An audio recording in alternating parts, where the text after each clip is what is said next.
start streaming button, and I'm going to then go into the YouTube page and go, are we live yet? I think we're live. It says we're live. I think we're live.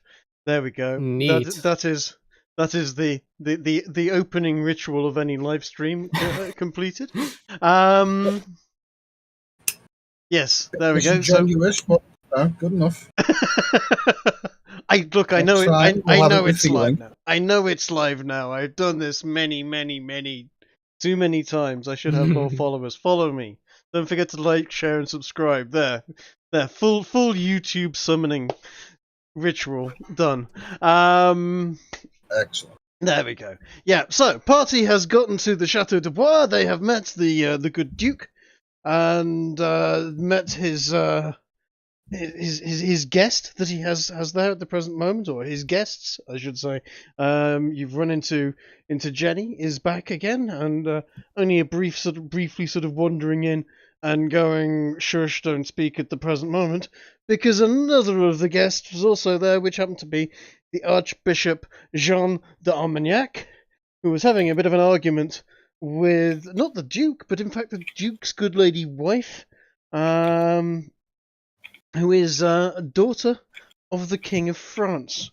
And he was basically expressing that he was rather displeased that the king was busy partying in Paris when there's an actual war on, and perhaps he should be spending more time sort of sending troops and dealing with the war than just, being a king and partying it up in Paris. Meanwhile, you guys are on your way to deliver a bunch of women to Paris. Can't imagine why.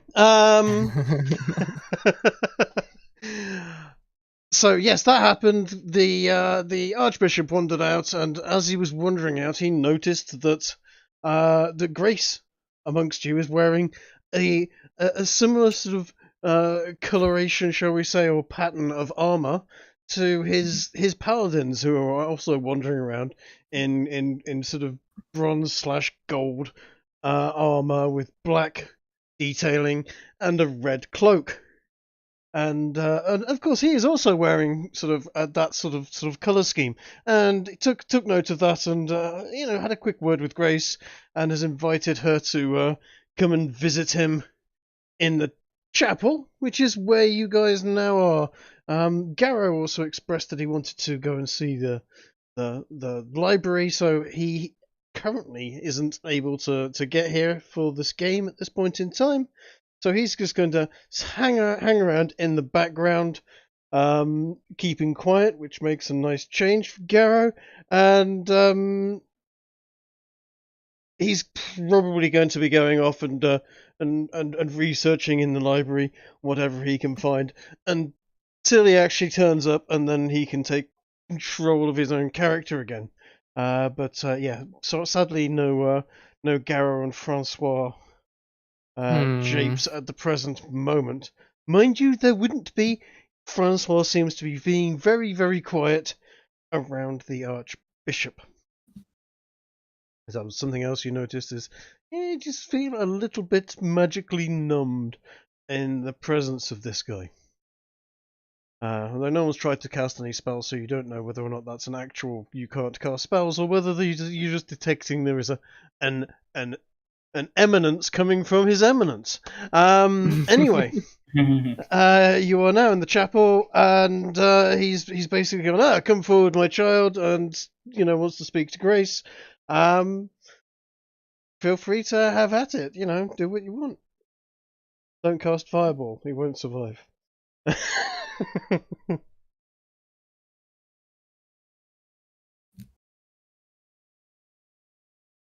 Have I got Kiki mute? I haven't. Yep. No, I don't. Aha, can you hear me now? I can hear you now, yes. There we Awesome. go. Yeah, it was the classic issue. I wasn't talking.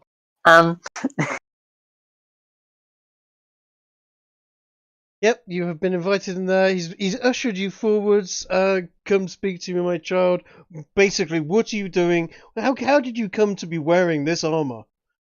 Yes, I shall take another step forward and say, Archbishop, we may have something in common here, and I may have something I need to advise you on. Indeed. Raises an eyebrow. Are you aware of the current court in this chateau? The current what? Sorry. Those who hold power here. Her Highness. I am very familiar with Her Highness. Now, I did ask you a question. I'd appreciate an answer. Where did you come to be wearing what seems to be the armour of office of one of my paladins? In fact, quite frankly, I've never seen the like of that armour before. Are your paladins also directly under the service of God himself? Well, of course, serve the church. So I presume they also were granted their armor by God. In a manner of speaking, are you claiming God himself gave you this armor? Indeed, and a holy task, which is why I might seek your aid. He raises an eyebrow somewhat to that. So, go on.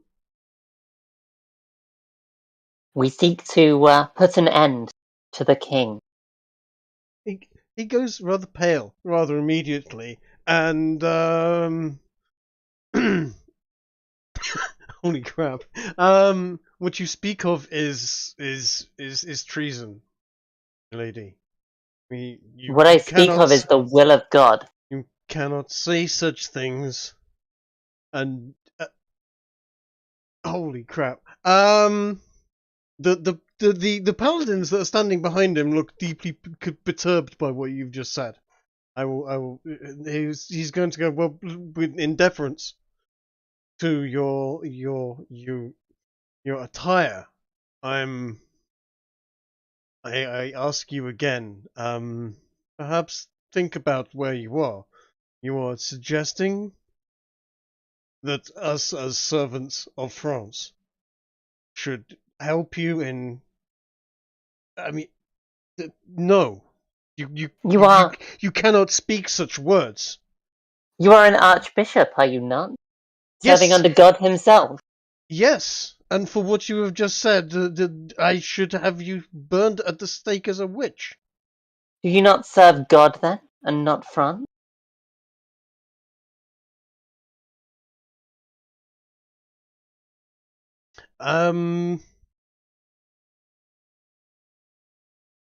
Okay, I want you to roll me a charisma saving throw. Is there any way I can help her? No, not at this particular point in time. Okay. I am just waiting for my character sheet to finish loading. I'm going to give you advantage because of the armor again. For some reason you're coming up as Groose. There we go. That's not right, but there we go. Okay. Okay. You're not on a pyre yet.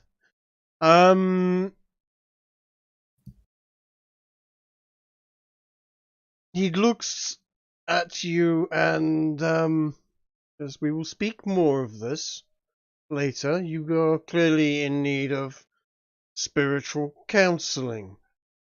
And perhaps political counseling too. My child, you cannot say such things in such brazen manners.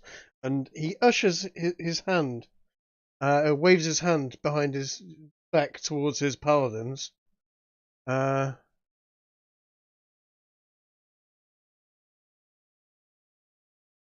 one of them marches forwards. You make that, yeah. And he is going to whisper something into his ear. And he is going to come back to the rest of them, bark some orders in in Celestial of all languages.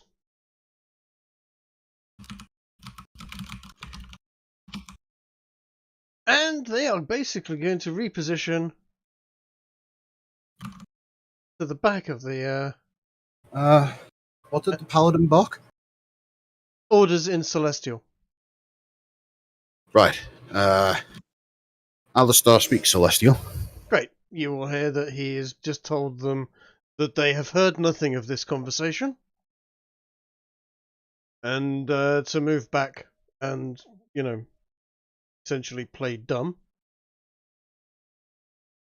But be ready. Well, Alistair, who had previously been paying attention to the conversation, goes back to his book.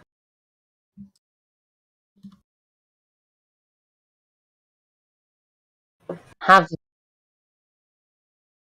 Oh, she cut off. Okay, yeah. No, he's going to come forward to you and go and put his hand on your head and go, "My child, I will speak to you in private in a minute. Now, you must answer my question to you. Where and how did you get this armor? Who gave this to you? I need to know exactly what happened." Are you wearing the helmet at the moment? You're not, are you? no. I've got the helmet held to one side because I've been talking to people. I'll say to him, this armor was granted to me upon the moment of my death, when God himself decided I was to be returned for this mission and to serve him. And I shall put the helmet on. I'm going to put the helmet on. Yeah. Okay, good. Right, because at that point in time, as the helmet goes on, you notice that... Well, in fact, Theo, Yeah. CD, roll me a perception check. You have to get over 10. In fact, no, you have to get over 5. This should be very, very obvious. I'm not even going to roll for the cleric. Wow. Okay. Okay. Well, you know what? Above 5! You know what? Above 5! I'm glad I amended this, because otherwise I'll just have to keep this quiet. Basically, Grace puts her helmet on, and you notice that she no longer has golden flowing hair over her shoulder. And what was just a normal-ish bronze helmet now has a bronze brush, essentially, in classic Roman format, going from forward to back. In gold. It seems as though the helmet has sucked her hair up and turned it into a brush over the top of her head, as if it was a centurion's helmet. It just went flump. It just sort of sucked her hair straight into it, and bump, brush straight out the top. I presume you know the true nature of those that we're dealing with. The Archbishop is suitably impressed by what he has just seen. This is obviously not normal behavior for a helmet. Oh, you mean that your helmets in England don't just form your hair into the shape that it has, like some form of Play-Doh? Yes, no, they don't. It's some ancient, lost Roman technology. That's my mystical mohawk. Yep, you have a mystical blonde mohawk. That is all it does. It doesn't give you any special properties at this point, but there is definitely something a little wonky, to say the least, about the helmet and perhaps the rest of the armor. Considering where it came from. Though it has not conferred you with anything other than it being just nice plate armor at this point in time. But the Archbishop is suitably taken aback by this appearance, shall we say. Primarily because standing in front of him is essentially, a female version of the image of his god at this point. And he's just going to roll it. Just bring this up. Quick, someone roll a perception check to see if he has a little mini priest rising up from the depths. You know what? He's gone a little bit pale. He might be looking like he might have eaten something a bit off, or is generally feeling a little sort of queasy in the stomach at the sight of this. I presume you know the true nature of the people whom we deal with. The lady of the house, for one. But of course not. I am. My lady, I am. I've been around for many years. I am nearly 60 years of age. You know. Of course, I know what I am dealing with. That there are certain things of politic we must behave in. We do not need a gigantic war that will kill everybody in the town and the cities. There are ways of doing things, yes? There are ways of doing things, and there's the will of our God. And it is the will of our God that those who can fight should fight. But those who cannot fight should be protected by the strong. It is my job to protect the innocent as much as to fight. Yes? Indeed. And that is the other matter for which I have potential need of your services. Or assistance. Go on. Sorry, I'm sorry. You have not explained. So, where did you die? When did you die? How did this? You say that did you die and that God gives you this armor? And clearly, I'm not doubting the nature of this armor. This is, but I'll quickly interject and I tell must him. know more. I'll sort of, if you let me. Have you heard about the happenings in Brest? Looks at you and looks back at Grace and goes, "It's happened in Brest? Indeed. I wish to hear everything. What happened?" Perhaps you have a better appraisal of this, Grigori. Well, no, Grigori doesn't, because Grigori wasn't there. You were there. The only person that was there was you, Grace. I'm asking you to describe how you got yourself killed and what happened. In brief. You're not asking for the fireball incident. No, I'm not asking for the fireball incident. I'm asking for how you died and He's who he's was asking there. about the explosive tornadoes incident, the like tornadoes, 3 hours before the yeah, the tornado. explosion. And who was there afterwards and how this all happened? Christ! The incident where you slaughtered Peter Fine. Yes! It's like Indeed. banging my head against a brick wall. My God! How did you get the fucking armor? Ree! You know, a good a master of the reed once told me that the proper re is by inhaling, not exhaling. You mean like that? Yes. Fuck, you made me choke. I sought to enlist some more people into the war effort. Bring some of those who were on the street into service, so they might see glory. And a gentleman working with the British there was promising things towards that. I sought to question him on the matter, and he did not like being questioned. He took an attitude with me that simply wasn't acceptable. So I stabbed him. And You stabbed a strange Englishman on the street. He looks at the sundial on his wrist, and is this going to take all day, or how did you die? What happened?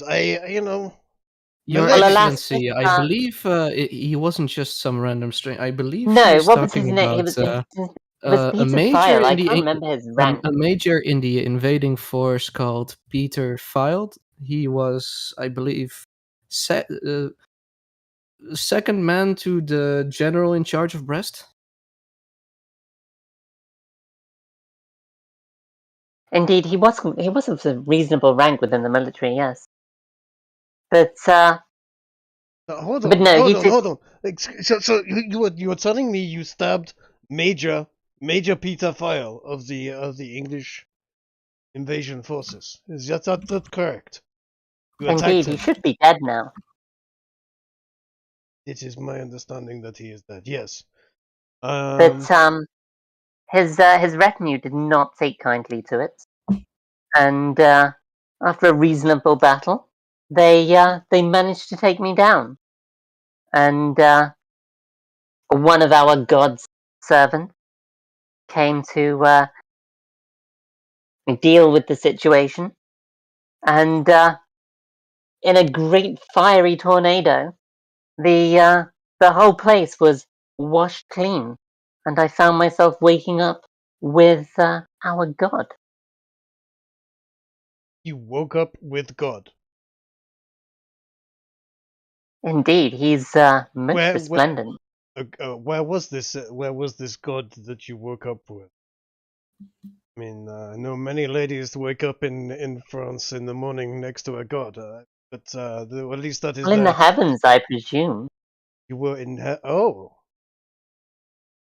He he had a task for me before I was able to pass through his gate. Could have phrased that better, couldn't it? okay. Yes, yes. The whole thing could have been phrased better. Go on. And that is why I come to you.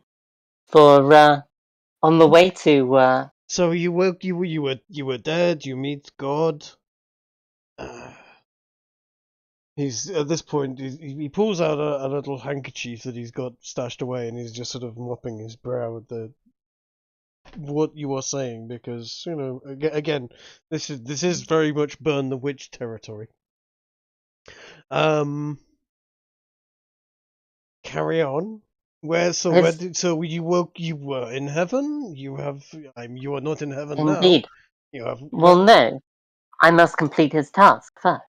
So how did For you get which from heaven to here? he brought me back. Okay, so you have just appeared out of nowhere. Is that correct? Why, no, I woke in a chapel. Ah, okay. You woke in the chapel in Brest. Indeed. And one of his servants set me on my task.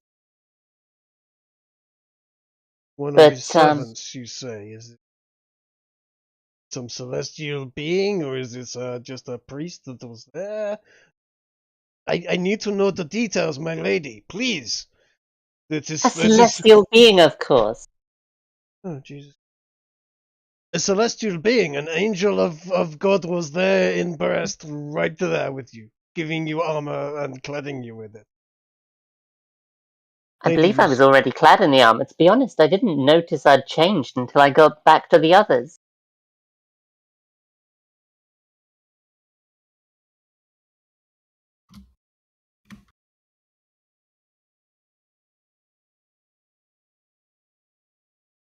Hmm.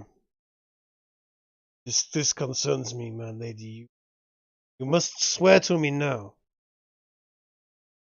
that you will say nothing, and I mean not one word, of the story you tell now to anybody other than me.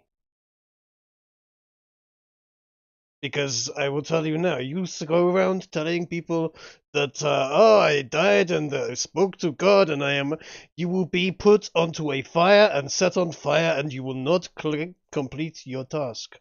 Do you understand me? And if you, as you say, have an important task, it is more important than your word, your life, your honor to complete this task, yes? Well, of course. Then please, my lady, think about what you are saying and who you are saying it to. Because If it was not for me being here, if you were saying this to my men, they would hold you down, they would tie you to a stake, and they would burn you as a witch. Well, I presume that I'm currently speaking to one who also speaks directly with God.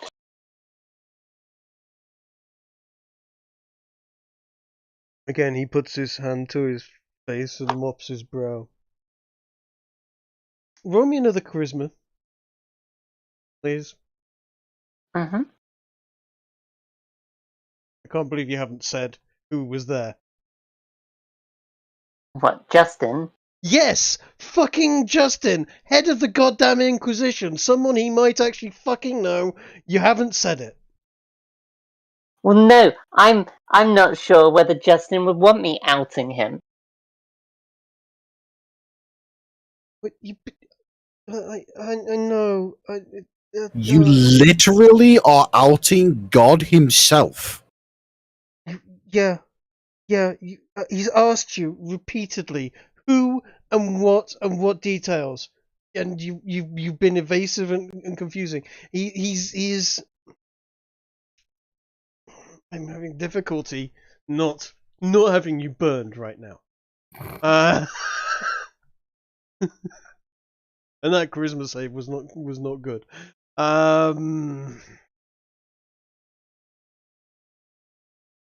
I would speak to you later. But you say nothing. Nothing. I tell you now, nothing of this. Otherwise, that is it. You are done. Before we leave, I must ask a task of you.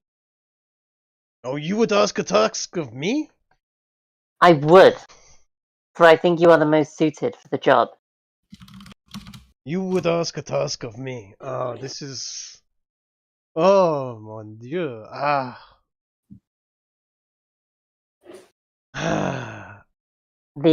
on? The people we brought here, among them was a hellspawn. What was their name again? Do any of you two remember? I think her name. Oh, you mean her? I think her Yes, name was. Succubus. I think her name was what? Definitely. No! Shut up, Trig. I think her name was Sophie. She is the new handmaiden to. Alistair speaks up and says, I believe the name you were looking for Sophie, is yes. Stephanie. No, Stephanie, it's definitely yes. It's definitely Sophie. It's definitely Sophie. The Lady Stephanie. She was brought here with our cards. My friends here have convinced me that she seeks to redeem herself past her nature, but she will need observation. She's apparently come here to quell the corruption within Gilles de Rais, and And when you mention Gilles de Rais, his eyebrow raises. I'm not certain that her intentions are pure. However, I have not given her chance.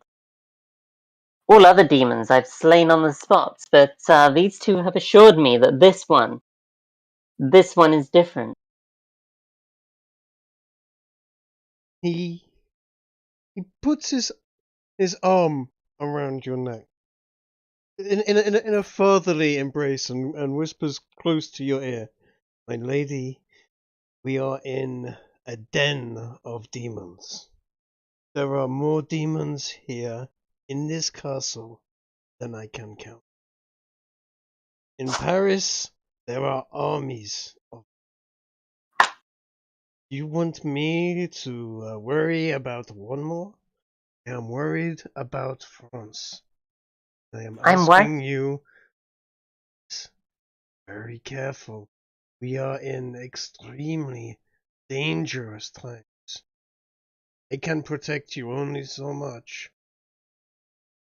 But this... I worry about this Gilles. This Gilles is apparently destined for something. Gilles is a child. I know of him.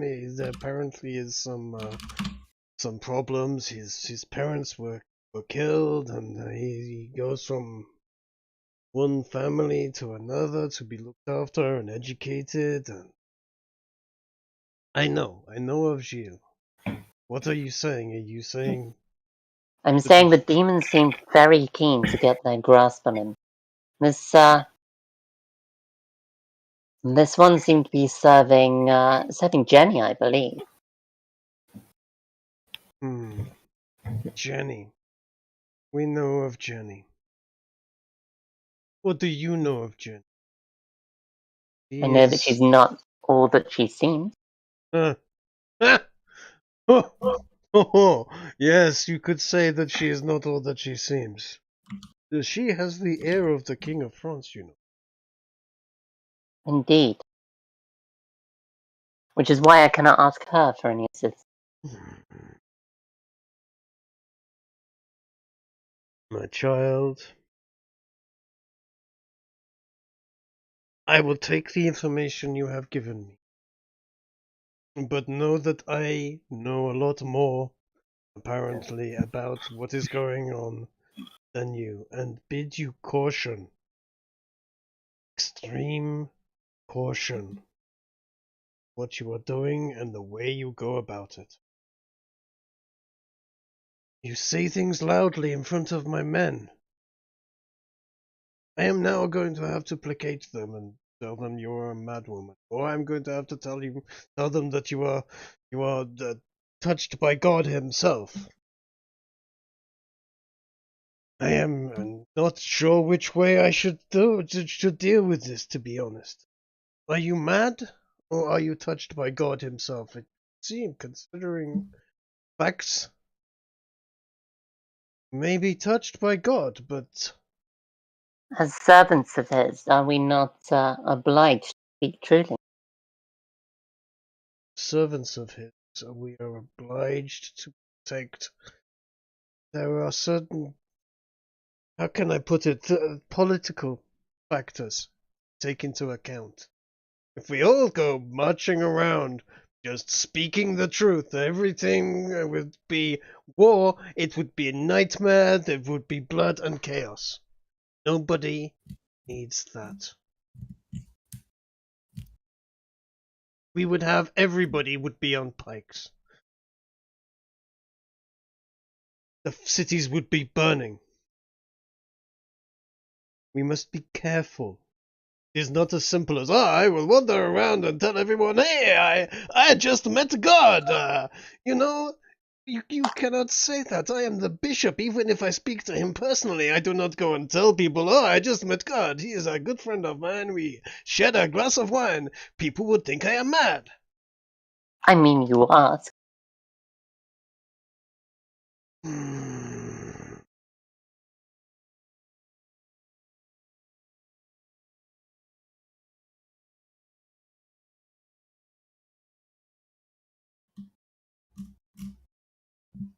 And you say that God has told you. Kill the King of France, eh? The Demon Lord himself. Indeed. The great incarnation of all that is evil in the world is currently sitting on the throne in France, and he has sent you, a little girl, to defeat him, yes? And my entourage, and I'll gesture behind me. He looks over his shoulder at the rest of them, who are currently all hiding amongst the pews. You see why I seek guidance and support. Alistar is paying attention to the conversation. Intermittent. Good. We I plan to leave. presume what you sent to me before, the effect for losing that check, is still active even till now, right? Oh yeah. Yes. Hence why I am. Currently, CD cannot focus on anything. Yeah. Good. We plan to leave for Paris. I just noticed the chat. Perfect. Yes, absolutely perfect.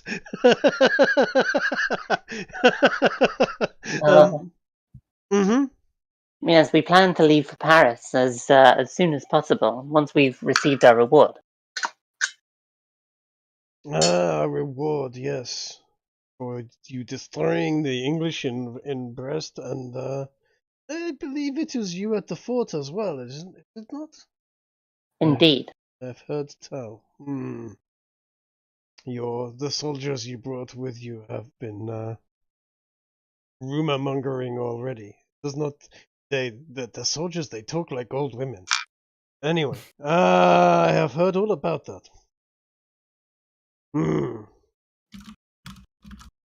I may have something for you. But it is for you and you alone. It is a little, but it may be useful. And he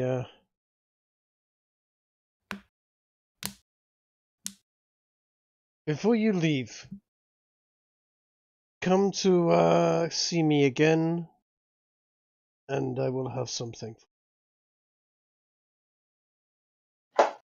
My thanks.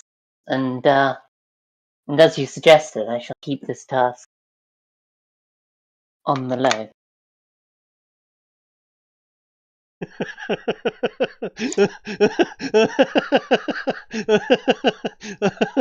Sorry, I'm loving chat at the present moment. Okay, so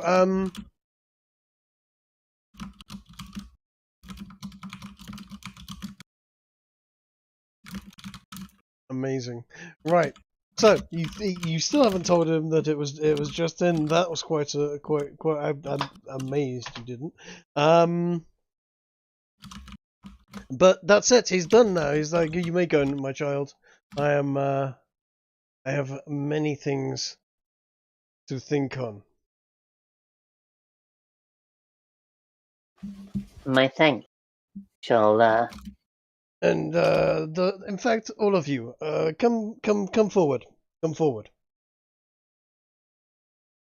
Yeah, Alistair just gives a sharp look towards both of them, who are apparently deciding to suddenly be chatterboxes in the face of one of the most powerful people in the world. Oh, no, I'm whispering. That isn't relevant here.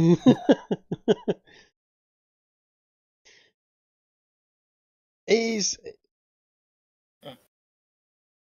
going to bid you all. Approaches. Yep, cool. I'm going to stick you all in on the line. Yeah, excellent. And he's just going to walk over and place his hand on each of you's forehead and give you a blessing. You know the classic in nomine Padre, Spiritus Sancti, etc. Mumbling in Latin. I mean celestial, and generally blesses you. And you know what? You're all going to have advantage on your rolls for the rest of the day as a result of that. You've got a bit of a tingle about you. He's given you what is it? It's a blast. No, I feel all fuzzy inside. Yeah. Am I there for that? Yeah. Yes, you are there for that. And welcome, Garo. You are. Sorry, bosses are terrible. We know. Bosses are indeed terrible. But they are an important part of. Stop. I put my hand out when he came past, as one does. And he just brushed it past. Oh, buses, not bosses. I see. Yeah. No, my boss was all right today. He left me alone. Fair enough. Fair enough. That kind of boss. In fact, let's just.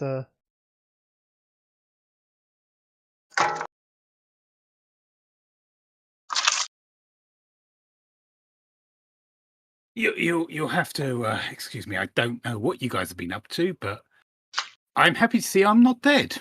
You're not dead yet, no. Good job, Jace. You didn't blow up another city. What do you mean blow up another city? You act as if I go around blowing up shit. Like that's my calling that place a city is generous. It's now a foremost crater. It's very expert of the generous party. after. It's very generous after somebody blew it up. Yes. Hey, it wasn't me.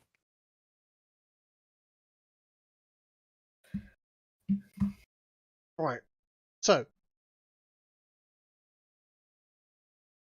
you've been basically blessed by the priest. There's not an actual spell blessing.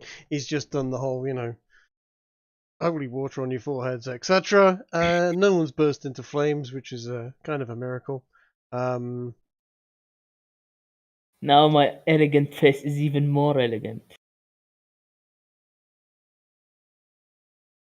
I shall, as we leave, I shall turn to Gregorian CD, and I shall say, "Well, I guess our paths might align for once. I'd never considered that subtlety could be part of God's will." I only wish we could do the same with but unfortunately I'm too brilliant for that. Alistair looks directly at CD and says, "Stay still. I wish to admire you close up." Who am I to say no to that? Do you think we And could he'll maybe do get- it outside of a church? Are you not out? He'll- You're not out of he the will- church yet. Sorry, go on then. Yep. Yeah, he will approach CD and put one hand on his head and try and get a good look at him to see if he's feeling okay, see if there's any kind of like fever or anything along those lines. No, he's Should fine. I roll? You by all means. CD still has that smug, absolutely stupid grin on his face that honestly, if I was DM, I would have told you to roll me something to not punch him in the face. Can I roll religion on this? Sure. This all seemed to happen when we entered the church. But at the very least, that's as far as Alistair is concerned. Okay.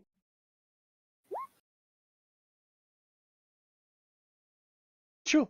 Okay. You rolled really high on religion, and you do not know what's called. You do, however, notice that he does seem to be a lot more vain than normal. But as far as you know, this is not a religious thing. And is not You'll- to do with the church. Alistair will let go of CD's head after pretending to, try and admire his form and such, before saying, "You appear to be painfully average." Stepping out of the door. Foolish Oh. talk. You wouldn't know beauty if it bit you in the face. Since I it heard seems of Really like that average people- is definitely an understatement. Yeah. Well, Can I roll Can I roll a D100 and see how beautiful I am? You certainly can. Do I have advantage on this? Yep, absolutely. You can have advantage on this. This two is ones, two this- ones, two ones. Given right. Ooh! Yep. Yeah. I will tell you what. You actually you in your head that is more like 96 out of 100. You do understand that there might be someone more perfect looking than yourself, but really, it's a hard push. Indeed it is. there might be someone more perfect looking than yourself, but they can only be found in a mirror. Yeah, exactly. Hey, is Grace's armor polished like mirror reflect polished? It would be fairly shiny, yeah. I mean, you haven't actually been in any sort of major battles other than the fort where it might have got manked up, and I don't think she actually took a hit. So Grace Grace would spends every evening polishing her armor. I even have an armor polishing kit in my equipment as part of this. then yes, it would be very, very shiny. Grace, stay still for a second. I Certainly. come closer and I look at her armor intently. Ah, there it is. The winning smile. He's just admiring himself in your armor. I want to pull him away. I'm What? gonna tap Grigori on the shoulder and ask, like, what is going on with CD? I'm just gonna like move a hand over my mouth and sort of point towards him, like trying to whisper, like, "I think he finally lost it." Okay, Trig, I said that I as think a I think that rat finally got to his brain. Trig, I said well, it makes before sense. as a joke, but could we see if Grace rolls something to not punch me in the face? Well, You I just mean, want to be punched in the you, face. you've just basically stared at her tits. No, at her armor. Well, yeah, actually, fine. and all you could see was the reflection of your face in there. Now, were you actually saying, perfect, beautiful, stunning, or were you actually sort of commenting Yes. that you would... Right, okay. Grace, CD has been looking straight at your tits and commenting on how beautiful something is. How do you react? I believe I have a slap attack here. Oh, I did have a slap attack. It's you know what? I'm just gonna roll it. It's You remember you have advantage.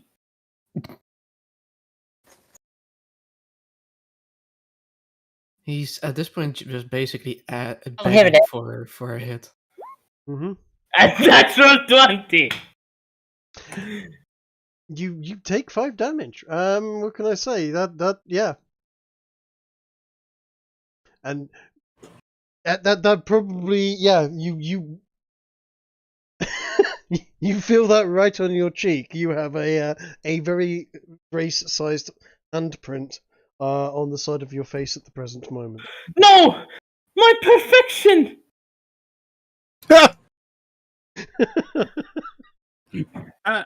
Are you alright, CD? What do you mean I'm alright? I'm more than alright. I am me, and I am perfect. I think you need some okay. rest. And let's try finding that rat of yours. Indeed, you do seem to be out of sorts at the moment. I've never been in sorts as of late. As a matter of fact, I feel fantastic right now. I could take on the whole world. Well, it would be stunned by my perfection, but still, I could take it on. I think I could use this, CD. Use what? Well, whatever seems to be affecting you seems to have given you a new sense of bravado. Of course, nothing is affecting me. I've always been like this. Good to hear it. I'm gonna ask Grigori if he's given CD that amulet, because he seems to be acting that way. I haven't given it. I think. Well, no. No, He does have it, but I don't think he put it on. He's not wearing it. No. CD, have you been wearing the rather attractive amulet, the one that boosts what people think about you? By the way, Boost I is just an wanna point interesting out, way of saying it. we should have left the building at this point. That's right. You should, and I'm going to move you onto a new map. Thank you. And put yourself in at the top of the map next to a familiar face.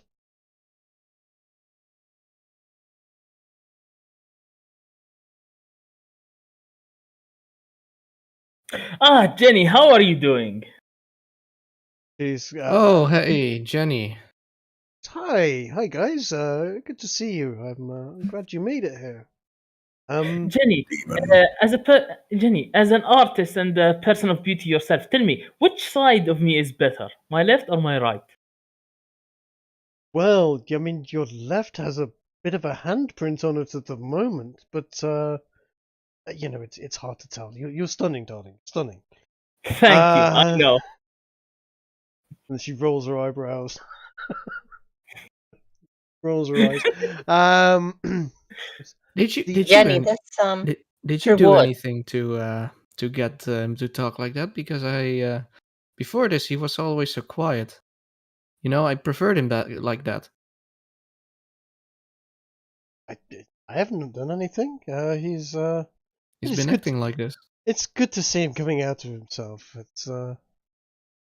He seems happy. Well, if you don't mind, find a way to put him back where he was. No, but you must tell me of all the things you've been up to since I left you. I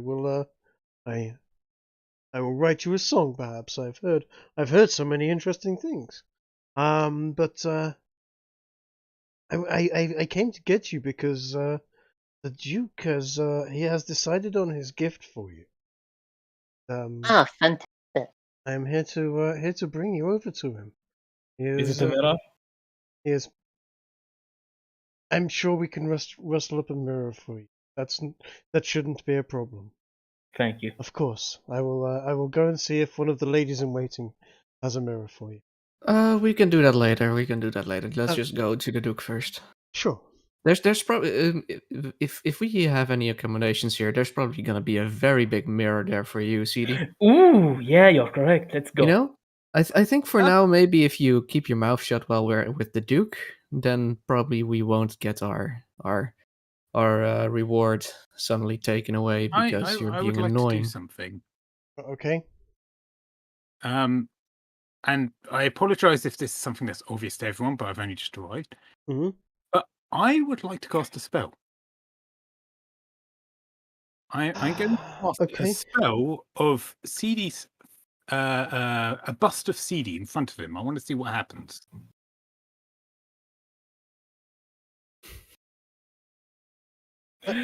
Okay. Hang on a second. Let me just work something out quickly. It's a minor cantrip. Okay, it's okay. It's only a cantrip. It's a cantrip. Yeah. In the open. Well, I'm going to wait till we're outside of the chapel. You are just outside of the chapel. Let me just measure the chapel very quick.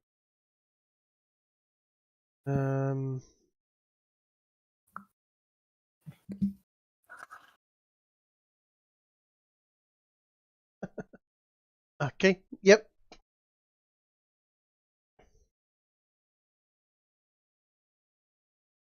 A demon's box inside the chapel. No, it doesn't. But you roll me a perception check. Can I roll it normally because I'm so distracted by the bust? Yeah. You can roll it with disadvantage. Theo, you notice that sparkles happen just over Garrow's head. Where normally, you've noticed a whiff of smoke when small spells are cast. Do I also notice a slightly enlarged nose? No, just sparkles. I could give the bust a larger nose if you want. Little flames of something, sort of as if, I don't know. Difficult to describe. As if a swarm of fireflies appeared and then disappeared over Garrow's head instantly, and then gone. This is perfect. Am I aware of this? No, you did not notice this. Primarily because it was happening directly over your head. And also you rolled 10. Let me admire this a bit more. This is nothing fantastic. Goes over my head. My reflexes would catch it. You notice every single detail of this wonderful image, if you will, of yourself. Yes. That pretty much takes all of your attention immediately. Yes. As he watches, I'm going to slowly alter the image to make the image more and more look like a rat's head. What are you doing? No, it was perfect the way it is. Until it looks exactly like his pet rat.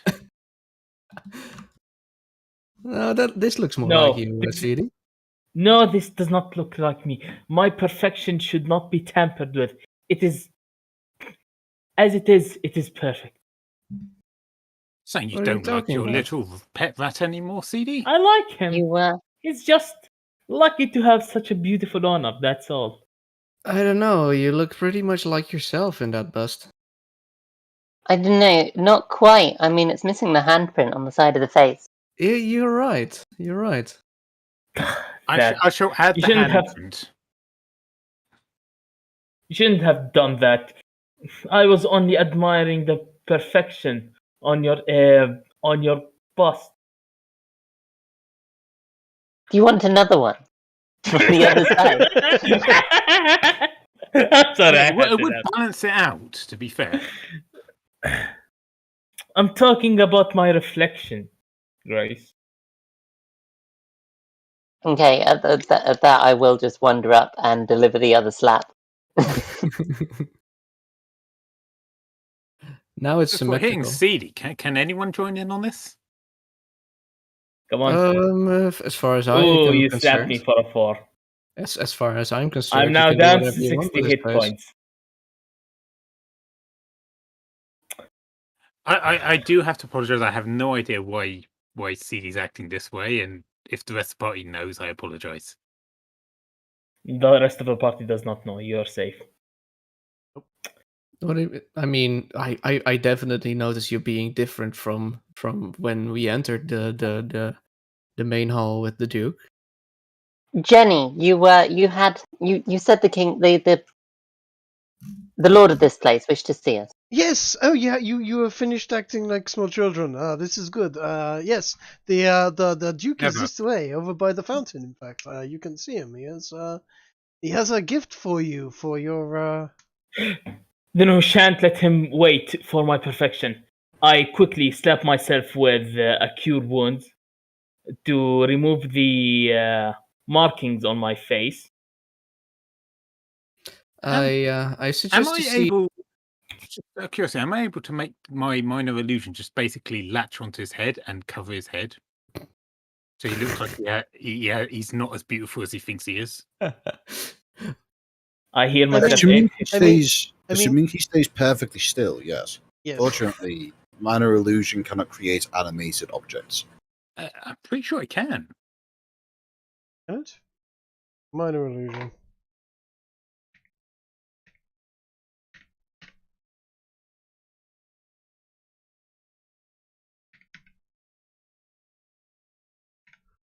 CD immediately starts going down to meet him. Yep. With now the markings on his face has been removed due to the cure wounds. He's a duke, isn't he? What do you call a duke? Like you call a lord, my lord. My lord will do.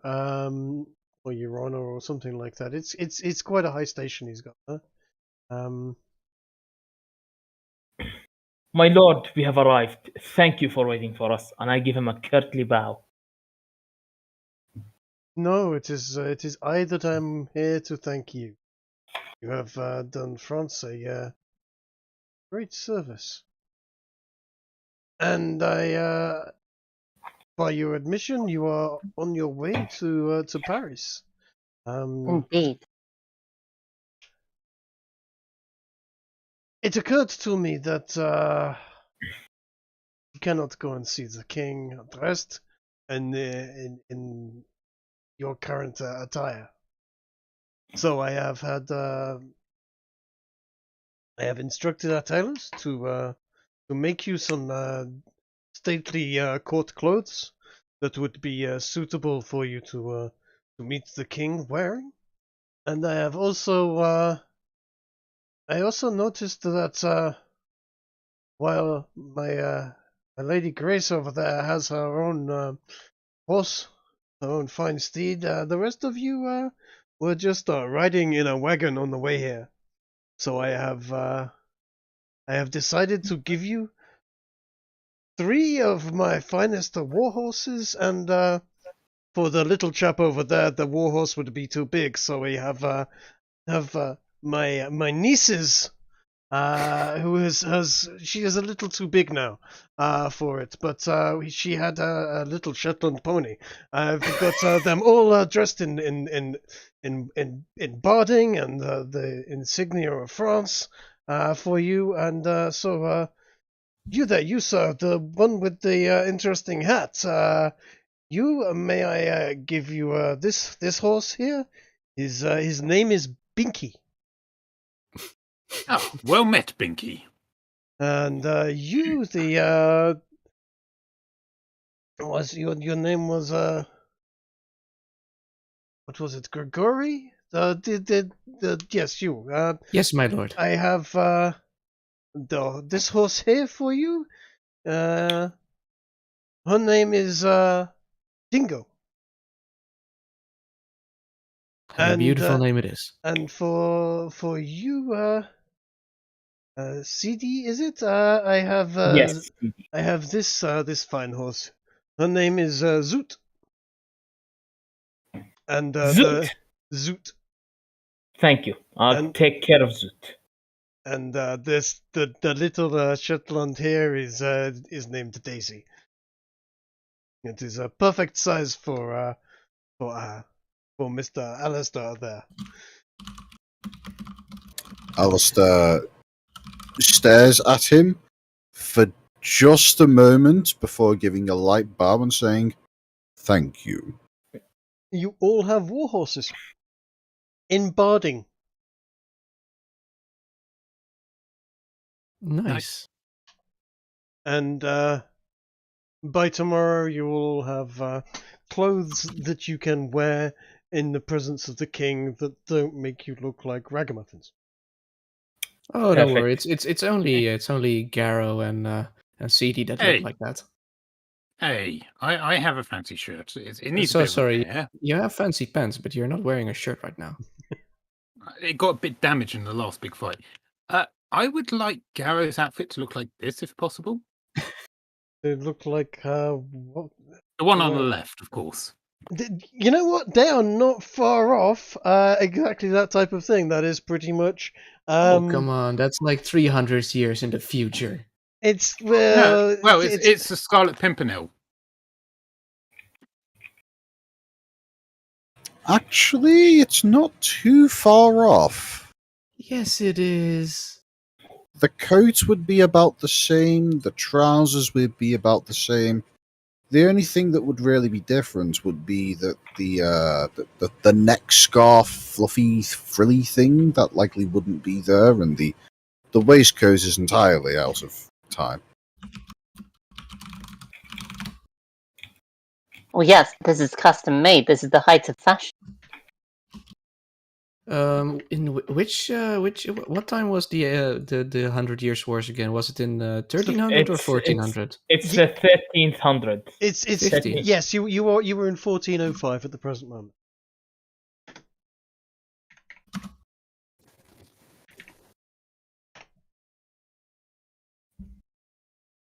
So it would be you know.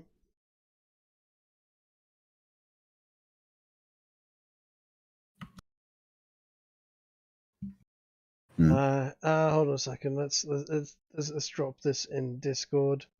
Oops, not the right Discord. There we go. It would, yeah. That's much more. That's much too modern. It really is. We're talking this type of stuff. I Yeah. think I found Chase's outfit.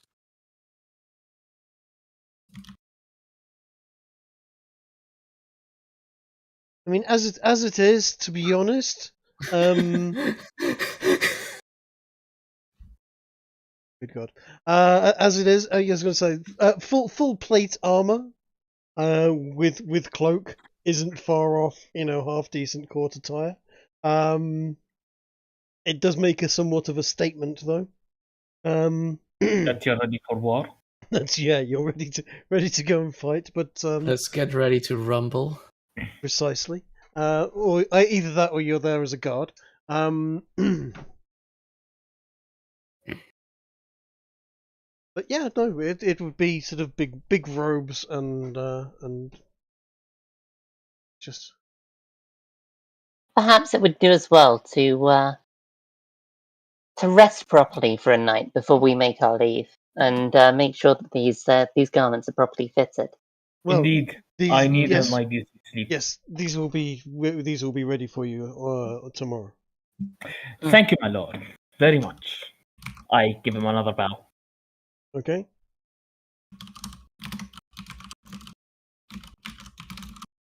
You notice little Gilles is there wandering around in the background, and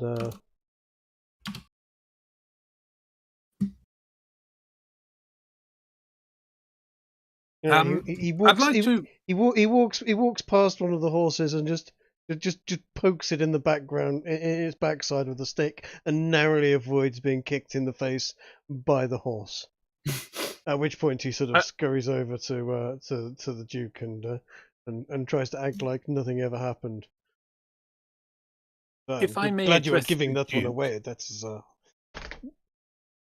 Yes, sir. Yes. How can I help?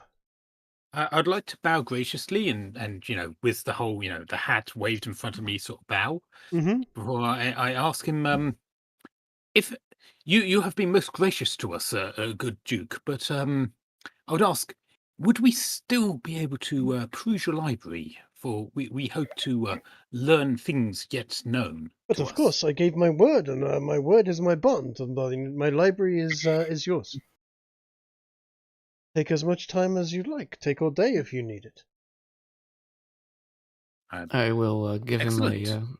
I will give him a gracious bow as well, and I thank him for his gifts, and that they may serve us well in our continuing mission. Mm-hmm. Cool. Now, if there is anything else, I am afraid I am called away on duties. There are many things to do, as always. The life of a duke is not all galas and wine, unfortunately. I must away. I have things to do, but my good lady wife will be here to take care of any of your needs, should you require them. And but I'm sorry, I will not be able to be around much longer. I have to go. And he scurries off basically with Gilles closely behind him. I would like to lock eyes with Gilles as they leave and try to intimidate him once again. They just stare him down. Okay. Roll me a you rolled a 20. Okay.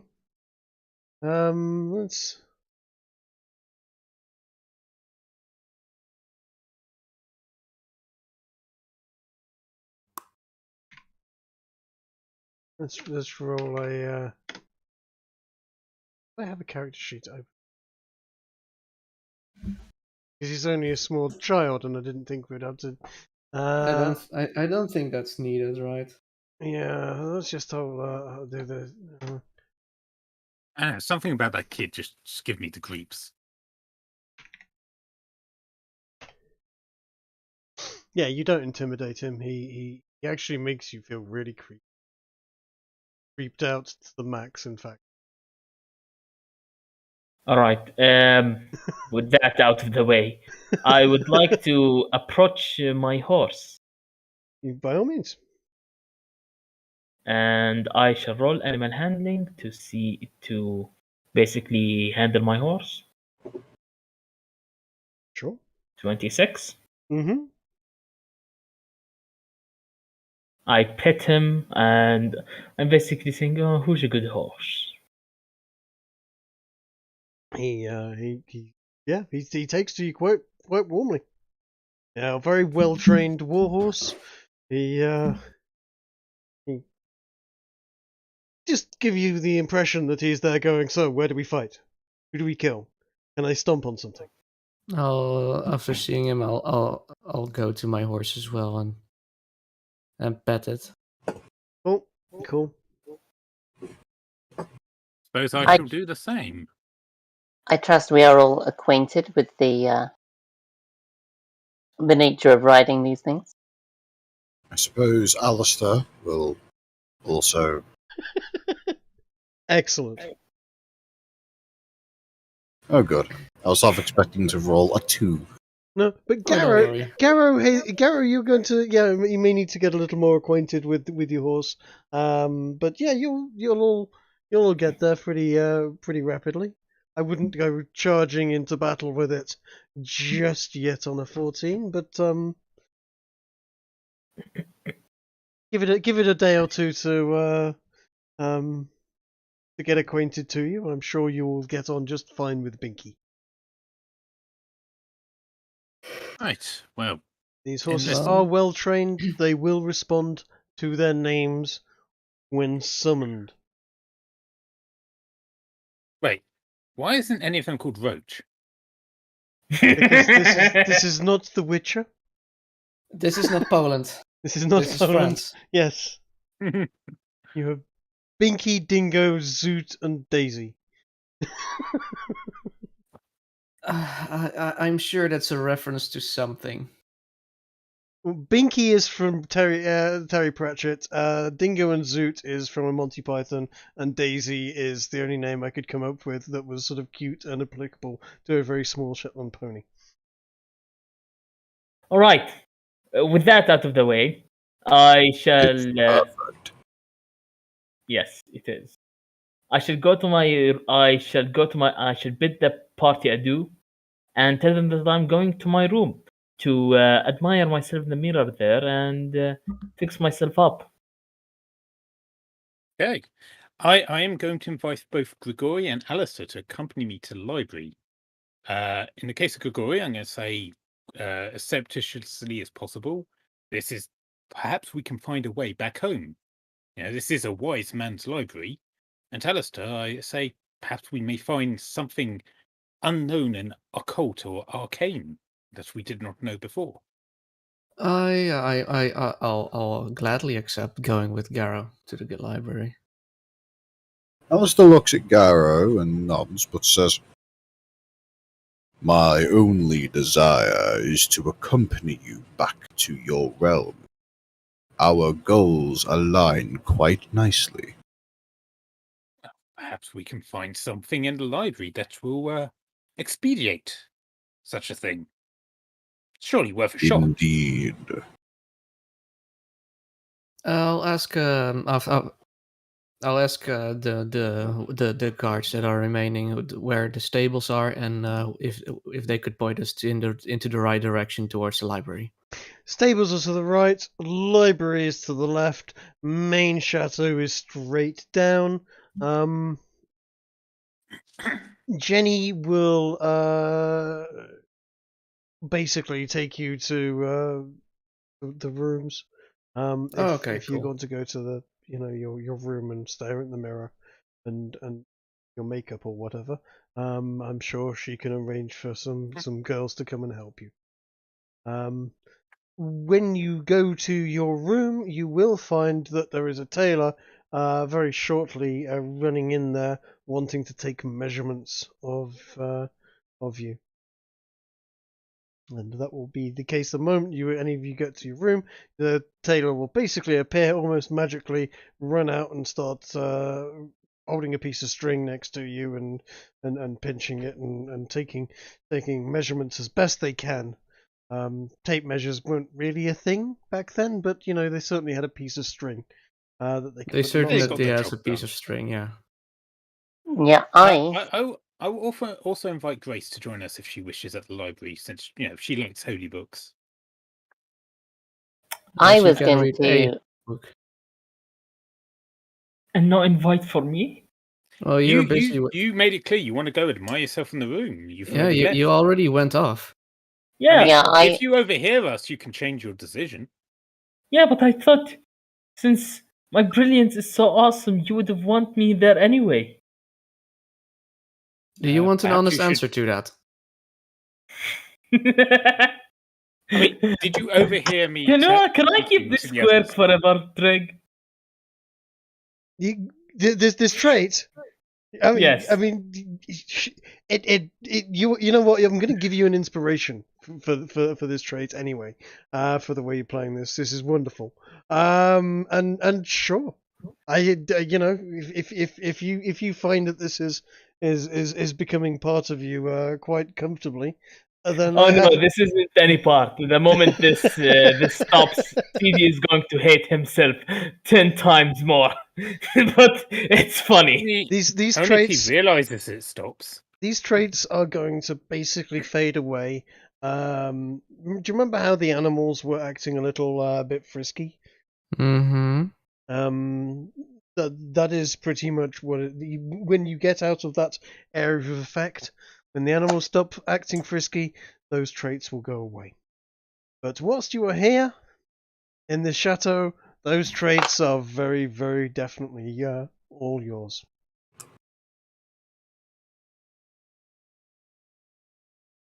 Anyway, since I literally can't read, I would be no help to you. So I will go to my room. Can you not read? I thought Theo taught you. He's illiterate. No, he basically. taught me about maybe small sentence. I can maybe read small sentences. I tried teaching him common through the grammatical concept of Elvish. Ah, well. And No wonder Wait. that Wow. didn't work. Garo, can you read? and then I have perused and then various books in Gunnar. my time. Wait, are you actually still here?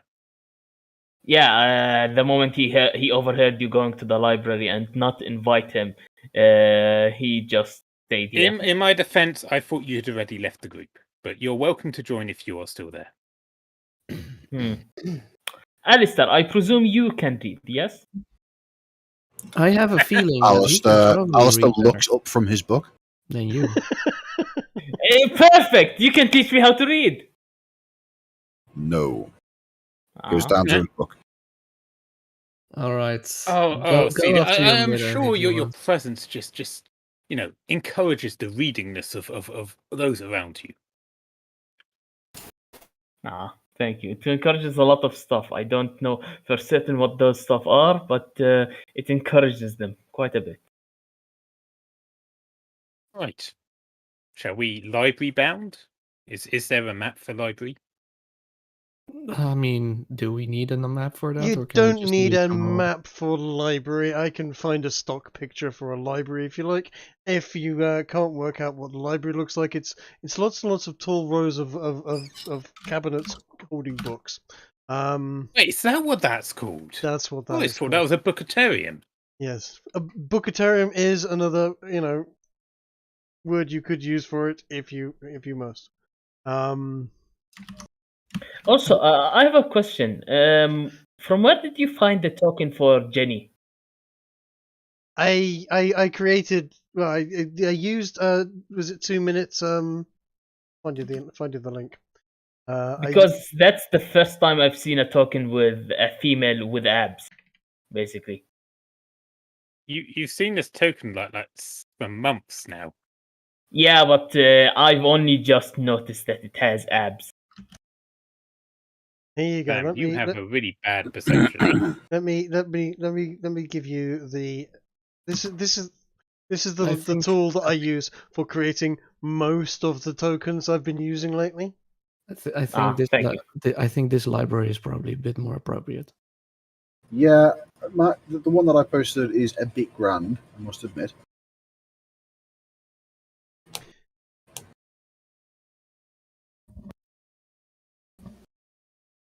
So how are we gonna do this? Are we just gonna do a few rolls?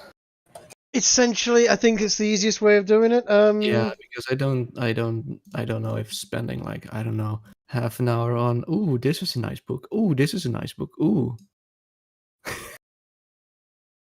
I mean, you could if you like, but yes, no, I'm kind of with you there.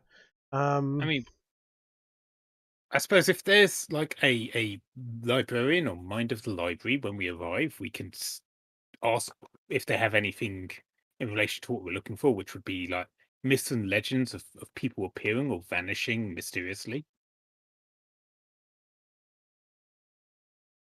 You can certainly roll for that. There is no librarian as such. There is an indexing system. It is indexed obviously by author and cross-referenced by, if you will, sort of genre and type. There is an awful lot of history books in there. I find nothing.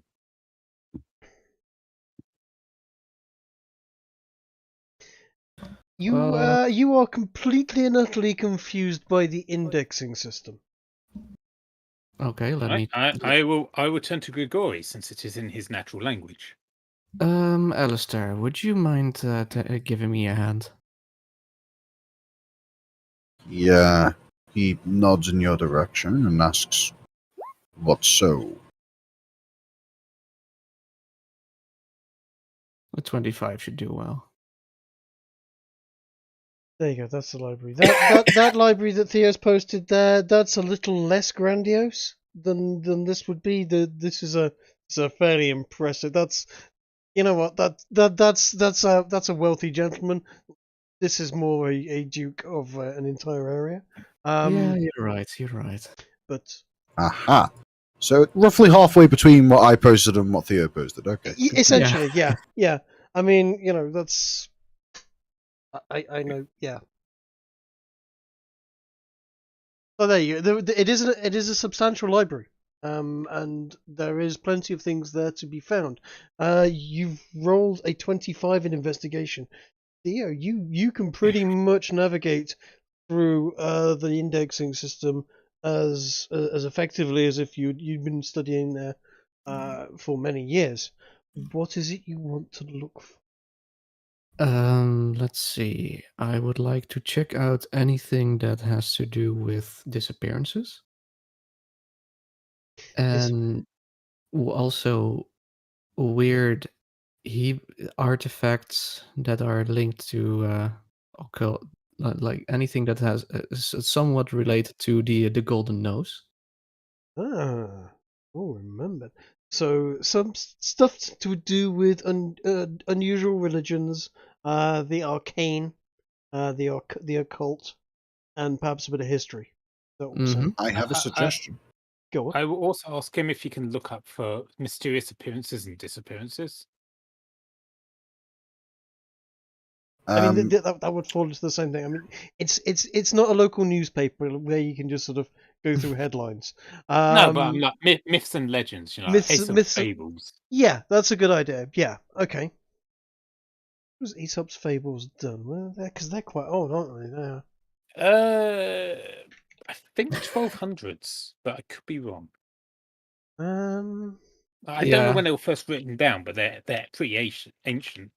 You know what? Aesop's fables were written around about 560 BCE. So Aesop's fables would exist in a format. I think Kiki posted the best library. I have a question for you, Trick. Sure. Alistair is native to this realm. He is. So, and he is also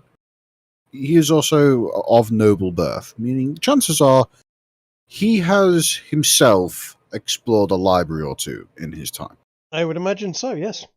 It would probably also insinuate that he's Norman. He would also know much better than the 25 investigation roll that Theo's got will get him around the finding stuff in that library very, very effectively. Alistair would probably know exactly what to look for. Okay, so Well, we could combine. I'm going to ask if I can make my own advantage check, specifically looking for stories like that of the Green Children. Old fables of children who arrived out of nowhere, possessing bizarre green skin and then slowly melding into the society in which they found themselves. Ooh, okay. Which, by the way, is a real fable. It is. You've triggered my memory there.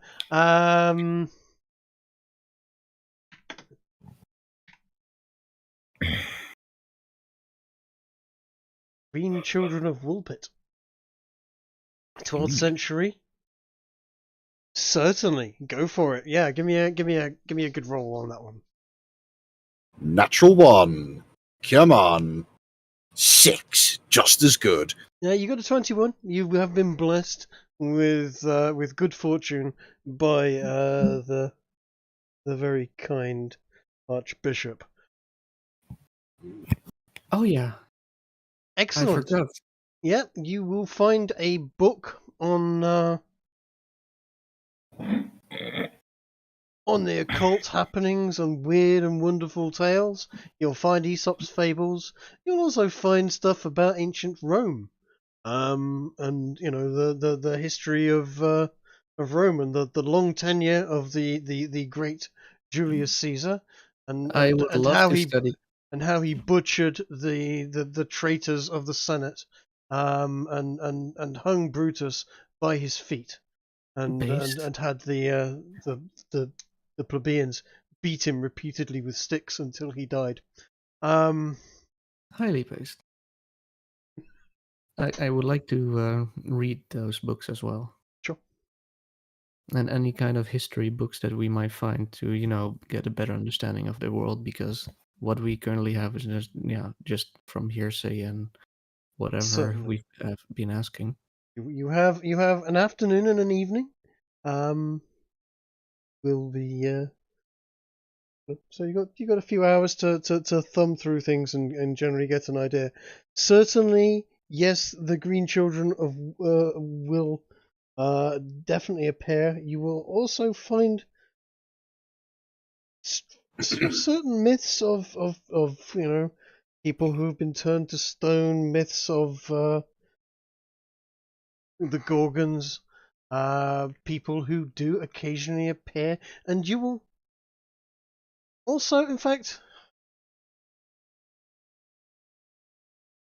Theo, Alistair, yeah, in fact, all three of you, roll me an Arcana check during your investigations.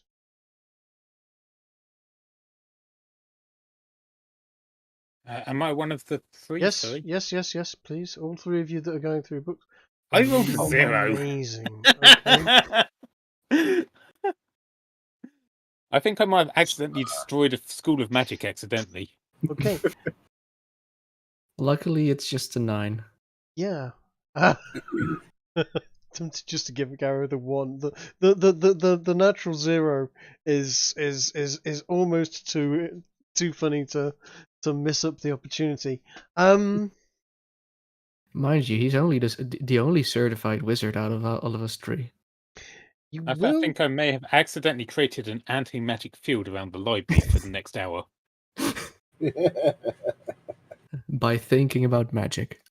Alistair Opens book, reads aloud, anti-magic field.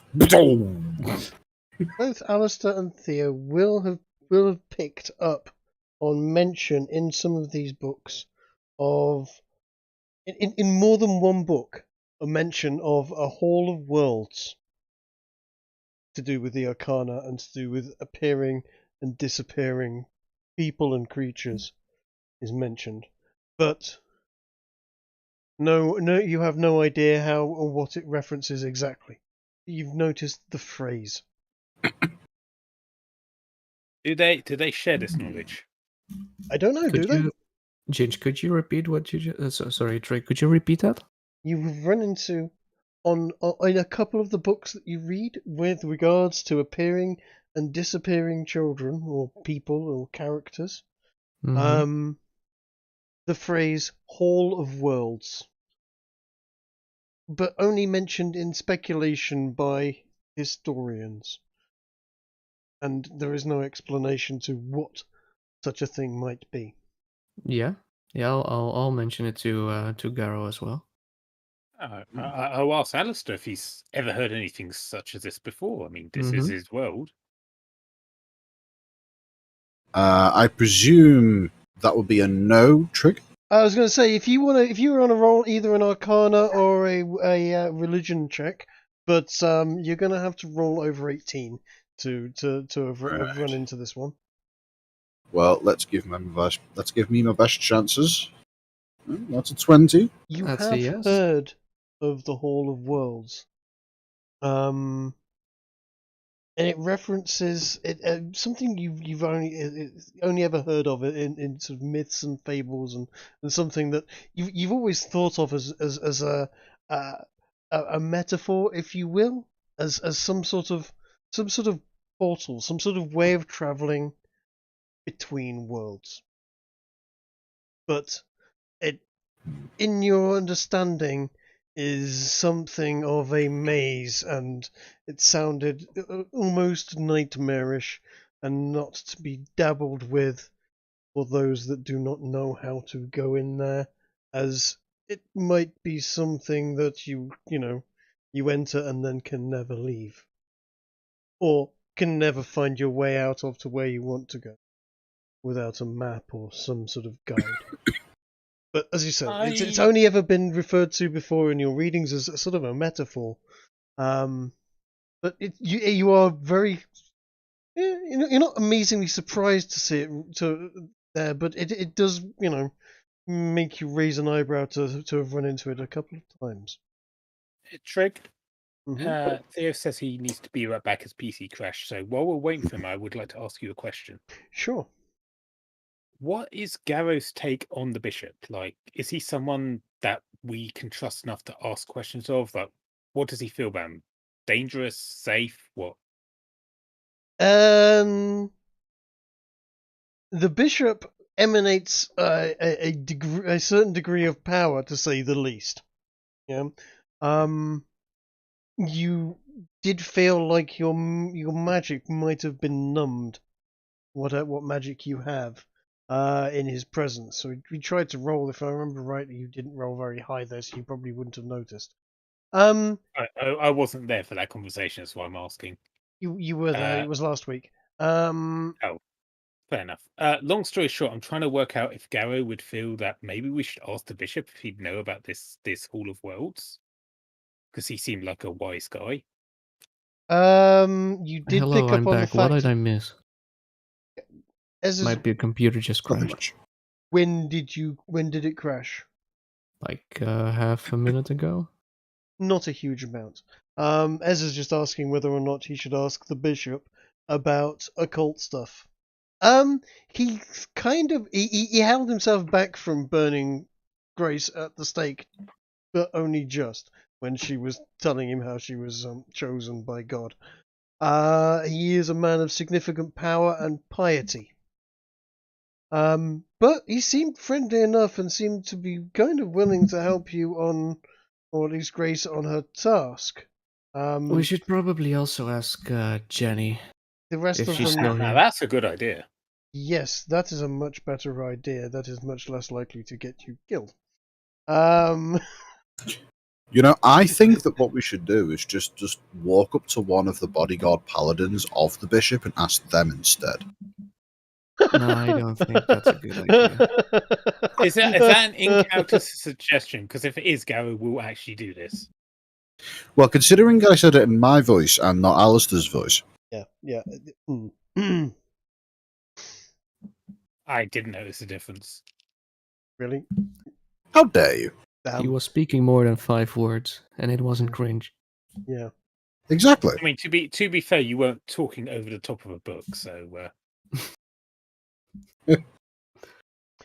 Okay, well, next time you run into Jenny, she's basically escorted Chase to his room and left him with a mirror. Sure. I'm going to suggest that we go find Grace, because, after her running with God, she may know some more stuff about things, and this Hall of Wells might be something she can help us with. And after that, all of us should go and talk to Jenny. What has Grace been doing in the meantime? Because I must admit, I don't remember. Grace would have been doing some reading of her own from the best book. The good book itself. You're reading Best from the book good book trademark. itself. Okay, good. Excellent. Fantastic. If you'd gone into the library, you would find a particularly ornate and large version of the good book. Did you go with us to the library? No, I think I might have gone up to my room so that I could have things measured for me. Fair enough. And take a general view of the courtyard, get an idea of the land from the window as well while I read. Make sure that I know where the escapes are, where the points of entry are, and how it would need to be defended or attacked if needs be. It's a pretty solid courtyard. in the center, sort of quadrangle in the center of 4 buildings that are all attached.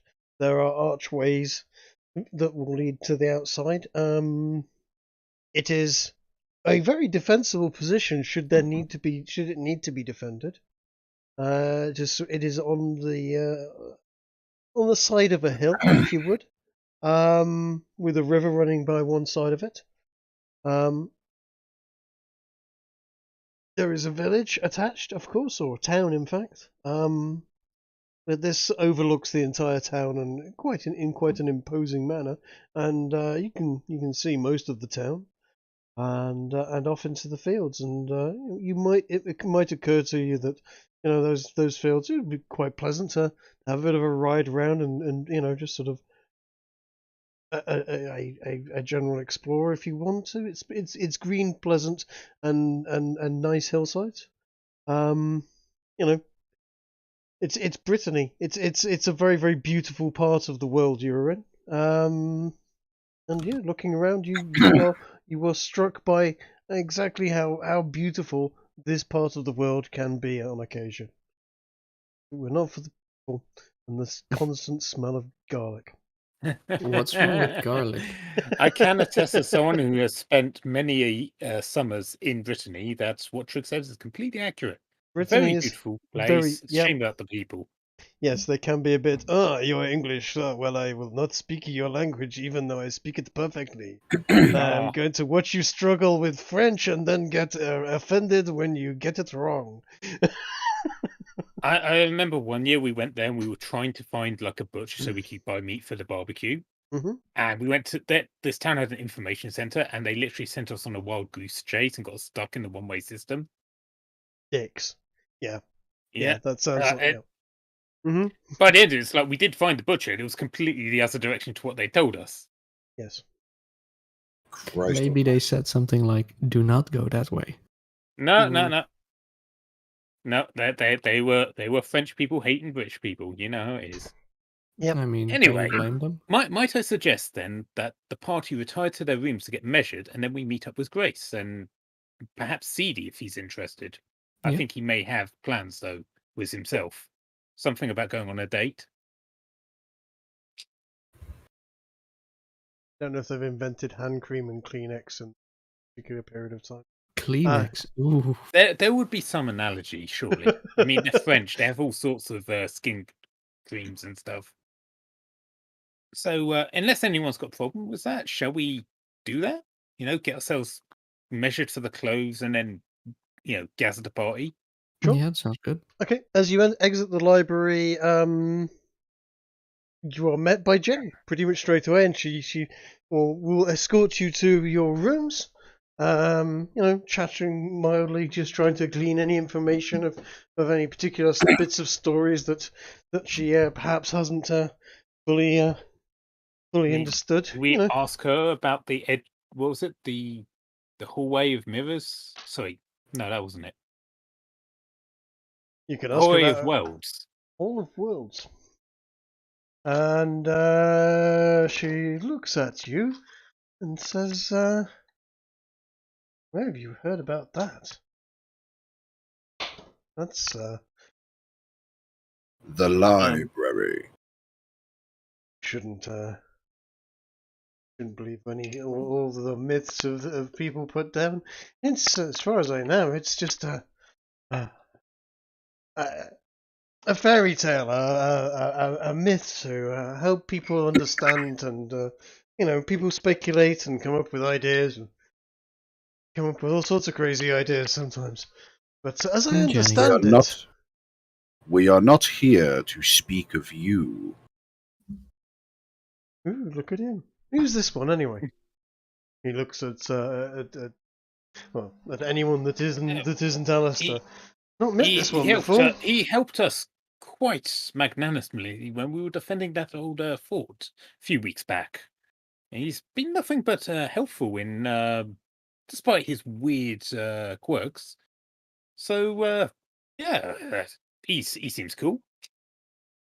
I have my own goals, and they happen to align quite perfectly. When he says that, I'm going to I'm going to do this. Hey, he must be all right. He taught me how to make shiny glowy balls, see? And I just hold it up in my hand to Jenny. More sparkles over the head? More sparkles over the head. We'll say yes. Whether or not it's actually within range at the moment, but yeah, sure. Actually, hold on a second. Let me think. No, it won't be in range. A whiff of smoke. Hmm. The main place is quite a way away from the chapel. Whiff of smoke. So Jenny, well, what do you think of this? Isn't this quite nice? He taught me how to do it. You know, he said I just had to pray and focus on this thing. You know, it's a bit of meditational. I mean, I don't really understand it, but hey, it seems to work. Ooh, I bet that's handy if you can't get don't have a candle in it. Oh yeah, I think it's going to be all sorts of useful. Hmm. But tell me, Jenny, academically speaking, you know, I know you say it's a bit of a myth and all, but you know, just speaking, you know, as if you were like one myth sayer to another, mythbuster, if you will. How would one find their way into this hall of what was it again? Reality? World. You want to All find your of way worlds. into the hall of... Okay. Let me try and describe it. As far as the myth goes, and I have never experienced anything like this. The Hall of Worlds. And I'm going to drop the accent because I can't do it at the same time as this, but essentially the Hall of Worlds is, and as you are walking down a hallway at the present moment, is a hallway, like the one we are in. There are doors to the left, there are doors to the right. The hallway goes on forever, and each doorway leads to one world or one time. Each are different, and each are identical. The idea is that one may travel down this hallway, and if they know how to navigate the doors, they can find their way to one world or another at will. How you would get into the hallway, that I do not know. Is the hallway in this world? The hallway is in all worlds. So So the myth goes. I don't really believe it. I have never seen anything to... I'm gonna switch to my mobile. I'll be back in a bit. All right. So it's the other two. So would you say it's outside this reality? It is outside all of reality. You, in That's quite theory, interesting. if the Hall of Worlds were a real thing, according to the myth, you could witness the birth of the world. You could travel far into the future, far into the past. You could travel to other places in time and space. All of the places in time and space, as you can imagine, it is Tell very me, big. would there be a door in this hallway that might lead to an airship, say? He looks at you confused. What is an airship? It's kind of like a boat, but in the air. A boat in the air. If Surely one you've seen things exists, flying. if one exists in some world or other, perhaps. As I said, these Yeah, I are was gonna- doorways to all worlds and all times. So, perhaps not. I don't know, but maybe. It's a silly yeah, I was myth. It gonna is a clap silly his myth hands made together. up by silly people that cannot explain a thing that has happened, and they have got an idea, and they have said this idea, and more people have picked up on it because it helps them explain something else that they saw that they couldn't explain. It is. I am sure it is nothing. Oh, look at his party mates and clap his hands together and say, well, I mean, it's not like we have any other leads and ways to get back home. I mean, if this leads to airships, how can we be disappointed? I'm going to have to rely on Ginger to respond since Theo isn't here right now. Sorry, I've been a little distracted. Could you say what was it that I'm responding to? Garrow is saying if there is a way to get to airships, surely it's worth investigating, even if it is a long shot. Garrow has decided that the Whole of Worlds myth may have a doorway onto an airship. Because he's more excited We don't about have an any airship. better leads. Far more on getting excited home. about an airship than he is about a hallway that would lead to all times and places. Sounds about right for Gara. Let's be honest. Exactly. Wait, look! What is more fun than riding on an airship? If we have infinite doors, we can go to the airship. We could go to all the airships. Hey, Alistair, we could even go to like a library which is badly lit with a couple of candles and cobwebs in the corner and all the books you could ever read. Jenny is looking amazement. Garrow and goes, as I said, silly men who have an idea and decide that this explains things that they cannot explain, and then they get all excited about it. And this is how these silly myths propagate. And as she says silly, every time she says silly, she seems to look more firmly at Garrow with one eyebrow raised. I would like to roll insight to see if Gareth picks up on By her all means. implication. By all means, please do. Yes, you definitely get no, because you've got advantage on all rolls today until you nice. slept. You received a blessing from the Archbishop. You were here for this. You were here when I said this. You have advantage on all rolls for today. And yes, you do definitely understand that Jenny is implying that you are indeed a silly person.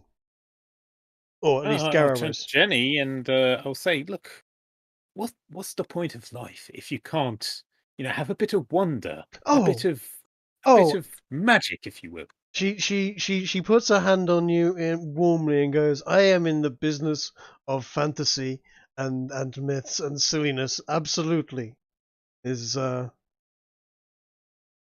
I'll smile at her and say, well then, surely you understand where I'm coming from, don't you, Jenny? Absolutely. Perhaps later we can discuss more on the art of myths and fantasies and how they might sometimes become reality with the right drive. Later. Well, this evening I will be helping a lady with her her little private gathering she is having. But perhaps tomorrow or before supper. By all means, you know where to find me, unless someone blows up an entire city again. Of course. I trust no one is going to be blowing up the town or the chateau. It is far too beautiful for such silliness. Rick, may I ask, By all means. would Garrow, after hearing that this place is outside of reality, and I don't think he's ready to dismiss it's not a thing, would he be able to piece together things being outside of reality and needing to break out of the world? Like, is that a connection he can form? I don't know. I would say an intelligence roll might be in order. 18. Yeah, he might be able to put 2 and 2 together on that. I mean, he's going to put 2 and 2 together and make 22. But yeah, no, 22 is a good roll. Exactly. Yes, there is definitely a logical leap there that he can make. Whether or not this Hall of Worlds is a thing, if he seems to be stuck on the idea of the Hall of Worlds, then yes, he would make the logical leap that this is Sorry, what was it you were asking out? I don't know if he normally would, like long term, but it's fresh in his mind right now. And the fact that Alistair seemed to already have some knowledge of it before seeing it in a book, So what are you exactly asking? Are you just for clarification? Are you asking whether or not he can work out? He's worked out that the Hall of Worlds is a route back home. Well, given that we were expressly going to the library to find ways home, I think that's a safe assumption. Yes, it's definitely. It's more that I think Garrow may want to talk to Grigori later. Okay. Is Theo even still here? I believe so. He has switched to his mobile phone. I want to know is Grace graffitiing on this really lovely map that I've found and stolen from someone on the internet, and adding her own rather she's basic making artwork. it your own. She's giving it teeth. I mean, given who owns the place, is that really that out of character? Shall we retire to our rooms, get measured up, and then meet up with the whole party? Yep, sounds like a good idea. That's where Jenny was taking you anyway and showing you to your rooms. There are plenty of rooms, more than enough guest rooms for you to each have your own room. And as I mentioned before, they will immediately be a tailor of sorts running in and accosting you, taking your inside leg measurements with a piece of string, and various other slightly uncomfortable and bizarre sort of things. If the tailor acts like Cato from the Pink Panther, he may get punched in the nose. It's only when he starts adjusting which side you dress on for you. Don't worry. I actually have a question for Ginge here, out of character. I'm gonna have to DM it to you because it won't. Sure.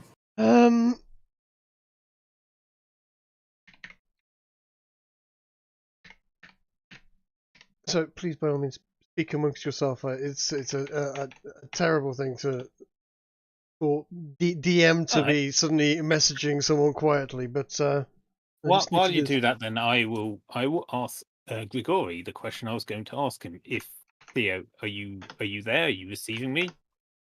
Is this thing on?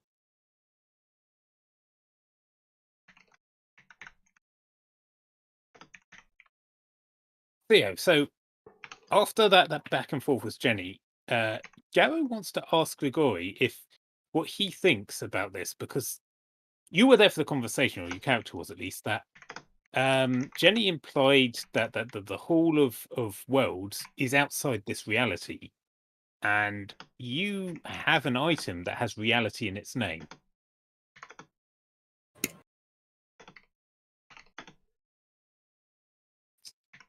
Good God, Ez, if you keep making connections like this, you might actually end up getting somewhere. Look, I rolled an 18. I think this is a fair connection to make. Jesus Christ.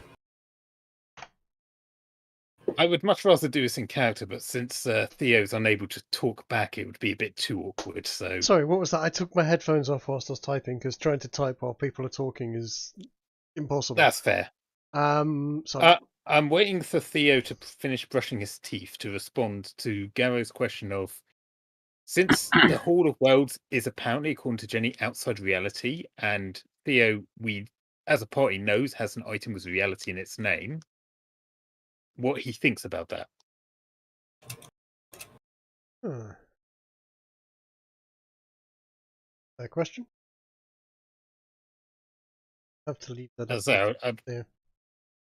I'd much rather do it in character, but it's a bit hard to do when only one side of the conversation can be done that way. Theo is asking Jenny which room is hers. Oh my god. She will definitely whisper to Theo.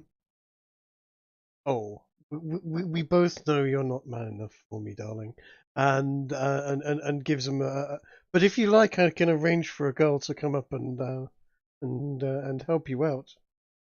Or perhaps you might want to join the my lady in her get together this evening. And she winks.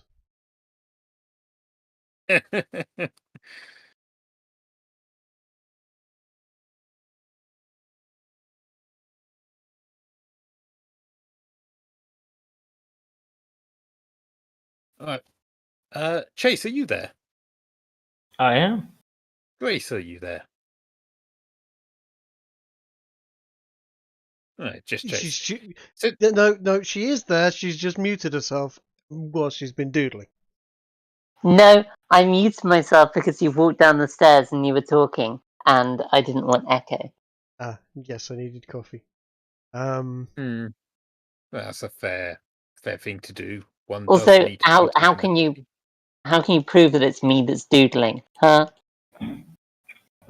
It says it when you click on the thing that's been doodled. Who put the doodle there? Really? Where? Only DMs can see that. Anyway, if Theo is unable to answer the question I posed, since both Grace and CD would be aware of the reality item, perhaps you'd like to fill in for Theo until he's back. I just really don't want to have to talk to someone typing because it's really awkward. When you say the reality item, we're talking about the knife, yes? Yes. Okay.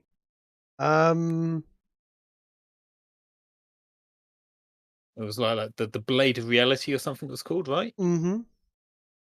Whether or not Theo's made that connection, I don't know. The item's name is the Edge of Reality. My apologies. It still has reality in its name. I was 50% correct. That's my advantage coming in. Uh-huh. Oh, I'd say you were 3/4 correct. I mean, I knew it had a blade on it, and the blade was very real. So much real, in fact, that it was reality itself, or something like that. I don't know.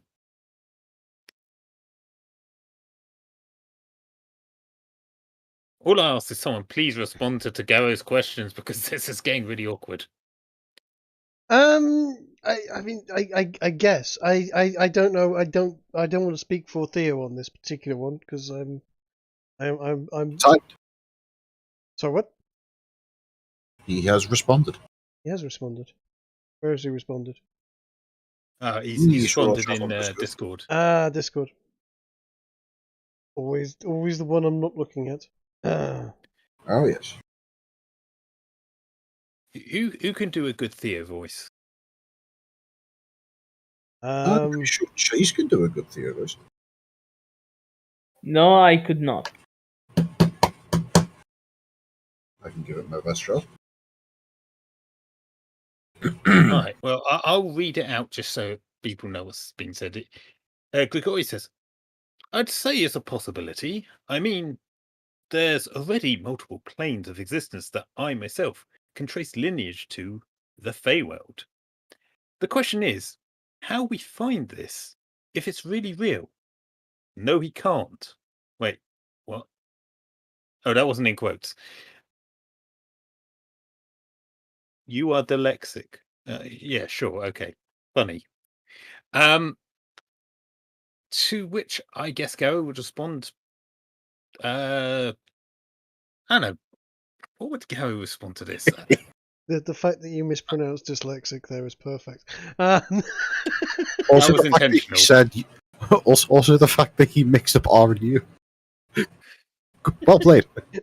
Okay, so with a 21, I think Garo's going to suggest, Grigori, how about you try taking that knife of yours and thinking very hard about this hallway and maybe trying to cut the air, or maybe cut around the edge of a doorway.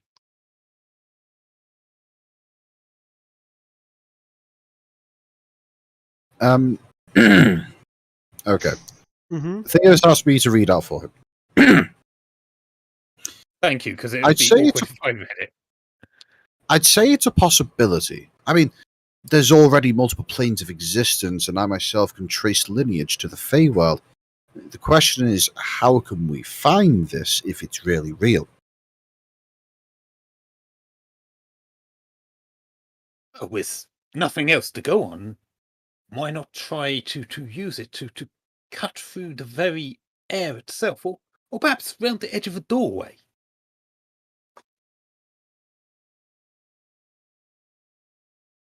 That sounds like an interesting idea. Let's wait until there's nobody around for that, though. It's not a bad idea, especially not in Jenny's room like last time.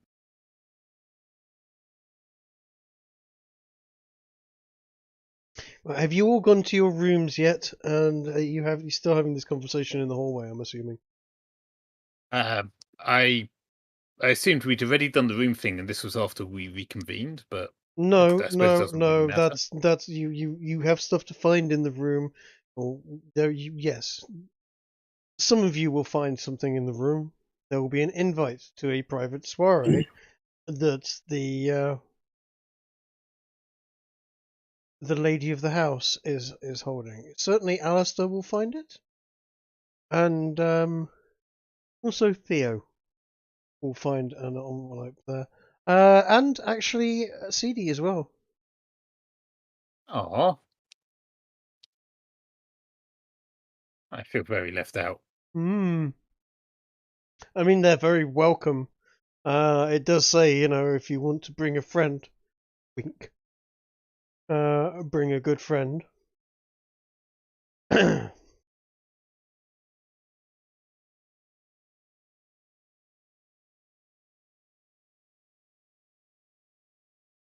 Well, Alistair will certainly make his way there. Okay. And I assume the fancy clothes have not been made up at this point. The fancy clothes have not been made up at this point. You have had Right. this won't be going on until after supper. The food will be brought to your rooms. But by all means, you're welcome to mingle between the rooms. They have connecting doors, etc. In the meantime, I will tell you when the party is ready to start, and you can work out whether or not you want to tell people about it. It is that there will be a mention in there that she is partaking in the ritual of Bacchus. Right. If any one of you that's read any history, anything to do with Roman history, etc., you might understand that. So the three of you that have been in the library, by all means, roll me a religion to see if you've noticed that. I will give Alistair. You'll have. Advantage. Yeah, I mean you've all got advantage anyway. Okay. God damn it. Yeah, you know you've been invited to basically an orgy. Certainly lots of wine and shall we say celebration of life. So yeah, let's just say that you have been you've been invited to a party of celebrating wine and the joys of spring. Shall we say? You'd rolled 18, I'd have told you a bit more than that. I've not been invited. I don't even know what's happening. And why were you rolling?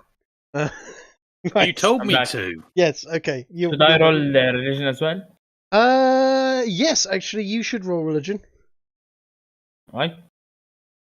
Right. I get a 22. You get a 22. You have Da-da-da-da. you know damn well you have just been invited to an orgy with the Princess of France. Woohoo!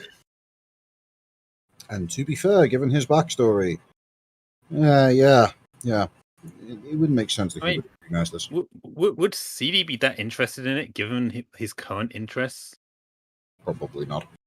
Oh, I don't know. People that are pretty self-obsessed and how wonderful they are usually pretty into sharing their bounty with other people. Exactly. Hmm. I mean, maybe CD should put on something ugly just to prevent people being overwhelmed by his beauty. Never. And tarnish my own beauty? Just to make it stand out more in contrast. Theo, you're going to have to elaborate on that, I'm afraid.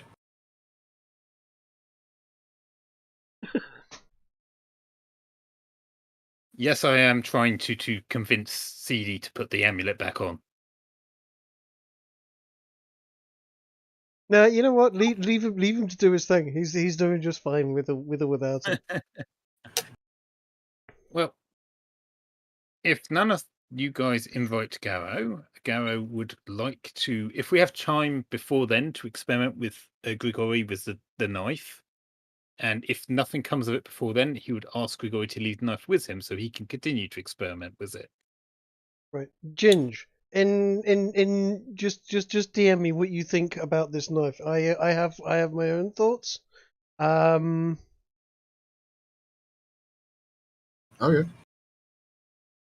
Do you have any particular questions that you'd like me to elaborate on?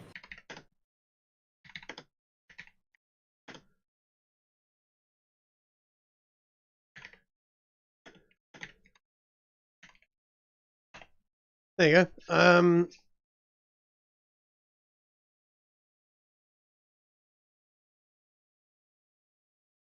I do the way essentially the method of the way that this works and etc.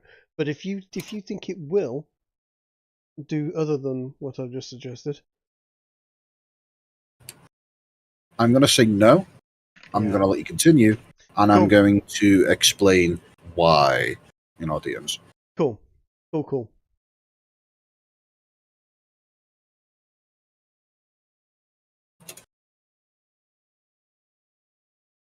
Okay, so first of all, Theo, Chase, and Alistair, are you going to tell the rest of your party about what's going off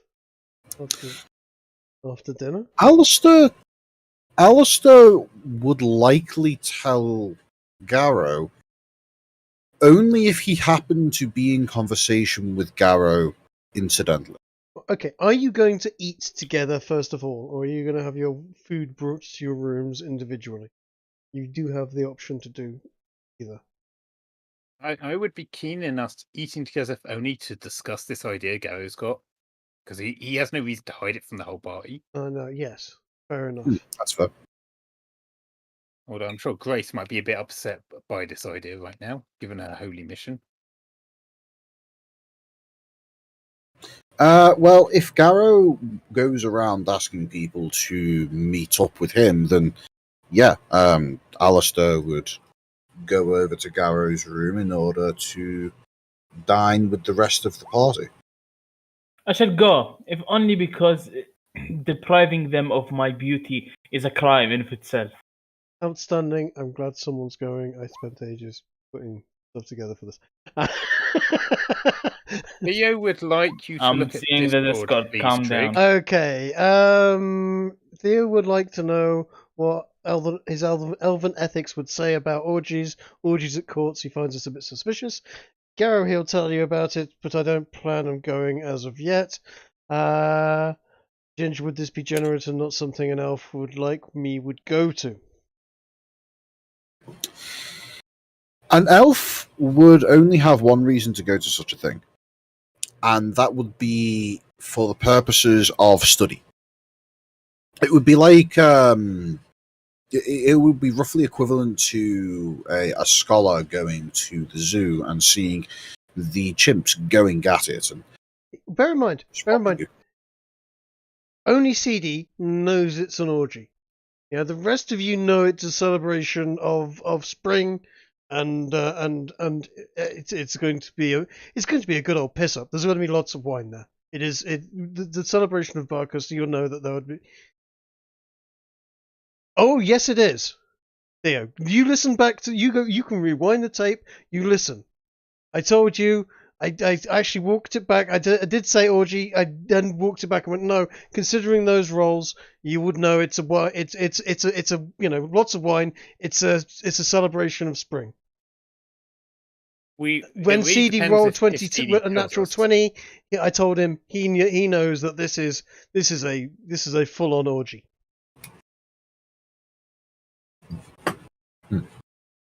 Can confirm. Mm-hmm. I listened to it myself. Mm-hmm. So the question is, does CD tell us what he knows? Okay. Alistair explained to Garo that it's a celebration with a lot of wine and stuff like that. Yes. Yes. I would say leave it at that. Mm-hmm. That is kind of accurate now, isn't it? Yeah, absolutely. I mean, you are a druid, I guess, so celebration to life and all. We all know what druids get up to. No, my druids are more prude than that. Calm down. You have a druid. Haha. Anyway, so if Alistair explains it, CD sees no reason to explain it himself. Do I accept it for Alrighty. face value with this insight roll, Trig? Sure. Hey. Right, well, until that happens, do we want to experiment with the knife?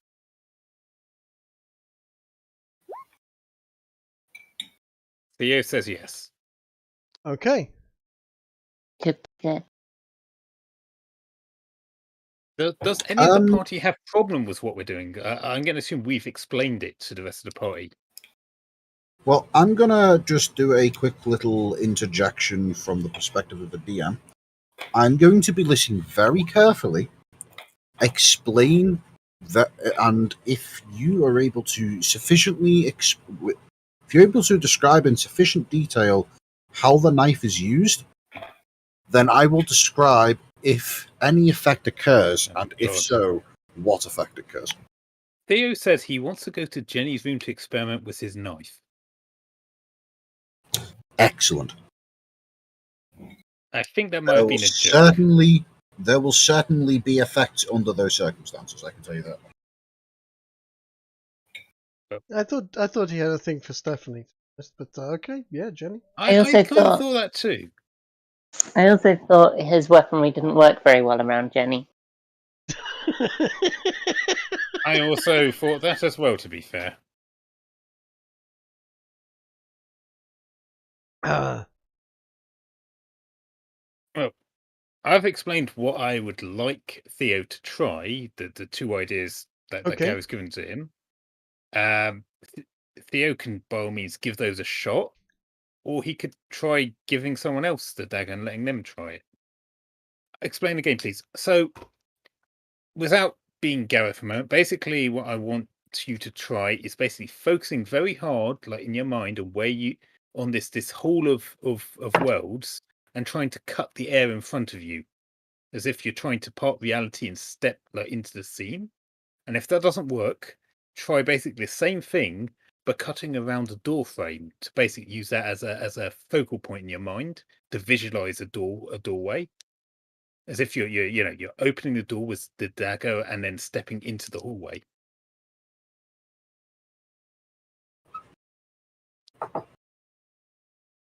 Okay. Well, is that what Grigori does? Yes or no?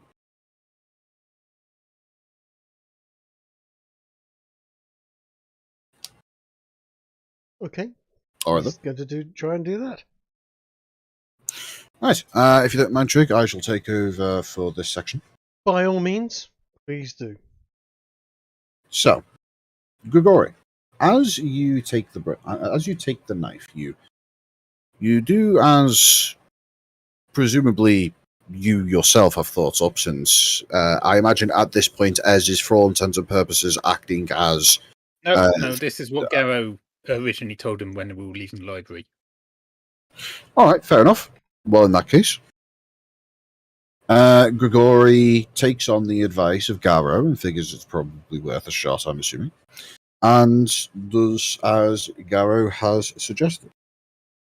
Now, the first instance, you think about the concept of a Hall of Heroes, and you close your eyes and you attempt to cut through the air itself. And the rest of you will notice that it does appear as though Theo is, well, Grigori is, attempting to seemingly slice something, but slowly and to no effect. Upon concluding the activities, nothing particularly unusual has happened. The next attempt involves using the doorway. And tell me, Theo, does Grigori attempt to actually cut into the door itself? Or does he attempt to cut in the shape of the door, but on the air? He says, wait. I spotted.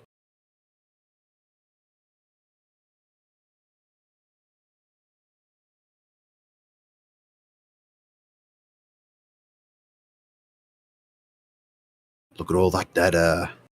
No, right. You could cut it with a knife. I think we just did.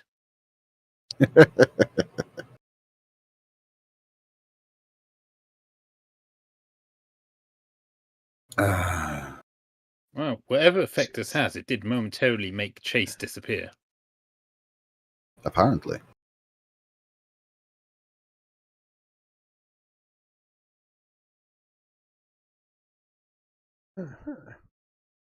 So, how's the weather? How are you doing? Not Well, the the weather weather in again. Scotland was absolutely delightful. It rained every single day, constantly blowing a gale. I loved it. It does do that mean, in Scotland quite a lot. We had hail. Not in even a London joke either. today. I It love was that kind of weather. freezing. Oh, apparently I have just lost sound. That's unfortunate. Give me a moment. Can you hear me now? Wow. Damn. Rest in peace, Ginge. Technical issues. Yeah, it was actually really weird today. We went through the entire 4 seasons in one day. It was like lovely and sunny. Yep. Then it got really cold, and then it started pouring as rain, and then we had hail in the early afternoon. It was weird.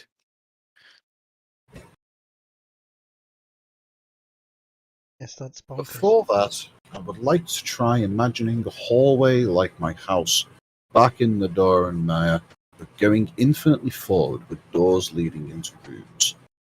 That would be more appropriate than a Hall of Heroes, I'd say. Okay then. Sure. You go through the motions of what you just described, and confident in your ability to try and achieve this new effect, you do precisely as just described. And I am sorry to say, Theo, but unfortunately, the same effect has been just kind of cut through the air a little bit. Might I have a go of it? Theo, would you be willing to let Gero hold your sacred and irreplaceable and priceless relic? Lol, Garo wants to caress your knife, dude. I Weird. was about to say that myself. Well, considering he's not a fan of the women, it might be neither of them are they? Ah, Excuse order. me? Perfect timing. Excuse me. Is this the Kiki. not watching the Star Trek club? This is upstairs? this is the playing D&D and live streaming club. Oh, Kiki, Garo's the only one who's actually had any luck with ladies this entire campaign.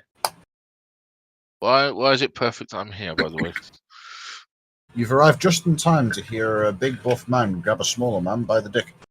Yeah. Knife. ooh, woo. I mean, when it comes to elves, isn't a knife a reference to their ears? Can be. Maybe. All right, so it sounds like he how says racist just the dwarf you're talking to is.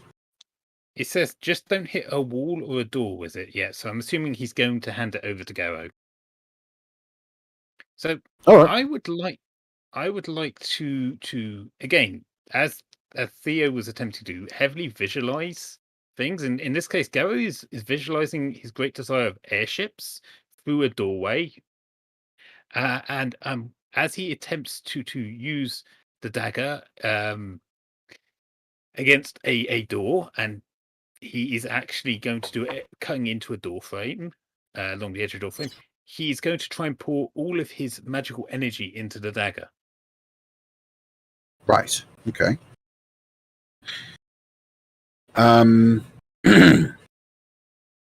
Is there any other details about the method that you're doing? Like, are you attempting to do any calligraphy with the pen, with the knife, or anything to that effect, or is it just you're attempting to cut into a door and attempting to step through it into an airship? If you were to visualize a door frame, you know how there's like an inner lip that prevents the door from turning in both directions? Yep. He's basically cutting along that inner lip. So that inner lip would be removed, presumably, by said knife. Okay. Right. And as I say, he's trying to pour all of his magical energy into it as he does. Well, as Garrow does precisely as described,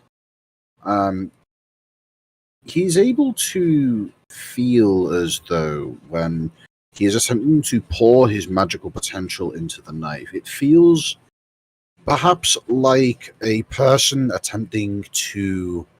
It feels like trying to shove a square peg into a round hole. It feels like it's not rejecting, but there's no room to fit the magical potential in. And even despite this, you decide to go through the motions anyway, but it just... whatever effect you're attempting to manifest simply fails to do so. When you say square peg round hole, is it that it feels like it's the wrong type of magic, or just magic is the wrong thing? Square peg round holes is a bad analogy. It feels like it feels like trying to shove.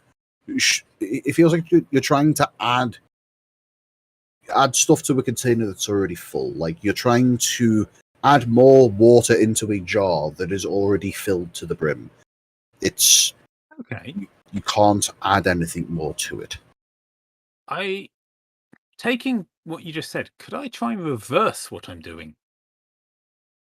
Try to pull energy out of the knife. Yes. Okay. Do you do anything in the process, or are you just going to concentrate on it and attempt to? Yeah, I was going to basically make a bit of a flourish. Think of like a conductor with his conducting stick. Or well, actually, no. Better analogy: a wizard with a wand. Okay. He's not making any particular motion or anything, but something that looks effectively wizardly. I don't know if he'd know any wizard gestures or not to imitate. Okay. Well, as he does so, the blade is... well, first of all, Garrow would note how odd the knife feels. It's bizarre. It feels like the essence of the knife stops at the handle. Like it is so perfectly weighted that the blade itself is almost only semi-corporeal.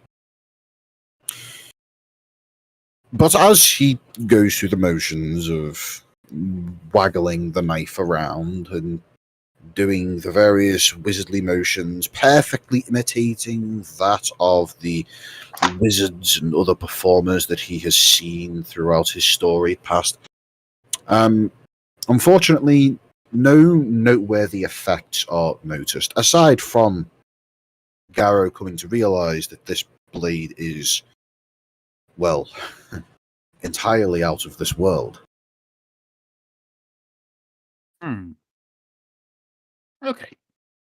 Then the last thing I'm going to try before Garrow just gives up and hands it back is I'm going to. I don't know. Is there any like cupboards or armoires or those sort of things that you might find in a French castle in the room? I would imagine so. Are there things you might find in a French castle, in a room in a French castle? Yes. Okay, I'm going to go over to piece of. I know. I'll go over to the four-poster bed, and I want to plunge the dagger into one of the posts, and then try and pull it out, whilst focusing on trying to pull out the essence of the bedpost instead of the blade.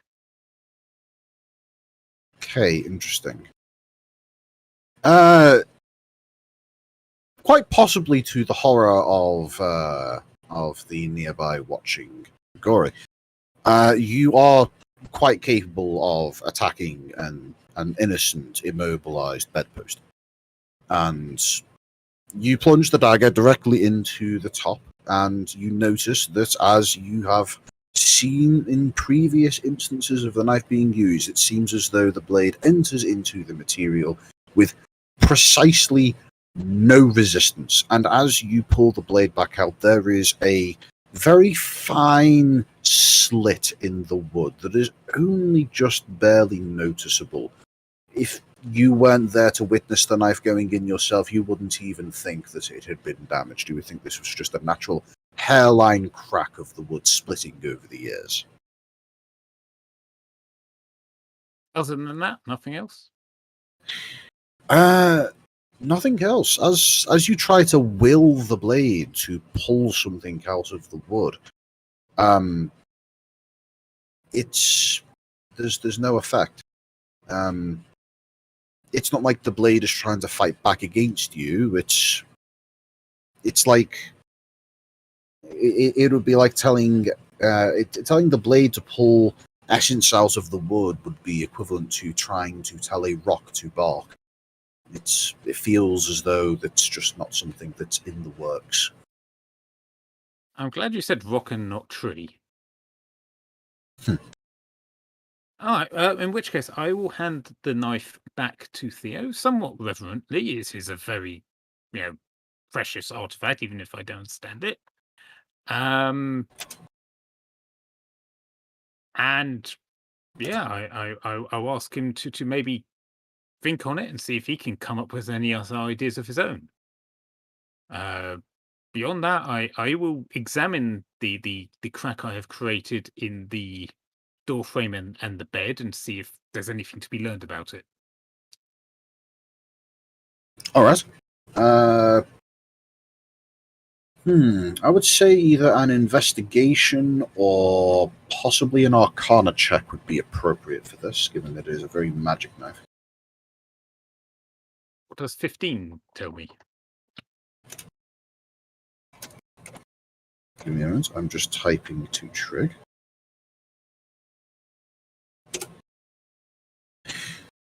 Got 27 as well. Good lord. Well, both of you are able to come to somewhat similar conclusions. The knife is certainly special. It seems to defy the laws of physics in how it operates. And it's bizarre. It really is bizarre. But you already knew this. And the only new information that you were able to glean is that it seems to cut through wood just as well as it cuts through every other metal, material, rock, and anything else tried so far. To be fair, we didn't actually know that. So I'm going to take that as a win. Didn't know what? That it would cut through wood. No one's ever tried that. Cuts through rocks, dude. Yeah, but this is a magic dagger. I mean, I believe you guys did try it out on a tree stump when you first got it, but yeah. Okay, fair enough. In either Take case, away my one accomplishment. in either Fine. case, You know what? I will say, Fuck it. I will Fuck it. tell you I'm all casting this on the knife. This is because you wouldn't let me have my one accomplishment. Right. Well, I will tell you this much. If you keep playing around with the knife, you might stumble into the answer. But a thunder wave. Who? And Tell yes, me. I am aware that's an AoE. Have you given the knife to Grigori yet? I was about to hand it back to him, but out of frustration that not even discovering it can cut through wood was something novel, I basically was like, you useless thing, why won't you work? And kind of cast the spell, so I'm still holding it. Okay, so you cast the spell whilst holding it, you don't let it leave your hand. No. Okay.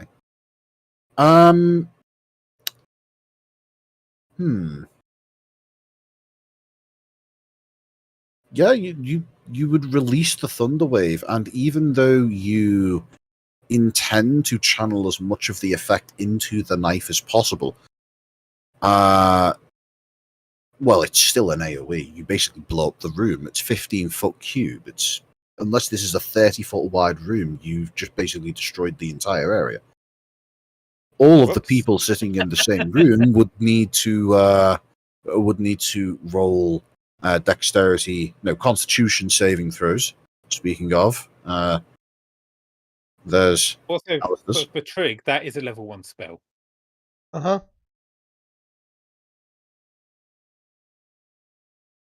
Oh god, hold on a second. Right, yeah. Evasion only works for dexterity saving throws, I'm afraid, there, Theo. Yep. I think I might have dropped a horned demon into the room. No, you haven't. You have done nothing. Oh, congratulations. I mean, to be fair, that's kind of how I felt most of the day. I have accomplished nothing. How much damage? 6 thunder damage. But I think if you make it saving throw of some sort, it's a halved. Constitution save. Shall I roll for you, Theo? Quick yes or no?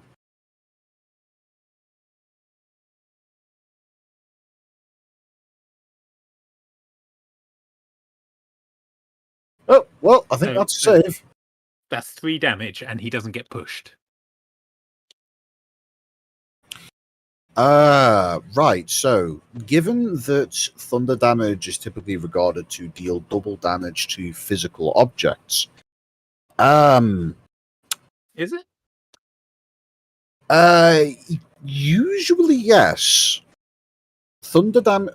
A lot of objects have vulnerability to thunder damage. For example, basically any example of a health bar of a crystalline nature, whether that be like naturally occurring shards of crystal or perhaps glass, they're all listed as having vulnerability to thunder damage. How loud is Thunderwave? 300 foot. It can be booming. easily heard within 300 foot. Okay. Yes. Good idea. There. Good idea. No. Initiative is a good idea. Because now I've got to create a fucking broken room for the guards to rush into. By the way, important question. Chase, has CD been in the room during these proceedings? Everyone in the party was in the room. Yes. We had just finished eating. In that case, Chase, your mirror has been reduced to little more than splinters. Mm-hmm. And the glass itself is probably somewhere inside your face. Look on the bright side. You've now got many shards of mirror, so you're going to see your face in all of the little shards. Yeah, I want to see everybody roll a Constitution saving throw, and yeah, I love Wes. you've got a time limit now, and thank you, thank you, because you're not going to be going to the party now. I only spent 4 hours doing this today. Thank you. Really chuffed you did that. You're welcome. Dick. We can always talk our way out of this. We've got some charismatic people. Yeah. Okay. So we'll see. that the curry was like it was a lot worse coming out. Oh no.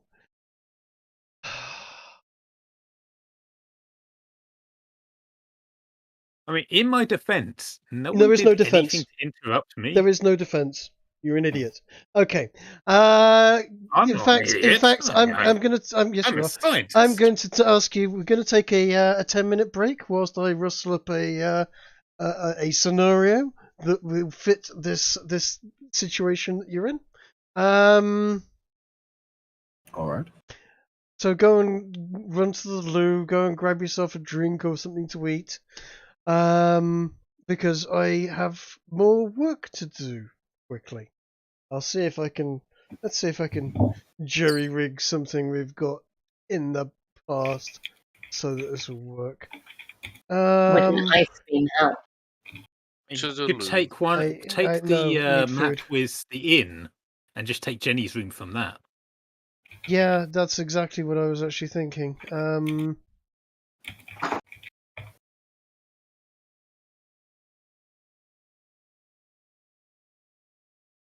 Marvelous.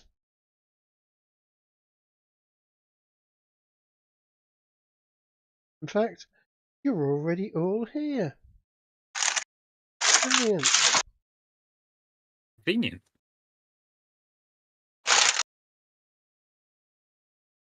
If an encounter is about to happen, I'm just going to have it on record that Garrow has the dagger, not Theo. So what did the dagger do? It amplified the spell. It didn't do anything. It didn't do anything. Oh, okay.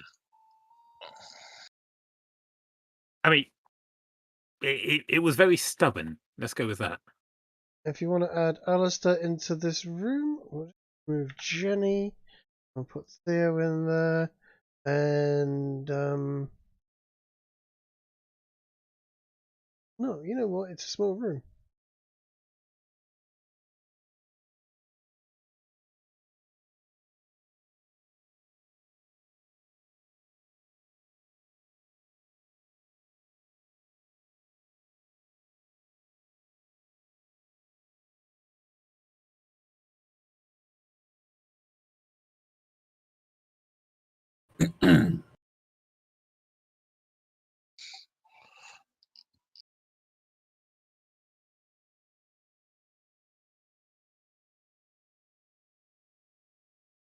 Yeah, if you can add Alistair into that room, Finch, if you're around.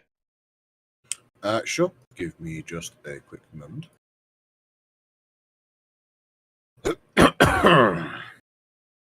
You don't, your characters don't know this is happening. You've just all taken a Constitution blast and a thundershock from Garrow, and are trying to work out what's going off there, and probably quite annoyed at him for just totally, completely annihilating the very, very nice room in a very nice French chateau that, might have been around for, quite a long time, and is now that bed is destroyed, the armoire, the mirror, the everything that was there is just in absolute tatters, and So, you ever watch Roadrunner? yes, You know, all the scenes after he gets exploded, and all his equipment is just destroyed, and he just blinks and just looks at the camera. That's yes, basically what Garrow's doing at the moment. Like, he didn't intend for this to go like that. He was just frustrated. uh-huh. Well, your frustration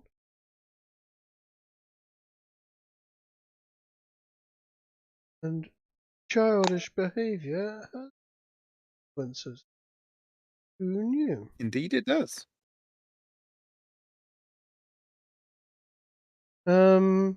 Right, so what is everybody going to do? Is everyone going to, I don't know, pin Garrow down to the ground and beat him half to death for his idiotic behaviour? CD's just had a mirror exploded in his face. Theo Grigori is you've now got a complete buffoon wielding and trying to destroy your extraordinarily precious / sacred dagger. And Grace, you've just been attacked. And also, Ginge, Alistair has just taken probably half his health. Oh, yeah. I mean, I don't know what the DC of the con save is. It doesn't say it in the spell. It's your spell save DC, so it should be like. What's my spell save DC? What's You your can see it on the custom one? spells. It said DC 14 when you first rolled the spell. Mm-hmm.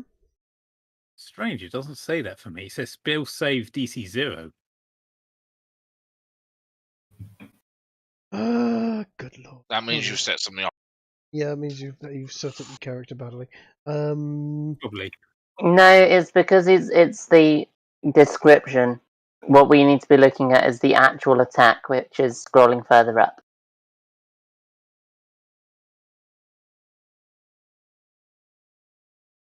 Oh. Spell save 14. Spell save DC 14 if you look on spells under Garrow's character sheet. It's right there. It's, like font 20. I shall draw my sword, Yeah, it is. place it up to put it up to Garrow and yell at him. I'll say, "What is the meaning of this?" Garrow just looks sheepishly and kind of says, he's apologizing. Like, Put it down. CD is just shouting. In absolute Anything pain. in particular? My face! Ah, my fucking face! Ah! What have you done? nothing happened to his face. Shattered a mirror into his face. Oh yeah, I did. I wonder how much damage that must have done. Okay, I guess in light of it, Garrow will drop it, and I suppose it just falls blade first into the ground. Twang. I mean, Trigger might make it bonus damage if it shattered in his face. You drop the knife into the ground blade first. It is I just dropped it. It is now on the floor below. It has gone straight through the floor. No. Wait, the hilt went through the floor. Hang on. That's blade how it first. works. We just learned something. That would be funny, but no. No, I'm not going to do that to you. Yeah. Yes, it is just stuck straight in the hilt standing up. Oh, wait, hang on. Never mind. Theo says he's asking me to hand it back, so I'll hand it back to him instead. Okay. Absolute blithering idiot. Hey, at least I discovered something. What did you find out today? Well, I don't know. Maybe you turn it like a key. Why didn't you say something? You were here this whole time. I have just I've just typed out to you an explanation of how to wield the knife. Yeah, I noticed some of it. Hold on a second.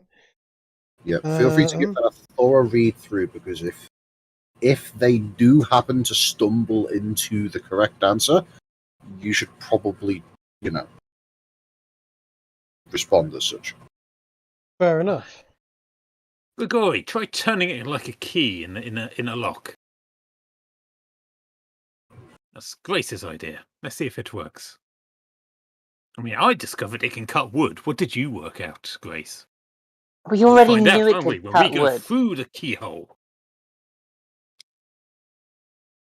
Roll me a perception check, somebody. All of you, in fact. Do I have to roll for normal because there's, Yep. you know? Yep. Yeah. Perception. Okay. Grace, 13. God damn it. Grace, you notice that there are footsteps, heavy footsteps, armed footsteps, marching up the stone hallway towards the door. They don't sound too far away. I'm gonna move to the door and open it and step outside to see them. Okay. I'm gonna sheath my sword before I do so. By the way, Grigori has demanded that Garrow hand him back the knife. Also, and I'm telling him that, insinuating that this is the reason we're giving the guards. Yes. All right, so Grigori is telling all of us our excuses that the room was booby-trapped with explosives. Yes. Small explosives. Are you really suggesting that for some strange reason the host of the chateau has booby trapped you with explosives? Apparently, that is what he suggested. Someone booby trapped Okay. us with explosives, not him. Not necessarily him. And May Can I Maybe take the it, English, Dad? indeed. I Yeah. roll an insight to see if I think this is a good excuse? Fair enough. Well, at the present moment, Grace is standing before them. Grace, they shout something in French at you. I'm terribly sorry. Our friend in there is an absolute buffoon. You can arrest him if you like, and I'll step aside. What do they say exactly? Because Alistair does speak French. So do I, by proxy. You do by proxy, but at the present moment, I guarantee you that Francois is saying a whole host of very rude things in your ear. In fact, take 1d4. Alistair, Ooh. Take 1d4 psychic damage. You are being mocked relentlessly. You will be taking it at least once. You might be taking it again. Great, you've taken 4 damage, psychic damage. Should I roll another one straight away, or? No, give it a second, because at the Okay. present moment, the talking stick is telling you that they want to know which is the fucking idiot. Perhaps you should stick your hand up, you fucking fool. And one of the Frenchmen wanders around the corner and he is flanked by a couple more, and they've walked past Grace. Grace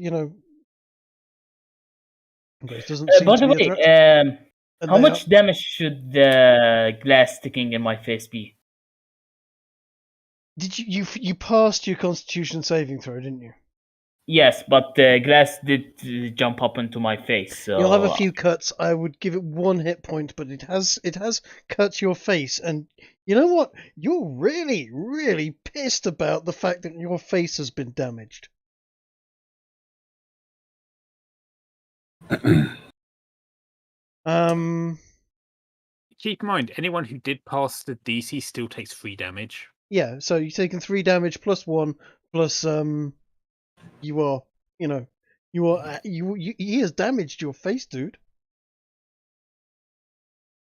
at the moment, before I start doing anything at him, I cast this In front of again. the gods. No, I cast it on myself to cure my In face. front of the gods. That's fine. Yes. Yeah, that's fine. You glow with that.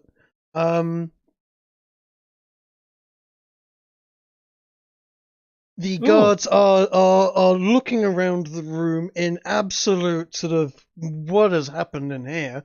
Holy crap! Why is the room destroyed? This, what have you done in here? My God, mon Dieu!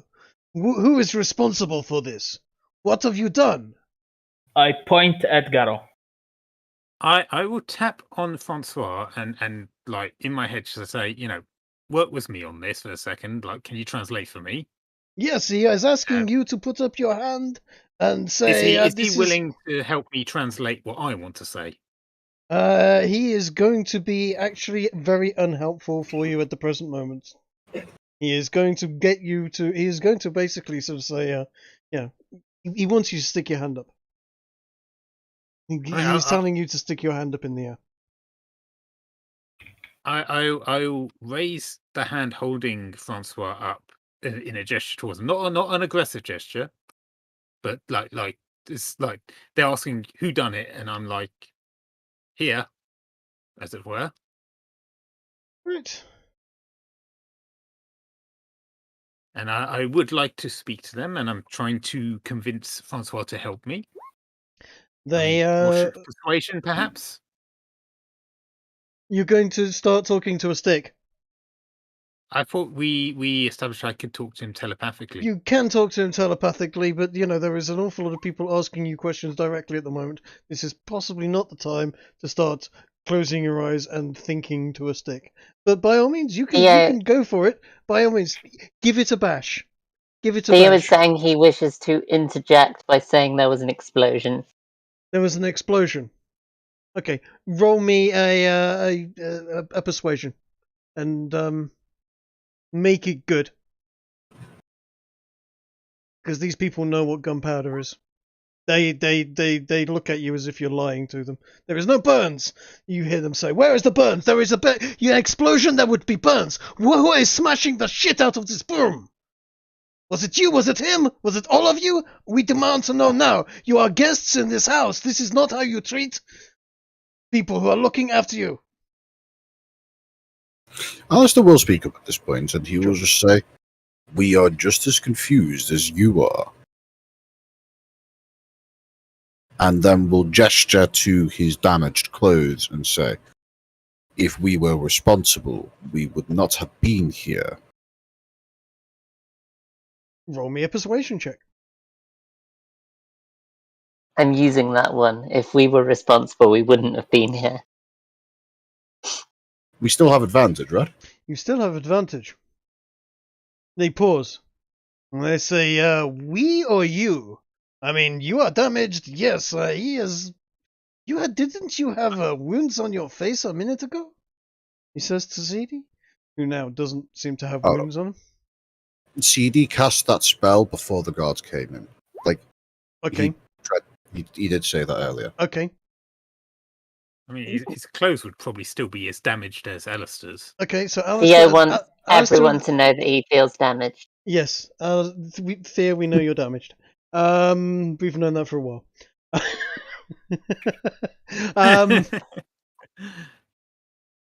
Right. Okay. So yes, they demand to know what the hell is going on. Alistair will step forward. Explain yourselves. Alistair will take a step forward and will welcome the guards to join him in the approximate center of the room. He will point to the cabinet that is currently being stood next to by Grigori, and he will say, "Those doors swung open, and a great and blastful wind ripped through the room. I wish I could offer more information. That is all I can say."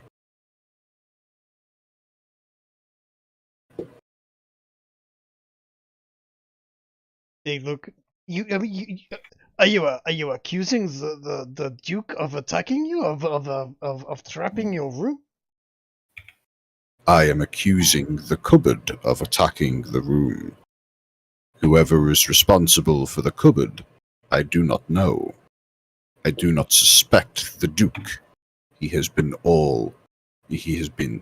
terribly, terribly kind and generous so far. Is this our room? I thought it was Jenny. This is not Jenny's room. I think this is Garrow's room. Jenny did not tell Theo where her room was. She told him that he is not man enough for her, and that if he liked, she would send someone there to teach him what it is to be a man. That is all. The reason why we're all in this room is because Garrow specifically requested all of us to go into said room, because he wanted us to all get together and see what ideas we could spitball for the purposes of testing out with the knife. And eating supper. And also eating supper. Can I assume that Francois at the very least has been translating this conversation for me? No, translate. Garrow, I'm sorry, Francois thinks you're a fucking idiot, and he's going, la la la, you are a fucking idiot. Yeah, you are a stupid Englishman, I don't know why I let you carry me around. Frankly, I'm thinking about just getting you to put me in an umbrella rack somewhere and leaving me the fuck alone. I cannot believe you are such a fucking idiot. God damn it. Why you were fucking attacking a goddamn room? Your friends are in here. You are a fucking moron. He is By the way- furious with you. Take another By the way, 4D. sorry. Take another 1d4. 1d4, please. You have an amazing headache. You are Not just too bad. basically having a headache. It's now done you 5 damage. Theo, that point about you asking if the English would booby trap the room, was that you or Grigori asking that? Yes. Okay. Grigori is suggesting that the English have somehow booby trapped the room. Okay. The guard captain, which is this one. I mean, they're all pretty high ranking. They're really, really fucking tough guys, these guys are. You can tell that they are well equipped and not your average squaddy, shall we say. But this guy's their captain, and he just goes, English, the only English I know around here are you. Wait here, I will be back. Alistair not- will put up a finger and give an indication of, hang on a moment, and he will say, these people are responsible for the destruction in the city of Brest. The one Yes, I have decimated heard about this, but I forces. wonder whether or not you are working with the English and fucked up or something at this point.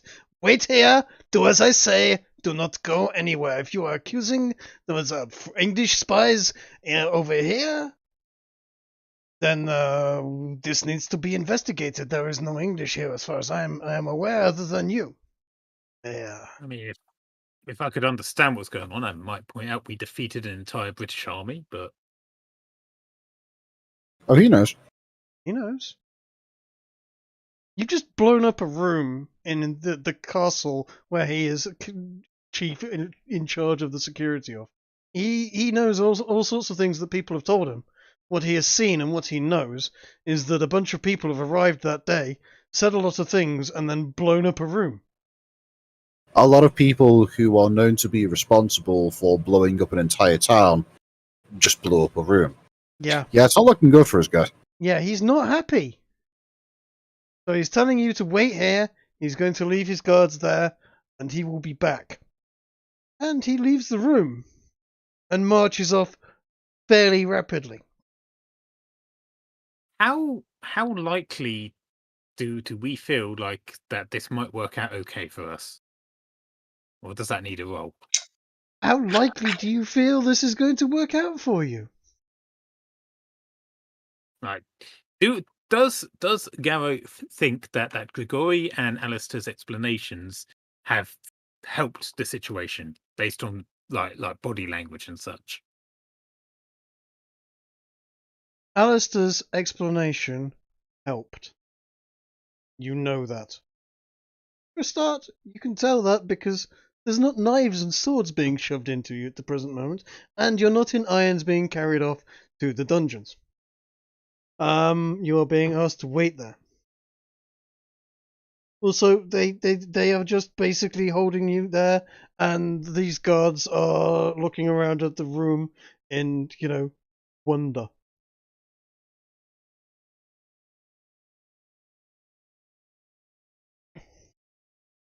It's going to take about 5 minutes, perhaps 10. Feel free to discuss amongst yourselves a little bit. You can decide whether you say that, whether you talk in English or whatever, whatever languages you may have. But sooner or later, people are going to come back. Alistair is going to make his way over to the cupboard, and he's going to he's going to begin looking to, like, make a show of attempting to investigate the cupboard. FYI, if one of the guards tries to look in the cupboard, I'm intending to put some sort of like illusion portal inside it. Also, FYI, if anyone in the party has enough insight and can read body language, Garo's definitely in the mindset of if this looks like it's going to go south, he's going to start punching the guards and suggest we just leg it for the horses and leave. Oh boy. So, as Alistair has made his way over to the cupboards, are the other three guards who are still here watching him? And if so, Yes. are they attempting to intervene? They are watching you all very intently. Right, okay. I just quickly need to... Right, okay.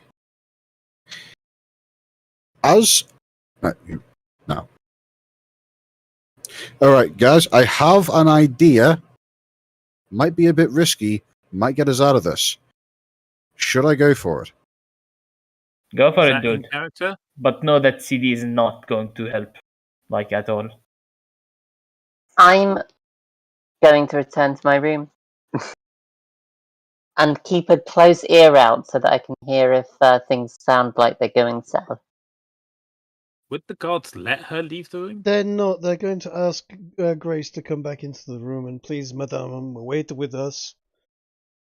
We do not Okay. want any further problems. If there is, we do not want you implicated. If it is wrongly implicated, we'd rather you stay here and... You know what? They speak in English. Okay. You understand them. Before anybody else attempts to also attempt to investigate, also pretend to be investing the cupboard, Alistair is going to walk over to the cupboard, and as he attempts to make his way over to the cupboard, he's going to use his thaumaturgy, which only has a verbal component, which he will voice by saying, "Let's see what we have here," and then use the effect of thaumaturgy to have the cupboard slam shut without him even so much as touching it. All anybody would be able to see is he approaches the cupboard, and then the cupboard slams shut. The guards And immediately he will- draw their he will- swords. And He will back off in shock. Yes, the guards will immediately draw their swords and tell you all, get to the back of the room right now! And he will do so.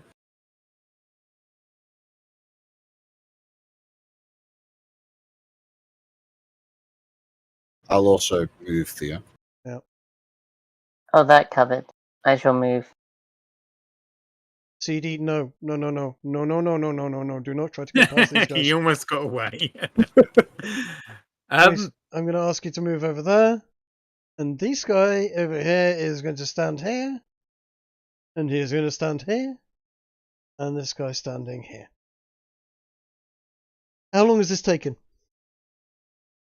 That would have been practically instantaneous. Like, he would have walked over to the cupboard, like, maybe 10-15 seconds after the lead guard left. He would have walked over to the cupboard, attempted to, made a visible show of attempting to investigate just off his own back, seen the cupboard apparently react defensively, slamming itself shut, backed away in what the hell's going on, and then immediately acquiesced to the orders of the guards, who were then telling everybody to stand back.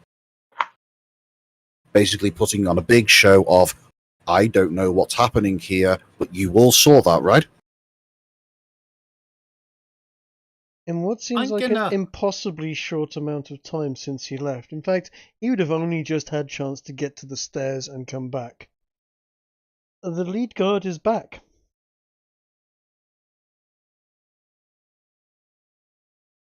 And he has with him two familiar faces, one of which is Jenny. The other one of which is Joan of France, the wife of the Duke and daughter of the King of France. And she wanders in and goes, "Oh mon Dieu, what has happened in my room and my beautiful house? My God, this is... I I cannot believe this. What has happened here? Alistair, assuming nobody speaks up, would gesture to the cupboard and speak in French. I believe that cupboard is cursed. It attacked us and responded when I tried to investigate. And will gesture to the guards and say, they can collaborate with my story. She looks at you and raises an eyebrow.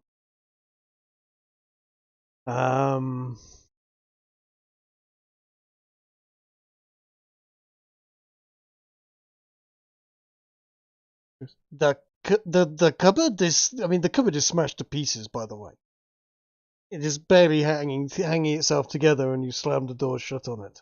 But you know, everything in that room has taken a whopping great thunderblast from Garrow. You know, it wouldn't have. It's a 15-foot cube, so it's this much around Garrow. It wouldn't have actually destroyed the whole room. Well, let's measure the room. Is this room really, what, almost 40 foot across? No, that's a little bit big for a room. I mean, I'd say the bed should be about 6 foot long. Yes. Would you agree? Yeah. Yes. So let's consider that to be. In fact, I can sort this out very quickly. Shall we assume that all dimensions in this room are halved? Yes. In fact, I will sort this out for you immediately. Where is the freaking room? There we go.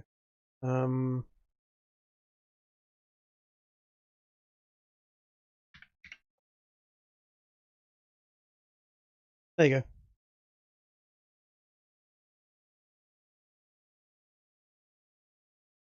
All right, so Either way, it's the possible room, that the there room, might be a cupboard that survives somewhere in this room. yeah, the room's pretty smashed up. And I was over here when we did it, so that desk over there would have been out of range of the damage. If you right, want to, everything on top of it was still blown off. You know, windows are cracked. It's a loud bang. All I'm asking is there a single piece of furniture that still exists in this room that we could redirect what Alice has been saying to instead of the smashed up cupboard? Alistair has already used magic to show the cupboard basically being spooky. Mm-hmm. Probably best if we keep our story straight. It would Sure. indeed, because I'm not taking retakes on this, especially not from Garrow. I'm sorry, no. I don't regret what I did. Yeah, you will.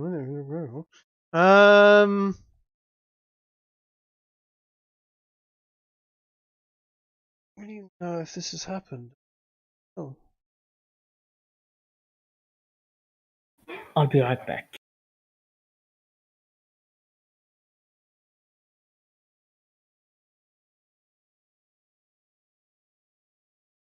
Jenny, perhaps you could help us out here. We seem to be in a bit of a sticky situation. Jenny's going, oh, I will, of course, I will help you out. I know you to be good people, but you'll have to tell me what the hell happened. This is unbelievable. And, yeah, okay.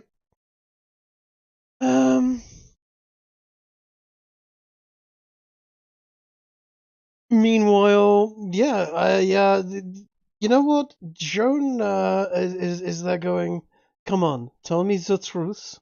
I need to know what happened, but please, no lies, shall we? And looks at you, all intently. And you know what? She's not trying to intimidate you, but she's going to, you're going to get a fucking intimidation roll by her by accident. How do I roll intimidation? You know what? That is fine. for a wisdom. Let's- I am happy to take that as a learning curve as Yeah. towards that sometimes subterfuge is better than brute honesty. And I shall look to her and I shall say, "It is as he said. This cupboard attacked us." Then why is there magic dripping all over this room? And it is coming from that one over there. And that one over there. And magic Which ones appears is she to... pointing at? She's pointing at Gara and she's pointing at Alistair. All right. Stink of it. Stink of it. Well, it's been a long time on the road since we've had a bath, but that's like, Gara's gonna step forward and say, no, I apologize profusely. My party are doing their best to, protect me from my embarrassment, but as I'm sure you know, one of my martial prowess, I tend to spar with my shadow every night. It's a form of meditation for you, and I have to definitely apologize that I got a little bit carried away. Now I would be happy to make a penance for it's clearly cost you somewhat. You are But, saying you destroyed this room with your martial prowess? Well, I Mon I Dieu. got a little bit carried away. It's been quite a while on the road. We've not had much time to sit and smell the coffee, as it were, and I got a bit carried away.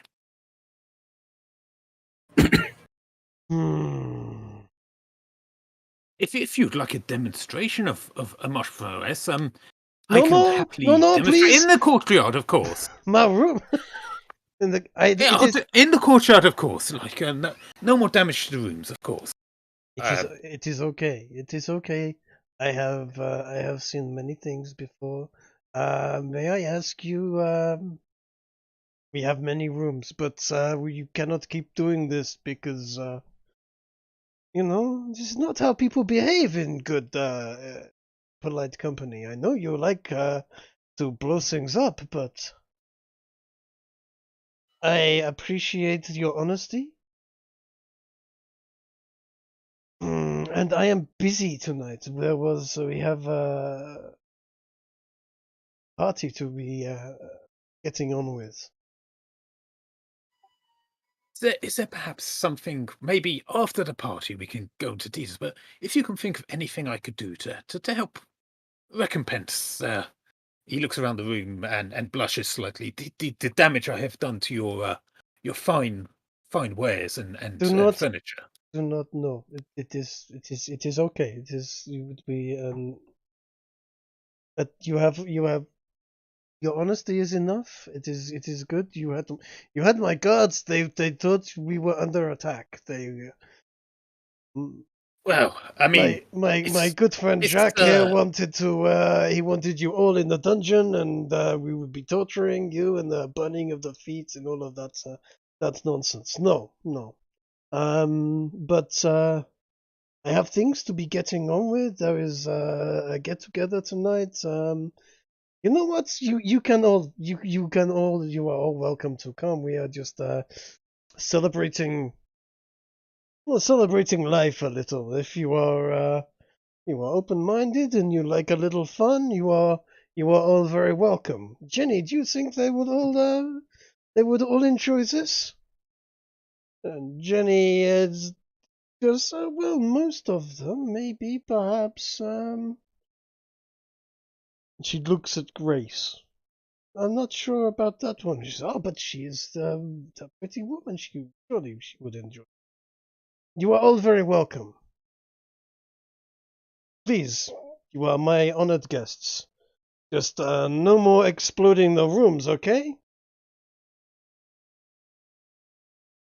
Yeah, Garo nods and tips his hat respectfully, and he'll offer his hand to Jacques, the head of guard, and say to him, "A testament to you and your men that the readiness you show, even within your own walls, you are indeed must be the pride of your lord's guard. Saying that in English to him. Okay. He speaks back to you in Well- English. And he goes, why did you not say this straight away? Why the subterfuge? Why the lying? All we wanted to Oh, know was as what I was say- happened. I As do I not, say, my I do not party trust are you. quite. My I party are quite, protective of me, as you could see, and yes, they wish you to are save me the definitely embarrassment. you are definitely special and need some of the protection. I do not trust you. Do not like Well, you. you know what? But my lady, that is only wise as someone in your position. And I would think less of you if you were trusting of people who came into your lord's manor so readily. not trust you, I do not like you, and I do not like the way you talk straight over the top of me whilst I am saying stuff to you. But my lady has invited you, and you are her guests. But if you find me on a country road sometime, perhaps we will have a conversation in private. Yes. I totally look forward to it. I'm sure to be a grand old day out. We could go picking apples and such, couldn't we? They have apples round here, do they not? Garrett's being very sincere, by the way, in this. He's not trying to wind the guy up. Yes. He is, but he has basically been offered a duel. I'm not sure if he picked up on that. I mean, lost in translation or I'm going to roll an insight. Certainly you didn't, and so no, he didn't. But No, yeah. I did. I did. Okay. Oh, okay, sure. But is 17 insight? Has Garrow picked up on it?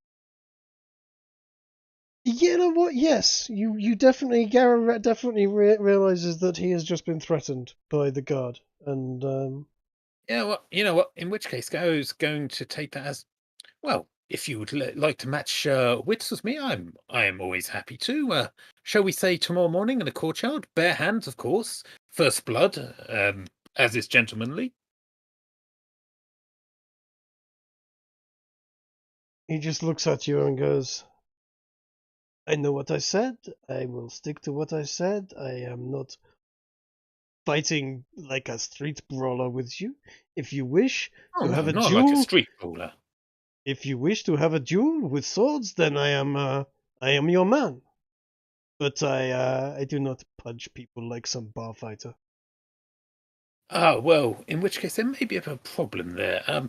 Whilst I'm quite happy to partake in the culture, I'm not well versed in the uses, so you'd have to give me a few pointers first if you'd wanted to be sporting. At this point, Alistair will interject and just say, "Perhaps it is time this conversation came to a close." And he would have said that. And Yes, Joan says, "Yes, very well said, Alistair. These boys are perhaps they have the dick swinging contest outside sometime when we are not here. But no, there will be no fighting on the premises. We like to celebrate and enjoy and love and life and so on here. There will be no butchering of each other in my house. Not by you, at least.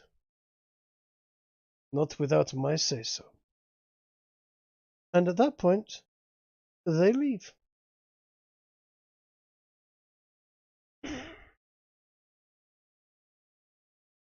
God, I hate the French. They don't even value pugilism.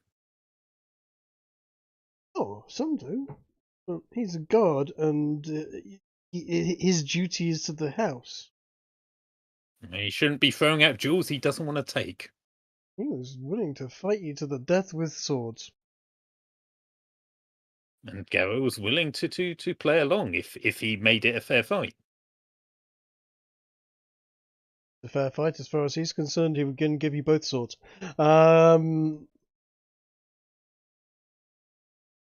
You have lied to his face and been found out, and then come clean afterwards. He is not happy with you, and that's good reason. Anyway, you've been invited to a party. I thought Alistair's little performance there was so convincing. It was wonderfully convincing. Had, Joan not turned up and gone, I know everything that's happened here already. Mhm. Now own up. Which, at least you did. I'm rather glad about that. Yeah, he's not the smartest guy, but he's not suicidal for the most part. Yeah. By the way, just so that you know, Trig, Mm-hmm. I'm going to assume Mm-hmm. that she has some kind of additional ability, because detect magic can't normally show you what magical effects have already come and gone. Oh, dude. Yeah. Yeah. Hmm. Mm-hmm. She is. You have. It has already been mentioned to you by the Archbishop that he considers the King of France to be the Demon King of France. That aside, She is his Susan, you've daughter. got a rare magical item on you. You're going to always be glowing with magic. That's true. And so do I. Mm-hmm. Literally everybody in the party glows with magic, because Mm-hmm. the ability to cast a spell also affects is also detected as a part of detect magic. Which, by the way, is very entertaining when a player casts detect magic in a room filled with magical items. Yes. Suddenly, the room turns rainbow colored. Yes. Yes, it does. But yeah, with that, Alistair is going to look to the rest of the party and just say, I believe that woman possesses far greater potential than she wishes to let on. I've already told you this.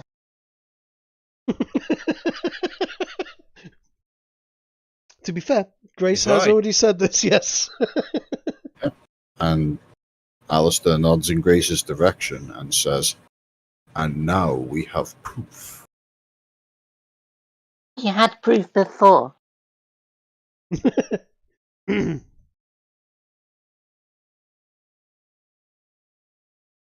Now, what are you going to do? Are you going to tuck yourselves in bed for the night? Are you going to attend the party you've all been invited to? All of you going to go? Some of you going to go? Or... Alistair's going to go. Regardless what the rest of the party do, Garrow is, from now into whenever next morning is Mhm. going to secret himself away in the room and basically spend the night using his woodworking skills to do as much repairs as he can. And we can do some rolls to see how successful he is if you. You're going to... I mean, it's Mastercraft He feels a furniture. bit guilty. Okay. He feels a bit guilty. Okay. Okay, fine. I mean, you've been invited to a party by the hostess. If you are going to sit there and try and cobble together bits of furniture, that is your sure. I mean, he may Alistair. may sneak out in the middle of the night to bring a tree trunk in and carve that. Mhm. Yeah.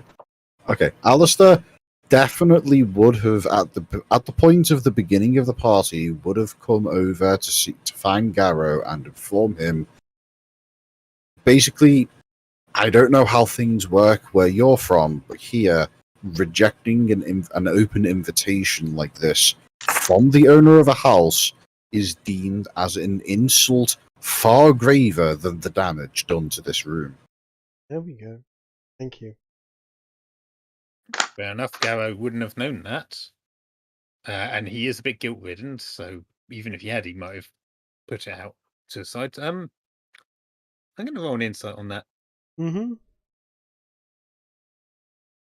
I was so looking forward to them coming back and finding the room cobbled together with like bits really of wanted to. splinters Like, I was- strung together. Just like Ringing I was hoping to roll like 10 ones and 120 and just immaculately fix one thing and ruin everything else. Okay, well, how about we come to a compromise? Alistair informed Garrow of this after Garrow has retrieved the tree. Okay.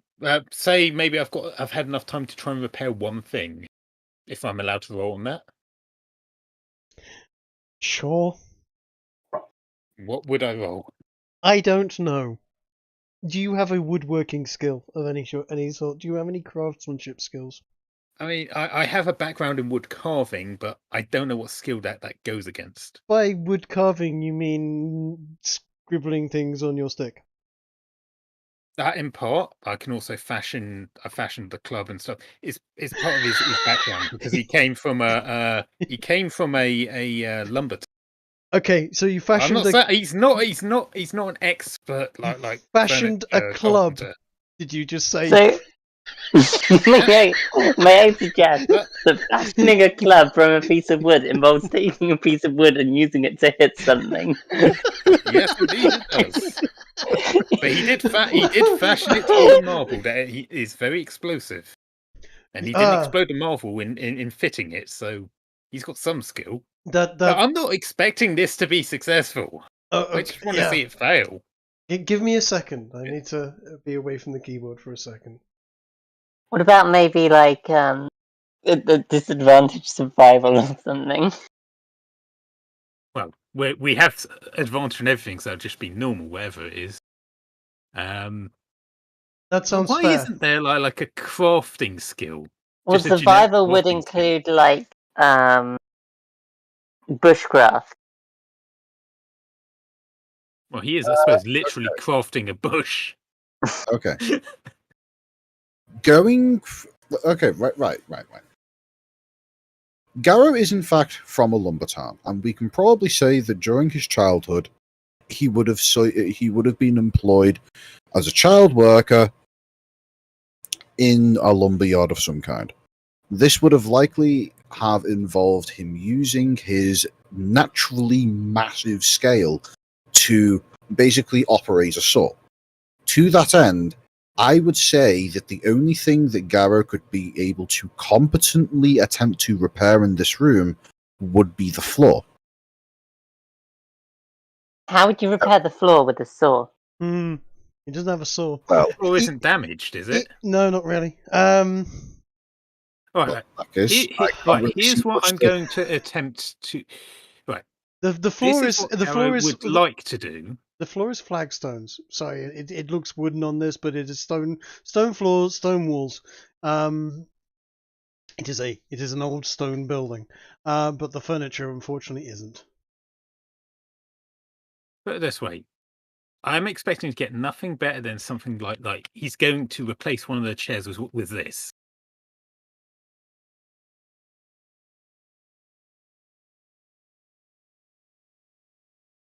What? Huh? Where? In Yesrallaw Odyssey chat. It's basically a carved chair out of a wood stump. Dear God. Okay, fine, sure. If I roll really well, somehow I do make a good chair, sure, but I'm not expecting it. I mean, what are you making this out of? Where are you going to get this from? How you? I mean, there's plenty of wood in the room, Trig. Yes, but that's half a tree. There's lots of. Don't be so literal. Yeah. Give me a roll on.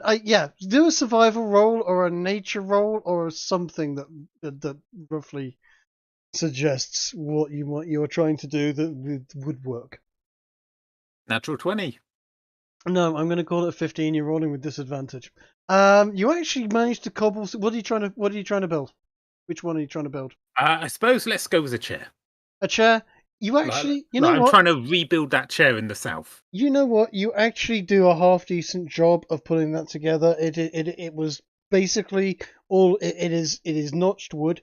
and fitted with joints, and actually you managed to work out how those joints work together, and you managed to just basically bash them into place, and yeah, you actually do a half decent job. It wobbles a bit, and I wouldn't suggest anybody sit on it.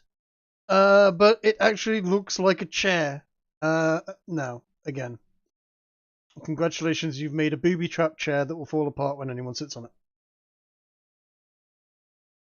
Oof. Well, Chet, mission complete. Yeah, I'm back. Now I think we should all celebrate my achievement. fantastic.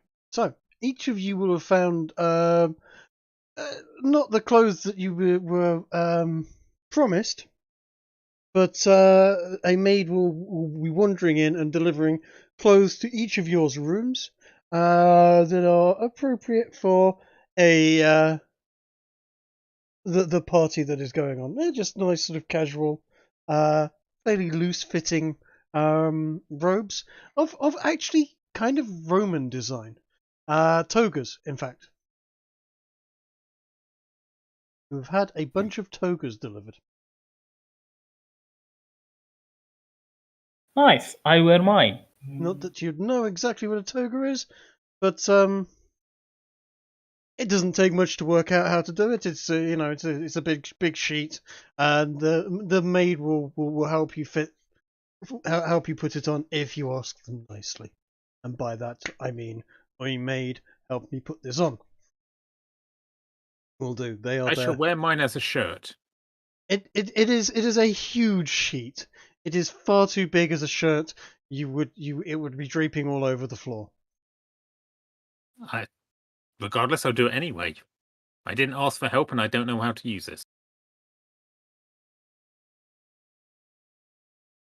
You could cut a hole in the center and wear it like a poncho. You're going to I think Garrow's thumb was destroying the lady's property for today.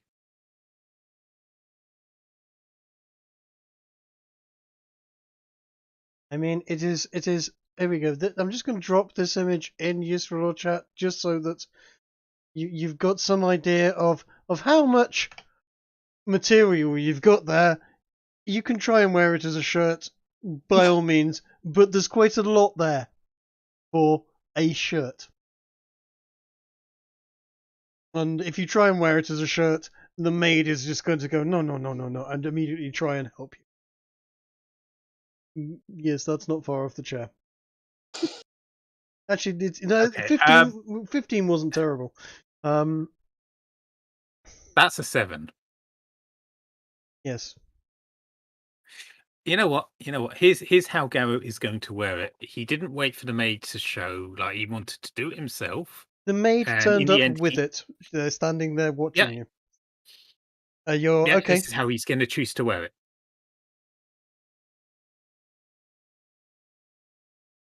Fine.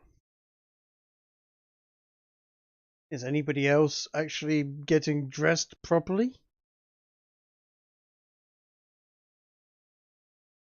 It would be rude not to dress appropriately for a party. It would be extremely rude to, generally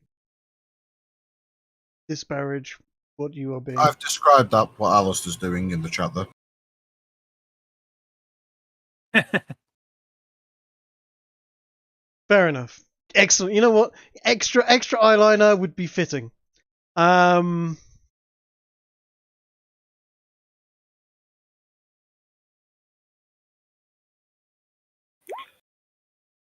Excellent. When CD wears his, he's going to basically parade it in front of Tatooine and tell him, "How do I look? Eh? Look at me. How do I look?" You are going to be fortunate enough to be in your room.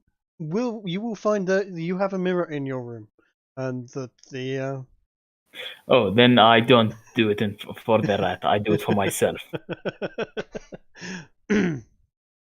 There's whoever's You room. do it for the reflection in his eyes. Yes, quite. Kiki, why is Grace rolling in insight? I was trying to work out whether or not Grace would have put together the purpose of this party, and with that, she probably would have done. Yep. Certainly have some sort of an idea of it. You would also note that that amount of material could probably be worn over the top of armor. Certainly, as yours is basically kind of Romanesque armor, it wouldn't actually look out of place either. A little, perhaps, but yes.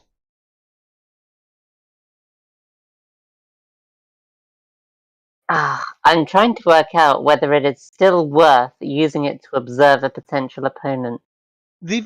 I'll be honest, having a dagger inside your toga is extraordinarily Roman. And quite apt. They were used to all sorts of things. So yes, absolutely, you can keep a dagger or so on in a toga.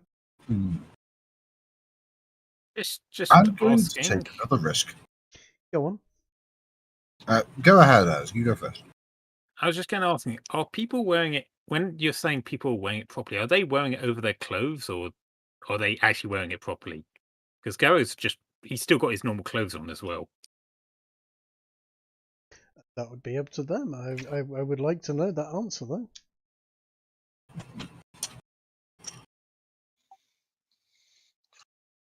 Well, I mean, it would get a little warm, to be honest, if you're just sort of piling on loads of clothes on top of underneath it. Alistair's going to be wearing the toga as directed by the maid. Excellent. And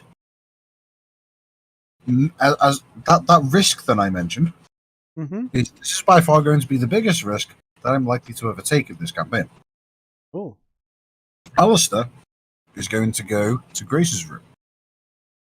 Okay. And upon arriving at Grace's room, he's going to knock twice and wait for a response. Am I? Well, presuming I am already changed, I shall call him in. As he opens the door and allows himself into the room, he's going to look at Grace incredibly seriously, and he's going to say, "It is customary during events such as these for couples to attend together. Given that none of this party appear to be in relationships, perhaps it would be wise to fit in with the customs as much as possible." And then he'll open out a hand and say, "Will you be my date?"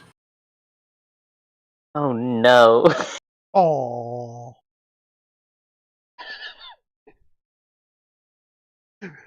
Roll for charisma. Roll persuasion. Yeah, roll charisma. Or persuasion. Yes, absolutely. Oh dear. That's an 18. I'll make it. Look, you know what? I'm going to make a charisma saving throw instead of a wisdom. Sure. That's a You know what? 27.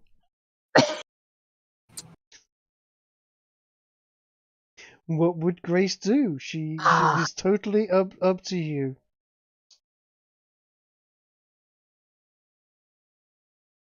You're small and weedy, and But you're gigantic and strong. It is, you know, sort of a weird The match. contrast would be hilarious. you know what? I'm going to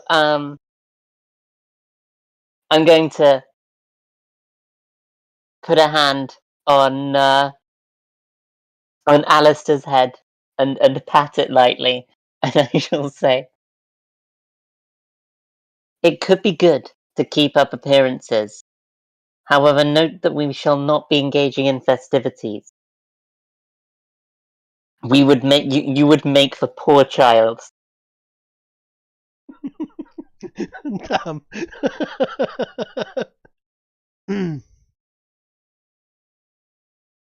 Hmm.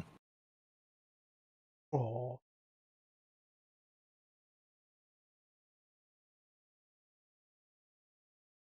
Alistair will nod and say, "Understood. I hope Yes. to see you there regardless." I think you realise that she would probably kill you in the sack.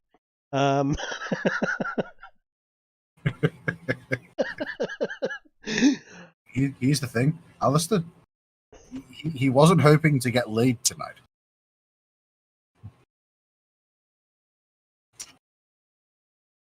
You remember? But he knew exactly what this party was. No, he doesn't. He thinks that this is like a wine and dine. Mm-hmm. He's used to going to parties, and usually parties, as part of his noble upbringing, consist of nobles bringing each other over to their house, You know what? trying to show off to each other. Can I tell what? You know what? Let's see if I can tell. I can't quite. I don't know. 15. Can I tell that Alistair seems unaware of the true nature of this event? Yeah. You don't know the you know are you quite aware? Oh, I suppose you have got insight. You do know it's going to be a little bit. 27 insight, I think it was. Yeah. No, it wasn't quite that high. It was. Oh no, it was like 22. So it was a crit. It was a 17 insight. Oh, was it? If you scroll up, yeah, you'll see. You've got an idea Oh, that yeah. it's. I mean, I actually had them roll 18. You do not know that this is an orgy. You do Oh, know that okay. this is. In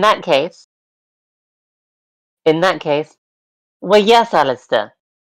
We must keep an idea on the we must keep a good eye on the host. Make sure that we can gather as much information as possible. Well, assuming that this is a not a sudden change of mind and is in fact a retcon of sorts, Alistair would nod in agreement and say, "I shall meet you outside of the room," and will then go off and allow Grace to continue getting ready. Yeah, I shall finish getting ready, and then after a customary 10-15 minutes of extra waiting time, go and go and join him. Right. The party is in full swing. If you should wish to go down to the Great Hall, where you first met up with the Duke, etc. The echo chamber. Yes. No. Except it's What now is night. What is worth noting here, by the way, is that Alistair is not in his usual platform boots. So, as opposed to being the 5'4" that he is usually seen as, he is now only 5'1". Oh dear. That's basically still.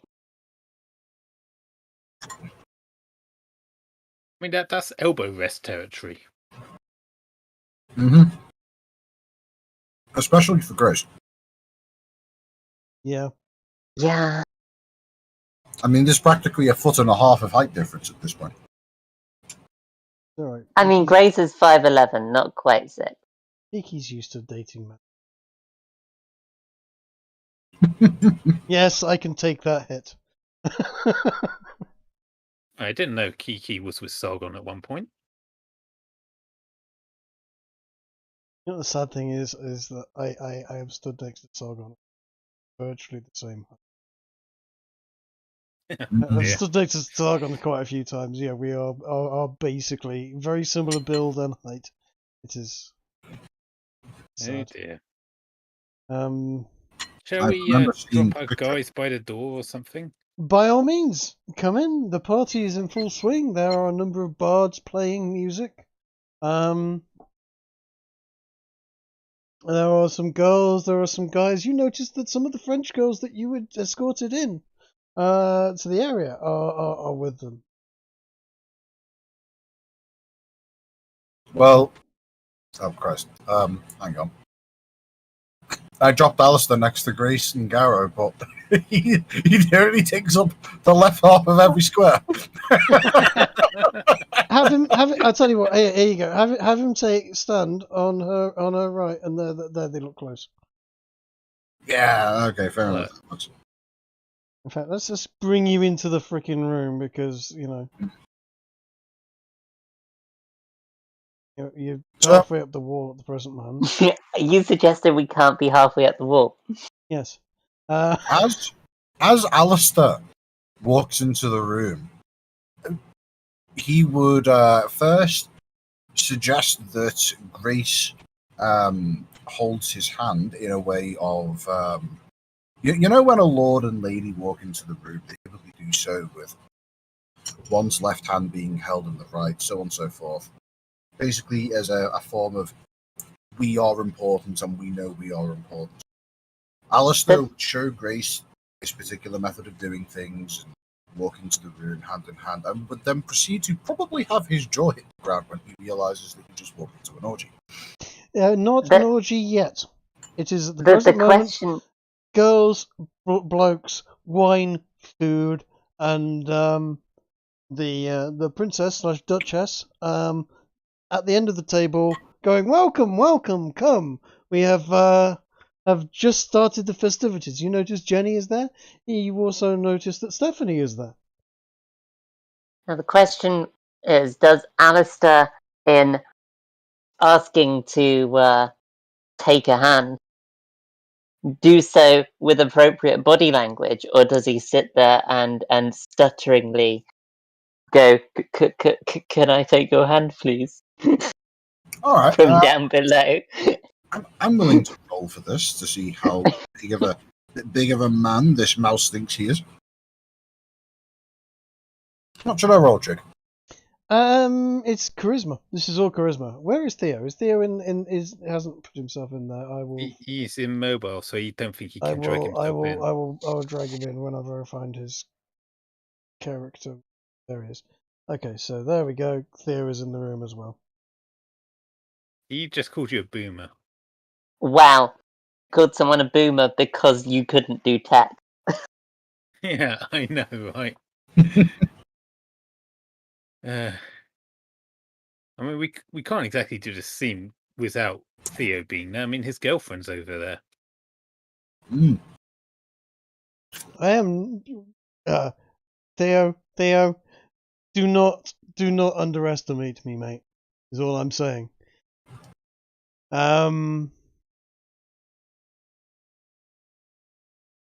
Right, yeah. So there are various sort of those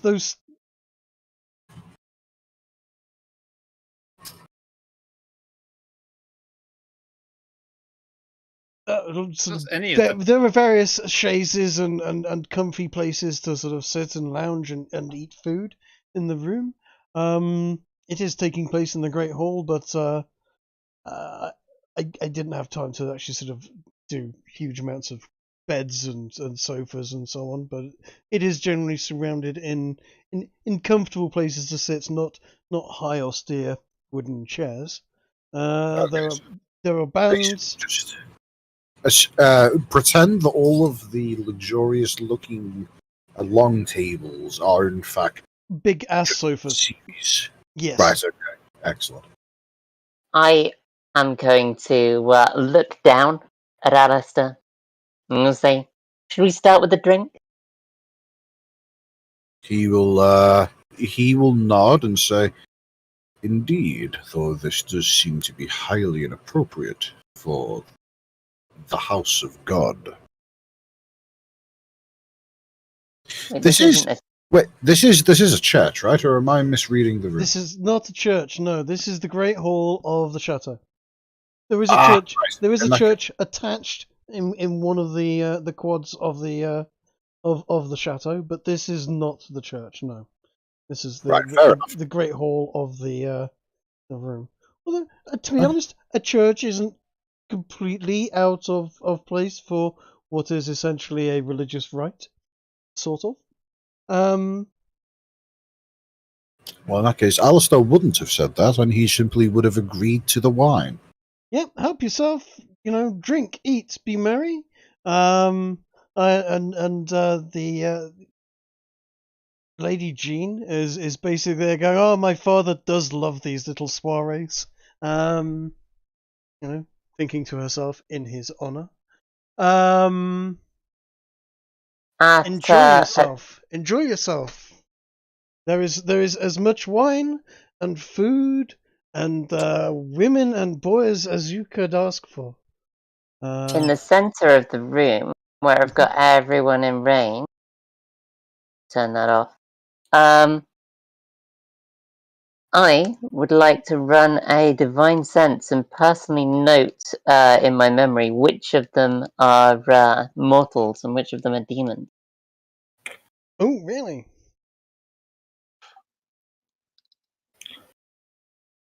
I move towards here specifically. Have you drunk anything yet before you do that?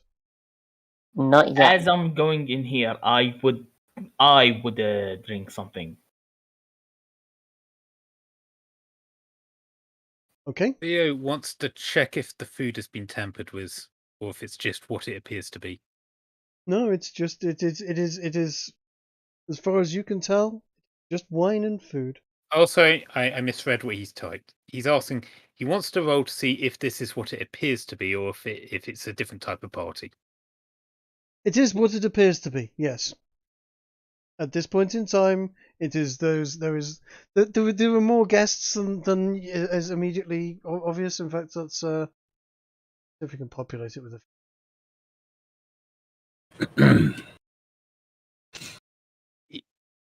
He's in response to you saying it is what it appears to be. He's asking, what does it appear to be? It appears to be lots and lots of young, attractive people all enjoying food and drink around tables, and generally having a good time.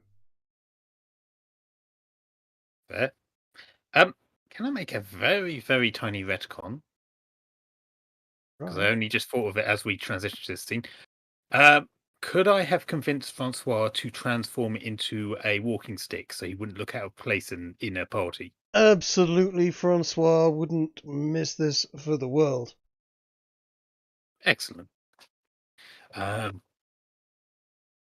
The top of the stick should be some sort of suitable animal's head. I'm not sure what would be appropriate in a French court. Maybe an eagle? I would imagine in this, Francois has very rightly picked a goat's head. Ah. You're not just going to go with a big purple sphere. No. Francois has definitely picked a goat's head. I mean, it could have been worse. It's a little uncomfortable on the palm. The ears seem to be sticking up into the palm of the hand, but it is. Well done, Theo. Yes, you got it in one. Although actually, it isn't satanic. It's actually based around Pan. Is where it originally comes from. But yeah. The Catholic Church just basically went anything that was pagan was Satan. But the Catholic Church doesn't exist in this world because that god got wiped out. I was half expecting this to be the form he chose to take to fit in. Also fitting. So Alistair is going to be quite boringly just doing wine tasting, basically. Okay. Just judging the wine, comparing it to what he has back home, figuring out which is the best stuff, probably conferring with Garrow on a few things as a self-proclaimed gentleman. Right. Well, Garrow does apparently know a bit about wine drinking. Your Highness, this is the first time I've participated in things like these, actually, Really? Well, it doesn't surprise me. I take it you're from not from around here. No, I am not. She smiles and winks at you. a knowing look. My rat isn't present. No, Garo. I take a glass of wine, Okay, start chugging it, right. and saying, "I'm very pleased to be in here." Awesome. Can I ask? Right, Grace has done something earlier before she started drinking. She wandered in and immediately cast a spell and started glowing. I mean, it's not a spell. It is. Isn't that just a paladin aura? It's an aura. It. Okay, fine. You will notice that there are a number. To be honest, it's difficult to tell. There's lots of people moving around all over the place. But there is definitely the same sort of feeling you got about Stephanie from a number of people there. Maybe not even just women, maybe men as well. But there's definitely a lot of people there. And you get nothing from Jean. But that nothing is a nothing. Almost as if your sense sort of goes round her. Huh. Wait, did you say Jean? Jean, yes. The princess, the lady of the house. I thought Jean was the evil kid. No, that's Gilles. Sorry, sorry, it's Oh. not Jean. Sorry, it's not Jean. It's Joan. Joan. Unfortunately, at this particular point, because I've used real names, we've got a Joan, a Jean, and a Gilles all in the same fucking place at the same time. But it's Joan. Yes, Joan. Joan is you don't get anything from Joan at all.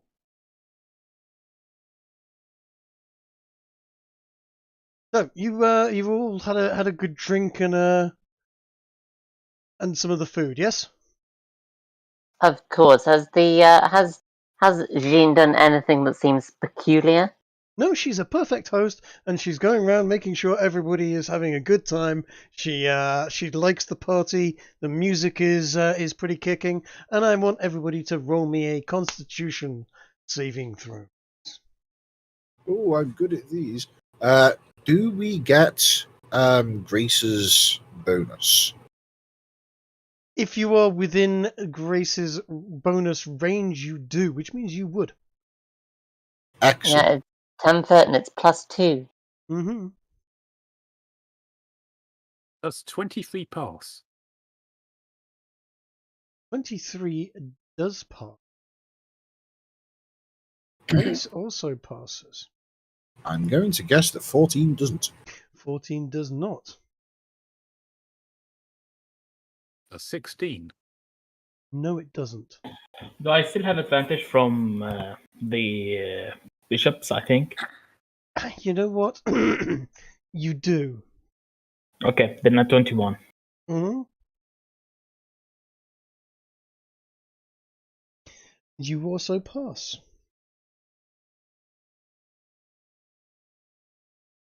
And the So party.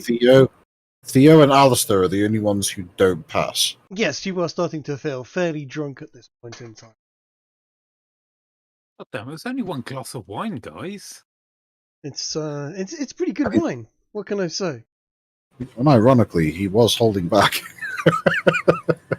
But again, there's not much of him to get drunk. If you haven't drunk anything at this point, Theo, you will find that Joan is very rapidly next to you going, "Oh, come on, have some wine. Come on, you are here to party, are you not? You cannot party without. You cannot celebrate you cannot celebrate wine and spring and the joys of it without drinking wine. Come on, have a glass." Are there any interesting stories or gossip going around at this party that might be useful to us?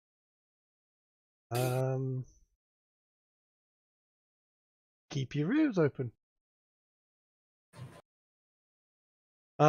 There's an awful lot of noise. There's a lot of music over the top of it. Songs of great bravery and partying and the revelry that happens afterwards, and the beautiful women that the great heroes got to sleep with afterwards.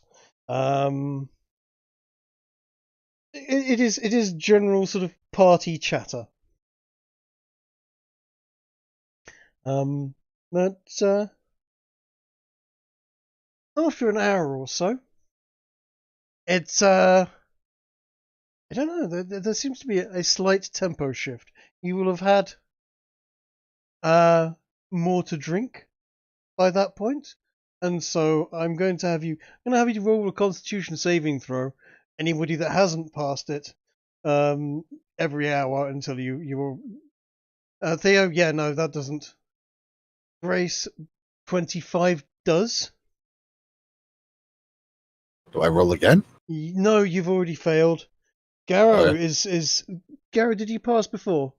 Yes. Yes, you did. Yes, you did. So okay, you and Grace are still solid, but everybody else is nicely on their way. And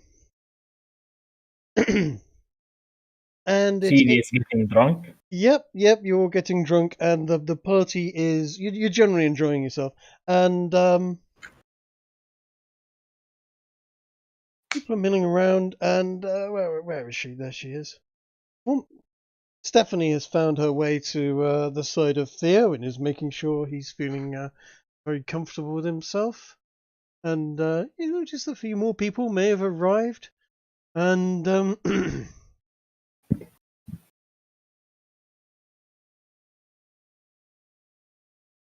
there's something a little bit more raunchy than you would expect at these sorts of parties starting to happen in And CD is right in the middle of it. in some places. Yeah, absolutely. Where's CD? Where's CD? In fact, we're gonna CD move is you here. over here, and you have a naked chick on either side of you. Congratulations. CD is looking rather happy with himself at the present moment.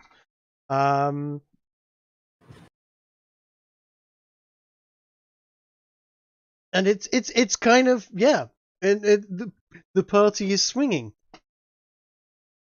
Garrow and Grace, you are not completely away with it. And do you do anything? Do you notice this? Roll a perception, see if you even notice what is going off on that sofa over there. No, you do not. So No, you have not noticed that CD is getting a bit frisky with two naked chicks. On him. What is Jenny doing at the moment? Jenny is mingling. If you would like to speak to Jenny, you're very welcome to speak to Jenny. She's. I think Gareth's going to pick up on his conversation from before with her. If she has any time later to discuss things about hallways, shall we say? Oh, Garrow, you are always so business-like. No, this is party time. We are partying here. Here, have a drink. That was euphemisms, Trig. Yes. Oh, okay. You are trying to crack on to Jenny. Roll me a charisma.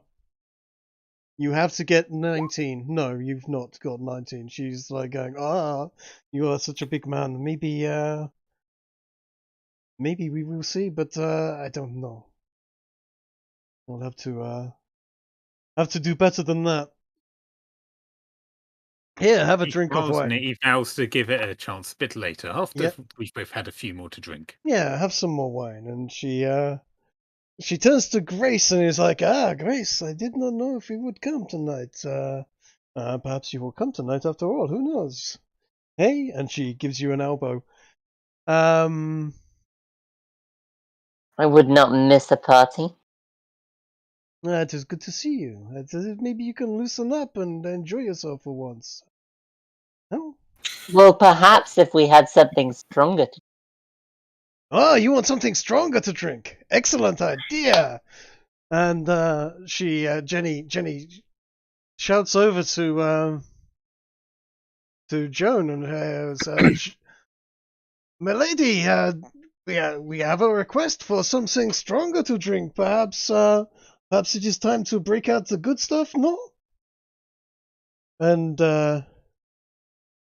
Joan grins, almost like a madman type grin, and she goes, "Yes, absolutely, Monty. This is a fantastic idea. Yes, absolutely." And claps her hands, and very rapidly some serving girls scurry in with more to drink. How drunk is Alistair at this point? Well, I was just typing out that Alistair is going to have stopped trying to get more drunk as soon as he started realizing, oh, I'm starting to get drunk.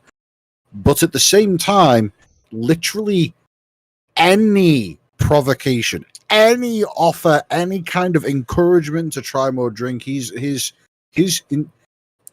willpower is only holding on by a thread.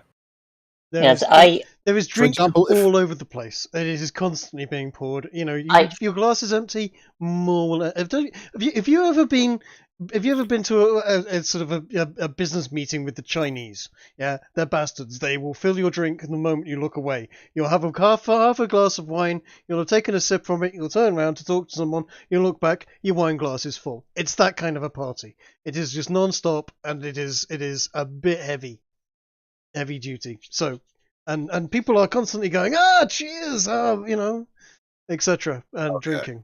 It is full swing. If it's anybody but one of the members of the party, he'll say no. But for example, if Garrow gives him a cheers, if Garrow sees you just slunking around in the corner on your own, not having a drink, he'll bring one over. No, I will be making sure that Alistair is well topped up. And Alistair is basically just relying on both Grace and Garrow to try and, you know, basically Grace and Garrow are his conscience, are his conscience and wisdom for the night. Good lord, poor lad. Which is just doomed.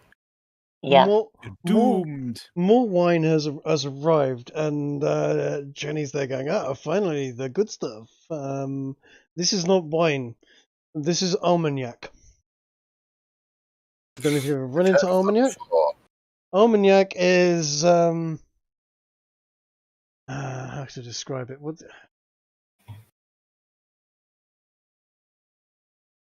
it's a brandy. Is this? It is a brandy. Is this in any way related to cognac? It is, yes. It is just a different region, but it is basically a brandy. Yes.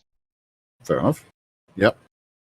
And glasses of Armagnac, large glasses of Armagnac are poured for everyone in the group, and you know what? Anybody else? Basically, everyone is in full swing. They're all drinking the good stuff at this point. This is a fairly debauched, drunken party. And CD, roll me a Constitution saving throw, please, and also roll me a Charisma throw.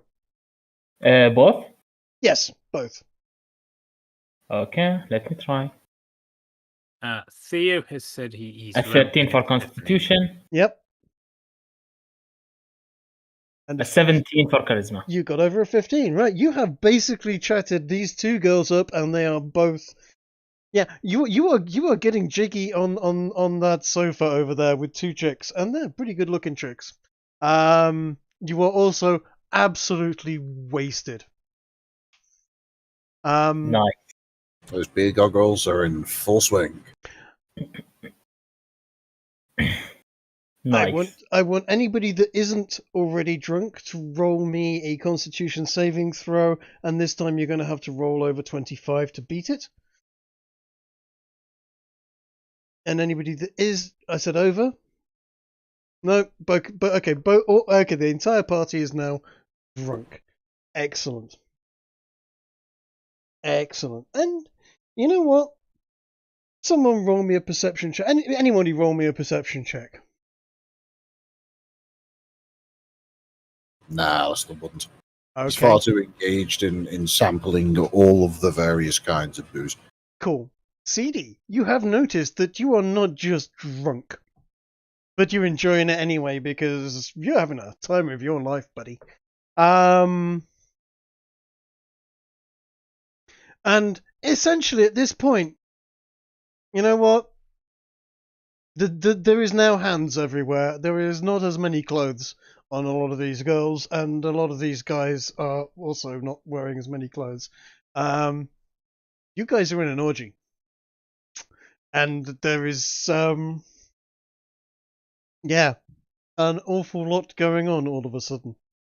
All of CD's lives, he's been basically preparing other people to have their orgies. Mm-hmm. Now is the time for him to enjoy one.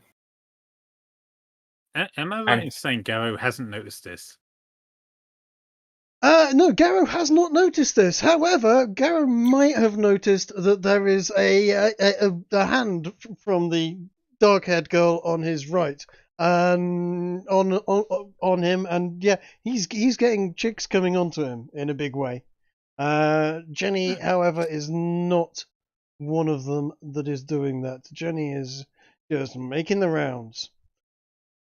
That's not the worst thing. I'm going to imagine he is gesturing quite emphatically with his walking cane and discussing the finer points of arcane spellcasting. You're drunk. Yes, indeed. And also, Francois is constantly whittering in your ear about what he would like to do with his wood. He can make his wood bigger for you if you like, and you can, that girl over there is, maybe she would like to sample some of this wood, you know? I can change shape for her. Go on, Carol, go on, ask her. Yeah, basically you have a horny lech in your ear constantly, and you are so drunk that you might forget to talk telepathically to it because it's there. You might start talking to your walking stick. Okay. 2 points on this. One is I thought it was a French bard that was possessing this stuff, not you. Second, shush, Francois. We're trying to have an engaging conversation. Look, she wants to know about spellcast. We can do your antics late. That was all allowed. Yes. Yes. Your transformation antics can happen later, of course. But right time and place, my friend. Well, I bet she reckons you can show her any magic you'd like. Yep. She is willing to. Especially those magic fingers. Eh? He's still somewhat oblivious to the fact that this is more than just a party. I mean, he did roll an 8 on perception. He did, but the fact that this naked girl next to you is Does this mean that Garrett loses his wizard powers? There is the potential. If that were how it worked, that would have already happened 3 sessions ago. Yes. So, Alistair is going to be treating all of this very interestingly. He is not going to actively come on to anybody else. But if anybody actively tries to come on to him, pun intended, he is not going to try and push them away. Well, that's fortunate. Because you have a naked chick next to you, and she is asking you whether or not you and Grace would like to try anything special. You are all at this point. How can I put it? Sloshed? More than sloshed. There is a distinctly odd feeling going around. You've basically been spiked. Depending on the element of spiking, Grace still has her standards and will not allow anyone unless they can best her in raw strength. That is not the point. You are very sloshed. Trust me, CD. You are already giving them a good time in public. And in fact, just Theo, give me a perception check as you're sort of over there and apparently not getting engaged in that. Just Right. Okay. A wisdom. What's the wisdom? Because I want to see if anyone's The wisdom- noticed that CD is basically The wisdom check bonking was two birds. if he rolled below a. Are you? Okay. I think if he rolled below a 15, Mhm. Alistair was going to invite Grace to a javelin throwing competition, aiming at the dragon's head on the stained glass window at the opposite end. Oh, absolutely. Where are the javelins? Bring us the javelins. Alistair would snap his fingers, and a javelin would appear in his hand, and he'd hand it to you. But Fantastic. Where is this dragon's head? He Okay. would lazily. Oh, in the point window. the window. With stained that- glass. As that happens, Joan goes, "Oh!" claps her hands and goes, "Oh, we have a contest! Quickly, move the tables! Everyone stand to one side. We do not want anyone getting the wrong kind of shaft this evening, huh?" And everybody makes their way to the side, so no one's going to get skewered by javelins. And I am so glad she didn't comment about wrecking furniture.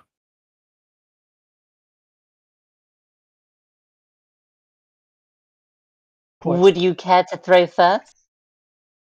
He's already handed you the javelin.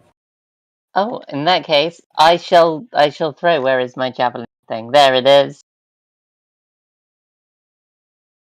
Oh, I've got that dragon's head. that's a hell of a throw. Have you though? That's definitely at disadvantage range. It is, but we also have presumably advantage, yeah? Still. No, you're sloshed. You do not have advantage anymore on anything. In fact, if you didn't have advantage, you would all be at disadvantage at this particular point in In fact, time. let's just see. Oh, that wouldn't even reach the window. Yeah.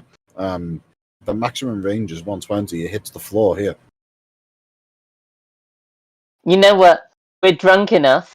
Let's go for here and get the dragon in the head. Actually, yeah, Alistair would have suggested we toss it from behind this table. Oh, okay. Oops, sorry.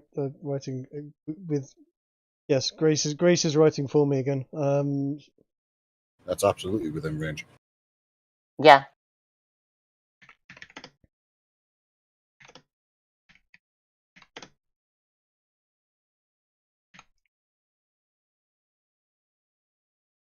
Okay. Right, okay. I'm going to turn to Alistair and I'm going to say, better than that, or all three jugs. Alistair looks at Grace, says, "You're on." Snaps his fingers, and the javelin appears in his hands again. And he is going to launch the javelin.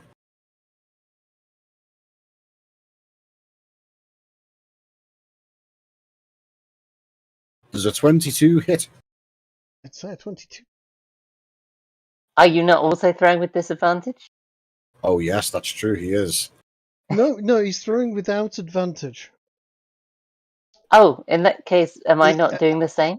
Yeah, you are. You're throwing without advantage. You would be throwing at disadvantage, was what I said, had you not already been given advantage. So you are throwing normally. So you've got a 23 and a 22. You've both thrown very, very well. In fact, Yeah. Grace, he is essentially your equal. Not quite better, though, is it? Not quite better, no. But it's Well, within. I would say Grace threw the javelin through the dragon's head, and Alistair threw the javelin through the hole made in the window. Everybody is cheering, and some naked bird passes you both a completely full pitcher of wine, one each. Yeah. And everybody around you is just shouting, "Drink, drink, drink, drink, drink, drink, drink, drink."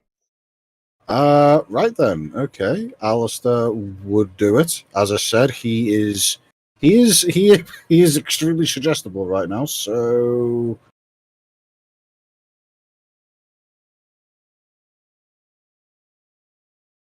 Okay.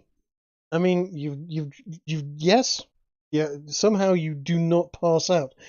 Grace, Oh, on the other no. hand, is absolutely hammered at this point and properly freaking wobbly. And Alistair would snap his fingers again. He would manifest the javelin, and he would hand it to Grace and say, "Same target." With his finger at some point in the general sweeping arc of direction that he was pointing in, it probably pointed at the dragon's head at some point. I'll bring the javelin back back behind me, ready to throw, and shift from one side to the other and back again, and turn back to Alistair and go, which one? He'll take a look at the dragon, and he'll go to stroke his beard and just kind of molest his face, and then say, "Either." See if I can go straight through the middle. Oh god, I keep closing my character sheet instead of double clicking it. So would this be absolute disadvantage? No cancelling out this time. Presumably. It's still a 14 though. Well, I'd say it'd only be fitting if the javelin goes clean through the dragon's crotch at this point. Yep, it's definitely not where it's supposed to be going. All right. I'm gonna look around and I'm gonna go, I got one. Alistair will use his thaumaturgy to increase the power of his voice as he actively roars the crowd up into an applause. And will once again summon forth his javelin and attempt to throw the javelin, still aiming at the dragon's head.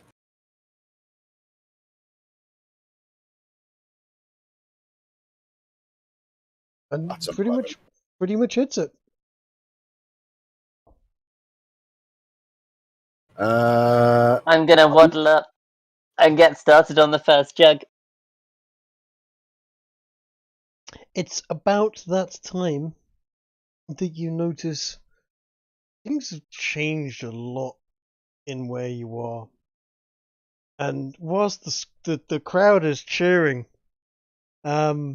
it's you know what, you it's difficult to describe, but you're not where you thought you were, and the writhing bodies all over the place have taken on a bit of a sinister feel, but you all feel like you can't really move anymore, and you feel like you're all just kind of watching the scene that you're in. Is there something that we can roll to try and identify that things are going horribly, horribly wrong? I would like you to put yourselves into. In fact, you know what? I'm going to put you in. Yeah, when things start to go weird, do I have the opportunity to lay on hands myself? No, you can't move. This is all as if it's a dream. At It's as if it's a dream. As if you've passed out and are seeing things. That it's a dream. Do we feel in danger? It is not a comfortable dream. Yes, you do feel in danger. But let me just put you here because you are all pretty much at this end of put Gunner in there. The room. I mean, it would explain where he's been all these months. And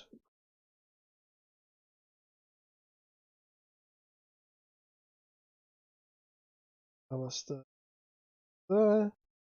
all the way at the top. Feel as if you're looking on through a very blurry, weird scene as if you're all dreaming. In fact, I think you are dreaming. You could easily have passed out, and this is playing in front of you, and you can see each of you there, but each of you just seems to be basically staring blankly at the scene that is in front of you. And in front of you is a number of naked women, a number of guys. Some of the guys seem to have grown wings. Some of the girls seem to have grown wings and horns.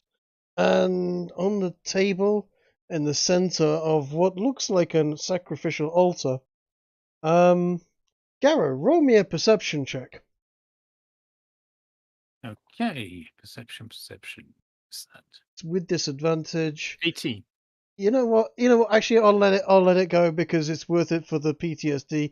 You notice that in front of you, lying on the altar there, is a girl called Giselle. And you know Giselle. You spent some time with her. Is she the one we convinced to sleep in Ginger's sleeping bag? Yes.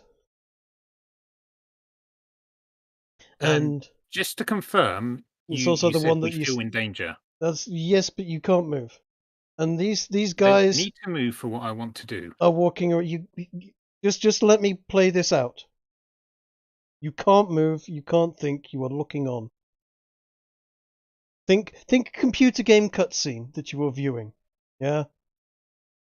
Unless what is it you want to do? Tell me what it is that you want to do.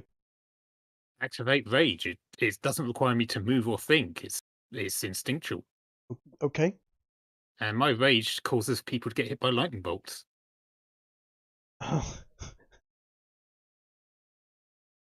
He's not wrong. It's not going to happen.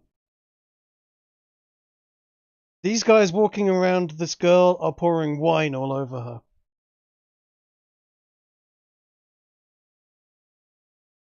You can't think, you can't move, you feel in danger, yes, but like I said, it's like you're in a nightmare. In fact, you think you're in a nightmare. It is like having a nightmare. You rage in a nightmare. In which case, if this is like a vision or nightmare or something, in the real world, he is raging and electrocuting anyone that he perceives as an enemy at the moment. We can deal with that later if you wish, but that is what's happening. Just killed the party, if you really want that to happen. Yes. He doesn't consider the party an enemy. That's not the point, mate. You'll see why.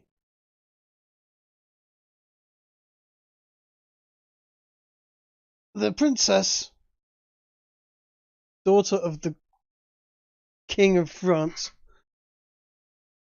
walks up to the girl. You know you're surrounded by some fairly demonic creatures. You've had some experience of demons. You recognize incubus and succubus. And this whole thing feels weird, and the fact that there's blood splattered all over the floor is why you are feeling uncomfortable. But you can't move, and as I said, it feels like a vision. And before you,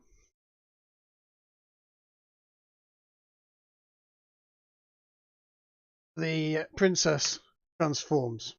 I'm using this image, it's the wrong image because it doesn't have boobs, but she suddenly goes red, gets very large horns on her, pushes everything to the side because she gets big.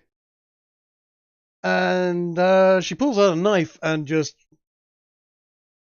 splits this girl in two, right in front of you. And everybody cheers. And a lot of them are just basically having sex and fucking on the floor around this slaughter.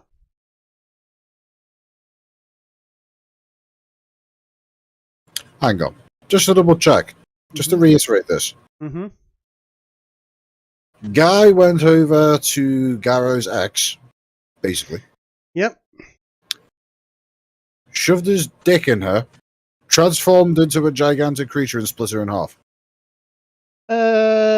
essentially, no. The princess walked over to her after she's been soaked in wine. Yes, she's naked. There's a lot of people naked and fornicating around there. Big demon fucking appears instead of the princess, and yeah, basically rips her in two. Whilst Right, everybody cheers and has sex all over the ground. There's blood everywhere. People are rubbing their hands in the blood and smearing it on their faces and on their bodies as the rest of them carry on having more sort of sex. And yeah, this is something that is you have never seen the like of before and probably will never forget. Here's a question. Uh-huh. And then you wake up. Oh, right. Well, before we do, Mm-hmm. are our characters able to speak during these events? No. Or is that also... It's you, as I said, you're basically like having, like, it basically feels like you're having a vision. You are paralyzed. It's a nightmarish vision. You're not sure whether you're having a nightmare, a dream, you are just seeing a thing happen right in front of you.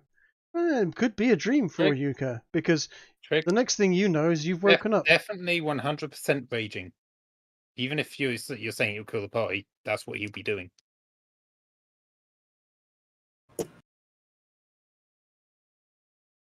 All right.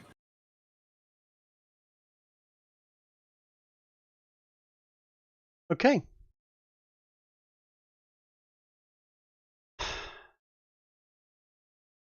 You do realize you're drugged under a huge amount of narcotics, and your brain is not functioning at the present moment. Is it functioning enough to be horrified by what had happened? Yes and no. Like I said, it's like a nightmare. Well, look, you wrote the rules for this, Trig. I You did. determined I how did. it plays out. I'm trying to work. I'm trying to think whether or not you actually have any ability or agency at this point in time. This is designed to be a scene for you to see.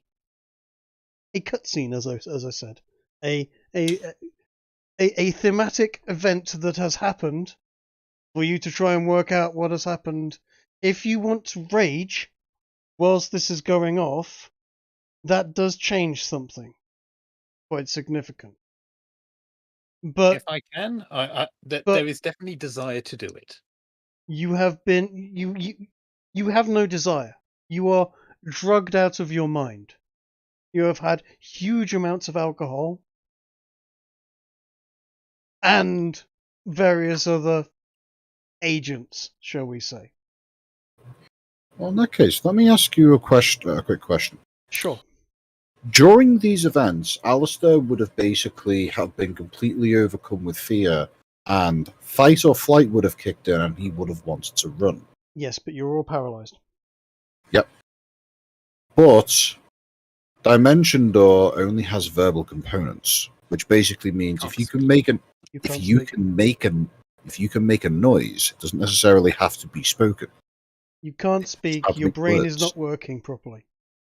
All right, so he can't Dimension Door just There is to a virtually random virtually nothing you can do here. In fact, there is. I'm going to tell you, there is nothing you can do here. I'm going to save your lives. There is nothing you can do here. You have experienced an absolutely horrific event. Whether or not you have seen the summoning of a demon, you're not sure. But it certainly looked like that. And it wasn't a normal, oh, that's a horned demon. He's quite scary, but we can kick the ass off that. No, this is something horrendous, and there's been an awful lot of really freaky shit going off here. And then you wake up in your rooms. Following day,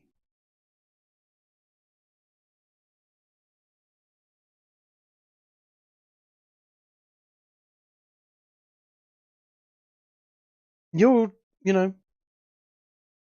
still wearing your togas, apart from CD, who's not. In fact, CD, you have couple of Multiple girls. kiss marks. Multiple kiss marks on my body. You have a girl in the room with you. Ooh, that's even better. Not two? No, just one. I don't know where the other one went.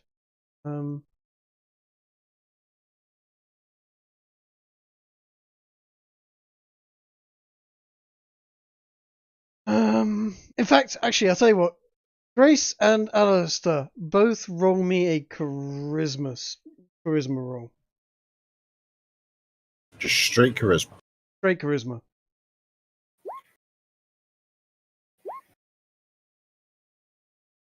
Okay, I'm going to leave it up to Grace. Does Alistair wake up in the same room as Grace?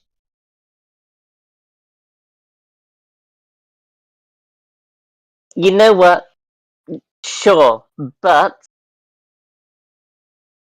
hanging from his underwear, wedgie style, pinned to the wall by a javelin.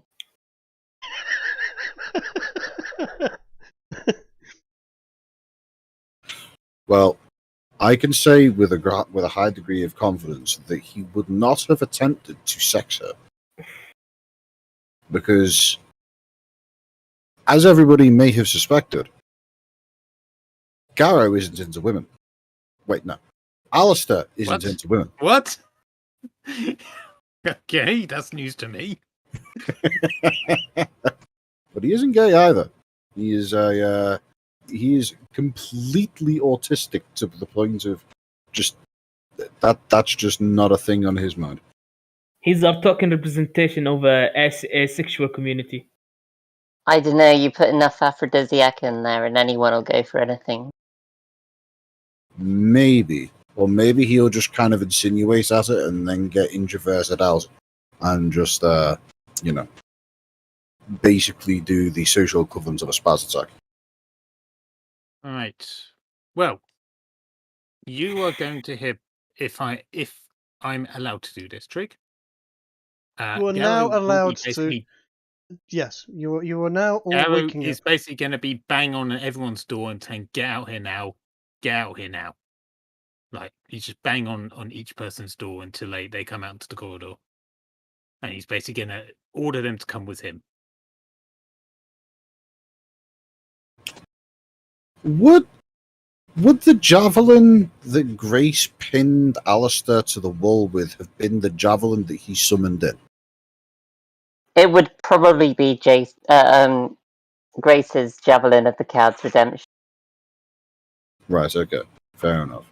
I was going to say, because in that case, he could free himself instantly by just unsummoning the javelin. Nobody has had anything stolen from them, Theo. You're okay. But all of you have had. Oh, you're all hungover as shit. Your heads are pounding. But you do have a very, very vivid memory of a very, very, very, very nasty nightmare.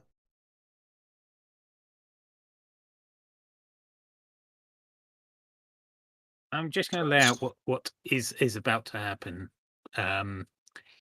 If you guys answer the door and you follow Garrow, you can go with him. If you take too long, he's going to take off without you. He is going to, without speaking to any of the people living here, make his way to wherever Joan is, and he's going to attack her immediately. If he comes across someone like Jenny beforehand, he will attack her first.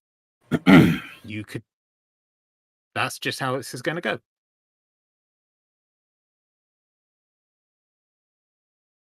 Okay. He will only wait so long for his party to come. He's very impatient about this. Yeah, Alistair isn't one to act in anger, but he is one to back up his friends.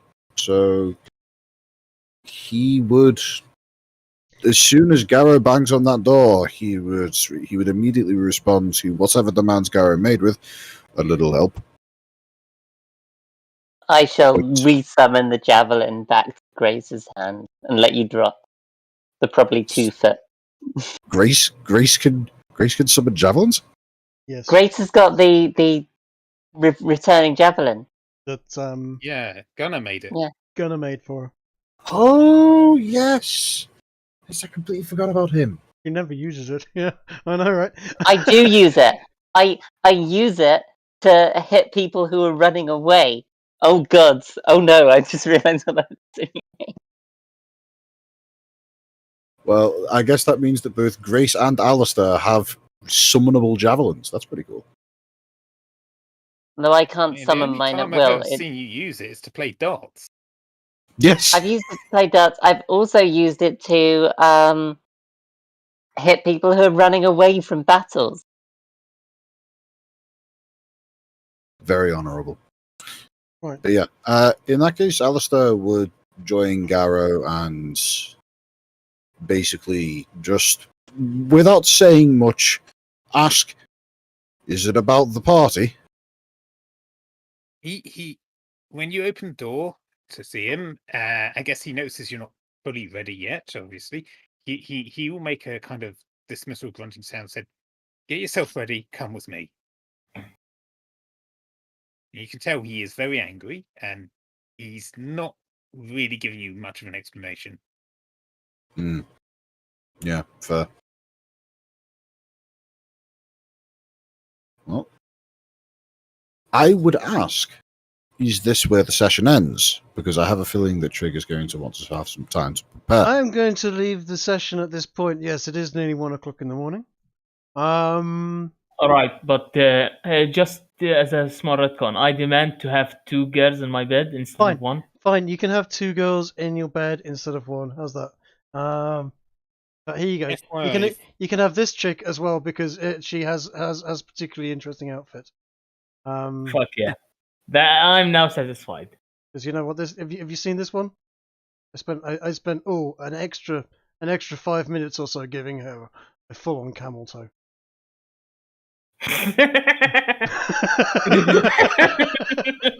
You're a fucking child, you know that?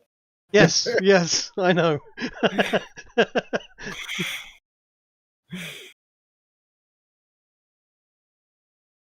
There you go. So That's a good point. CD has definitely changed his oil. In fact, so has Theo. Theo has woken up next to Stephanie. Good for him. He finally Canonically now. But what CD about Grigori?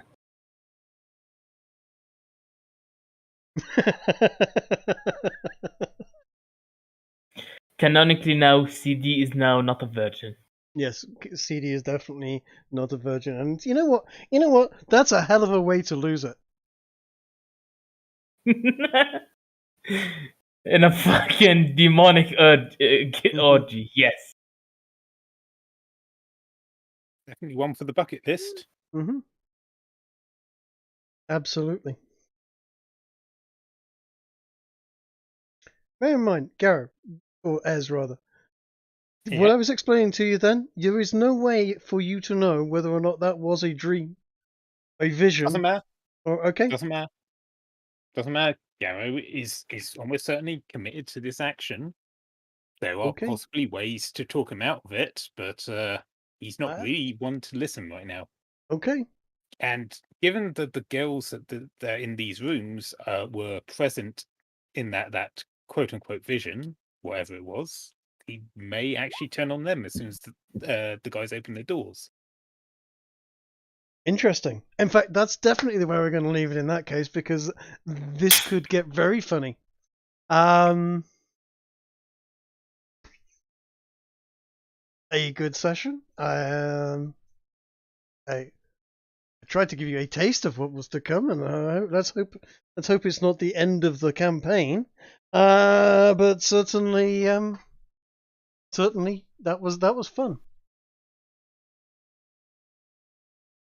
That was fun, yes. Right, so let me just end the stream at that point. Thanks for watching, anyone that was watching. I hope they enjoyed it as much as... We have someone who did remember the lore of the setting. Yes. The life sentence 2278. The dagger was used on a tree. Yes. So we did use it on wood before.